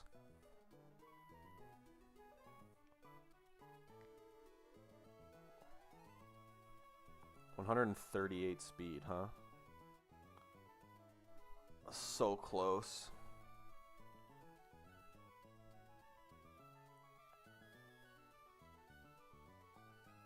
What if I do something like Bear instead, maybe?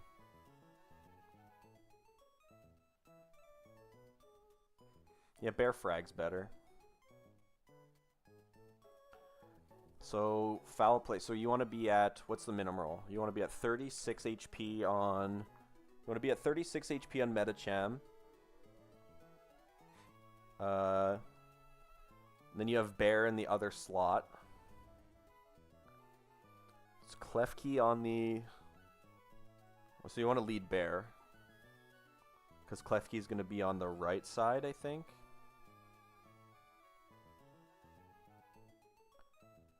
I don't actually know.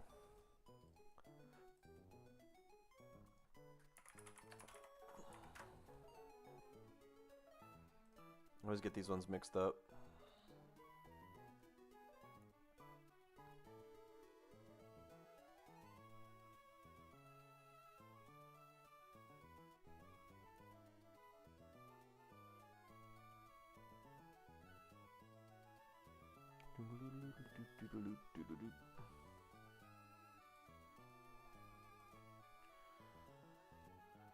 I'm just gonna double check these numbers. Oh god.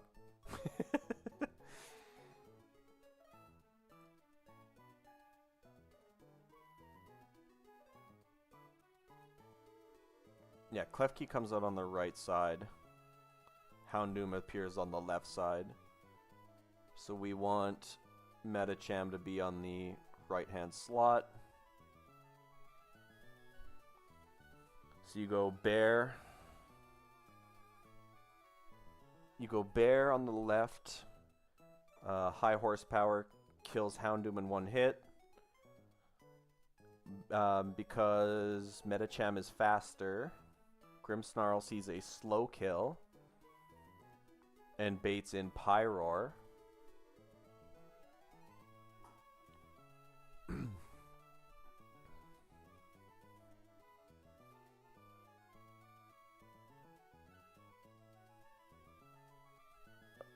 Baits in Pyroar.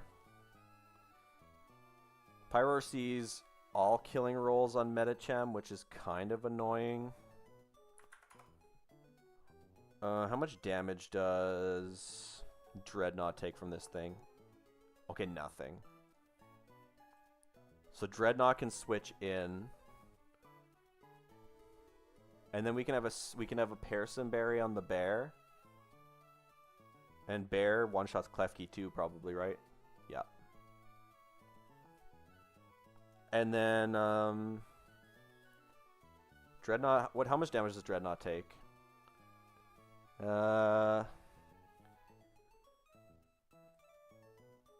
If we put him to like 50%, if we put him to 50%, it's a little sketchy.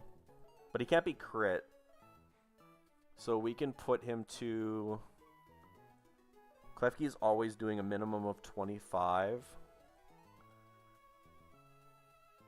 So 70. If we go to 75% on Dreadnought, we're switching in on a potential high power retaliate, or a hyper voice, or a burning jealousy. If it's burning jealousy, we would do like 70%, right?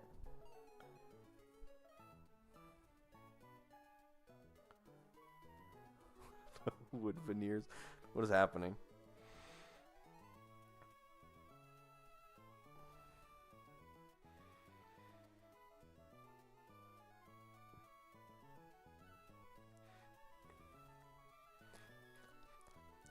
I like how as Pokemon streamers we say the most like randomest sentences ever.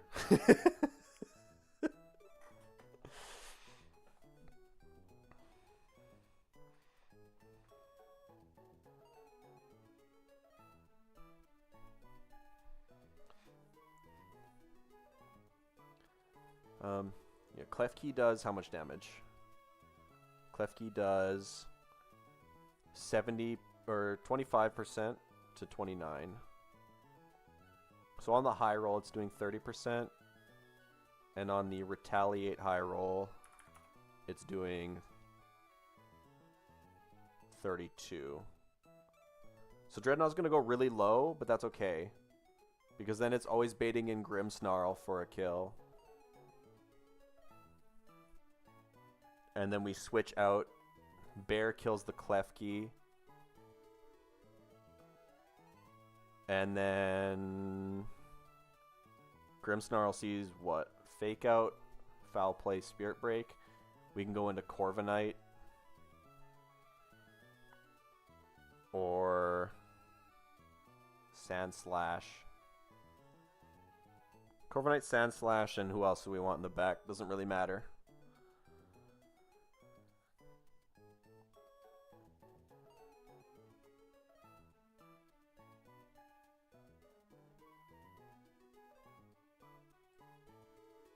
How much damage do you take from Foul Play?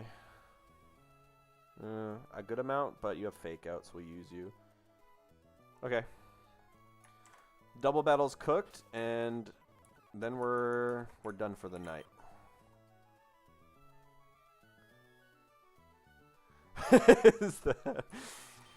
Is that what happens to you?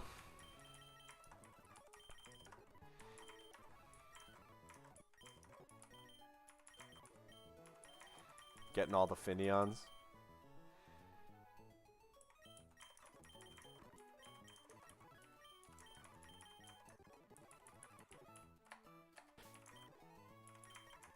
Personberry.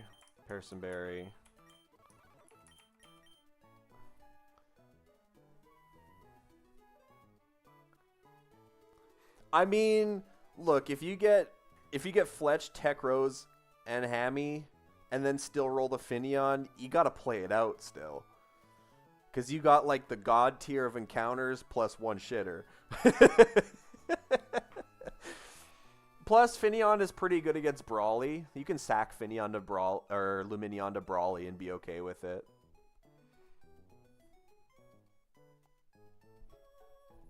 It's not ideal, obviously, but with that kind of box, you're scaling, you know?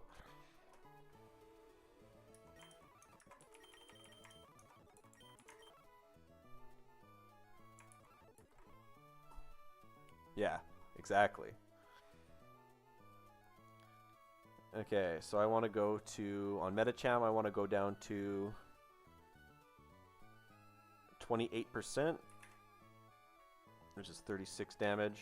And on Dreadnought, we want to go to about 70%. 118.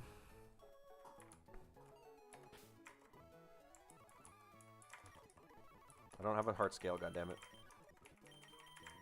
Poison you.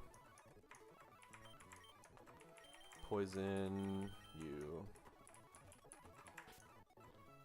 So what they say? 118 on the turtle and 36 on the other guy. Turtle's at 116, that's fine, I think.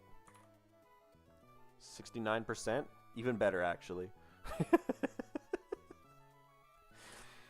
69% is the perfect HP to be at.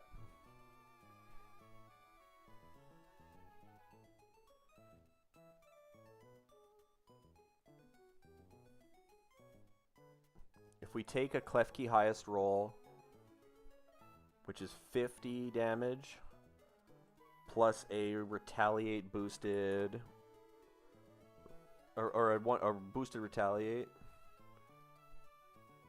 104. Dreadnought always lives, okay. And Metacham is faster, confirmed, than Grimmsnarl, right? Yep. So we're always baiting in Pyroar.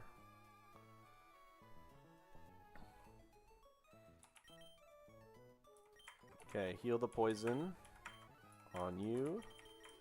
And then we just have to get Metacham down to 28%.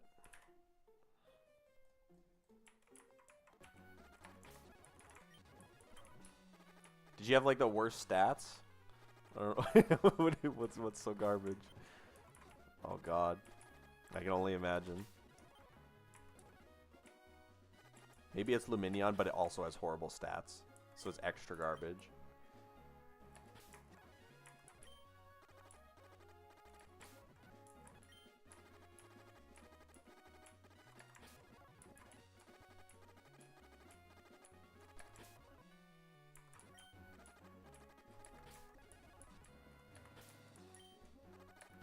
There we go.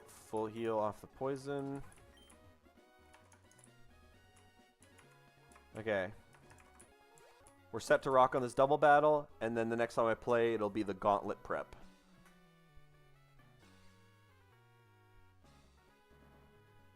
Oh, the garage. Oh. I thought I read garbage.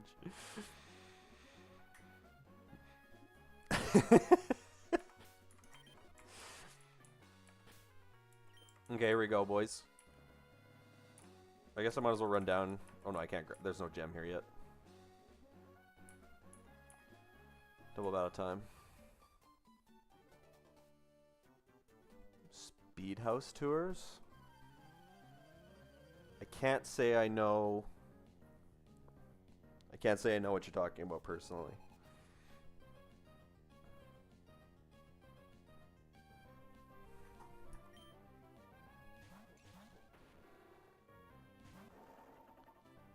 All right.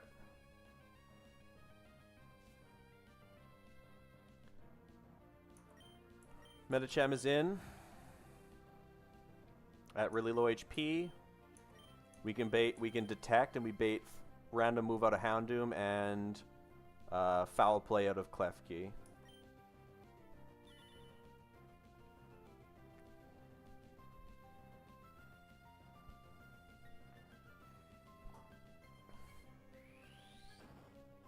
Bear kills the Houndoom. This baits in Pyroar for random move into Metacham. But we brought a pre-damaged Dreadnought who can't be crit.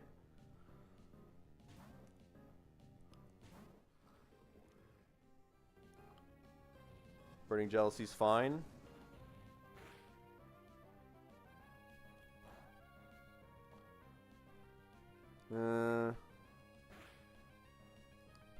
Is that enough HP to bait an attack in a Dreadnought? I sure hope it is.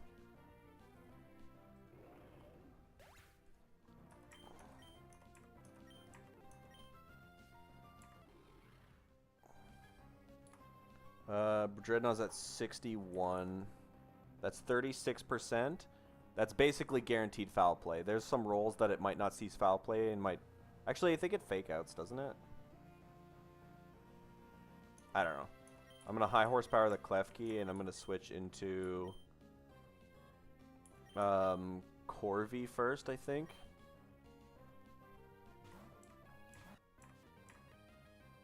Okay, he faked out the Pokemon I switched in, so...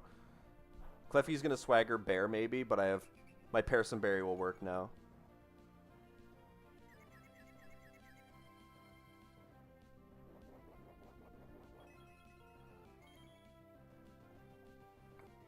Bear obliterates this Klefki. And then all that's left is Grimmsnarl.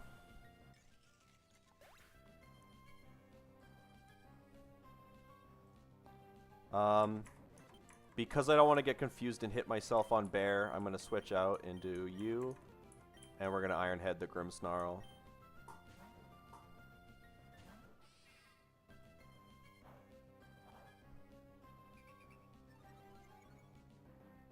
That's fine. You are Giga Dead now because we have Parson Berry here as well.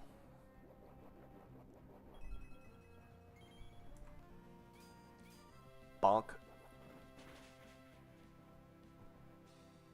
Super clean. Well, those fights on this route have been so clean so far.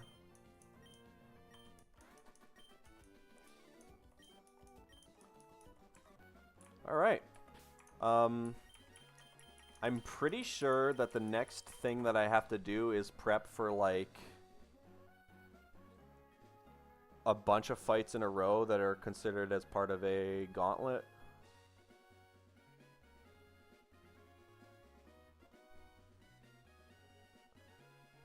Gauntlet with no access, yeah, Gauntlet with no access to a Poke Center, from Pokemaniac Steve to Collector Hector.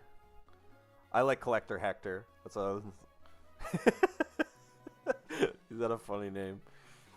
How many fights is it? It's 1, 2, 3, 4, 5, 6, 7. It's 7 fights without a Poke Center, so I have to cook up a team of 6 that works for all 7 fights. Most of them are only 3 Pokemon. Hector at the end is 4, but we're gonna have to. I'm gonna have to do a big cook session on the next time.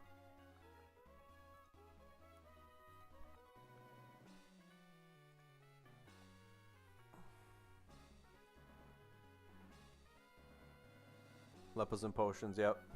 Lepers and potions and potentially a lot of pre-damaging and planning for such things. I'm pretty sure I feel like Ursaluna's already coming. He's probably really good in a lot of the fights.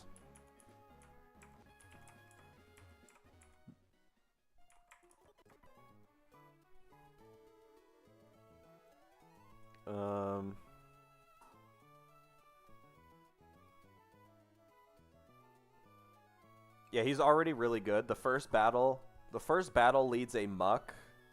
The first battle leads a muck with explosion and stuff. Ursaluna's faster than the muck, and I can pre-damage him before I hop down the ledge to bait Giga Drain out of the Poltegeist, so that I can switch into something that kills it. So it's already off to a decent start.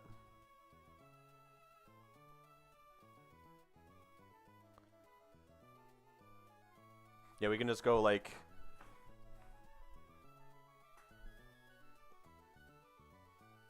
Yeah, Ursaluna's already a good lead. I might try. I don't know if I'll remember if I have time to do. If I have time to do some calcs on my own time, I might try. That will be it for today. But tomorrow and on Saturday, I'll be back starting around the same time. Me and my buddy Worm are going to be doing our Blaze Black 2 Redux race again. If anybody wants to stop by for that, we will be on around the same time as when I started today. It's like 4 hours ago.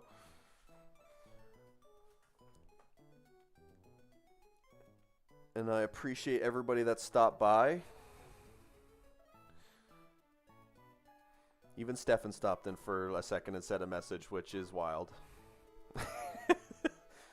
Thanks again for raiding in, Whip. I'm gonna leave you a follow. Maybe I can catch one of your streams in the future. I think we're kind of live at the same time, so we'll see. Appreciate everybody tuning in, and yeah, have a good night. Peace.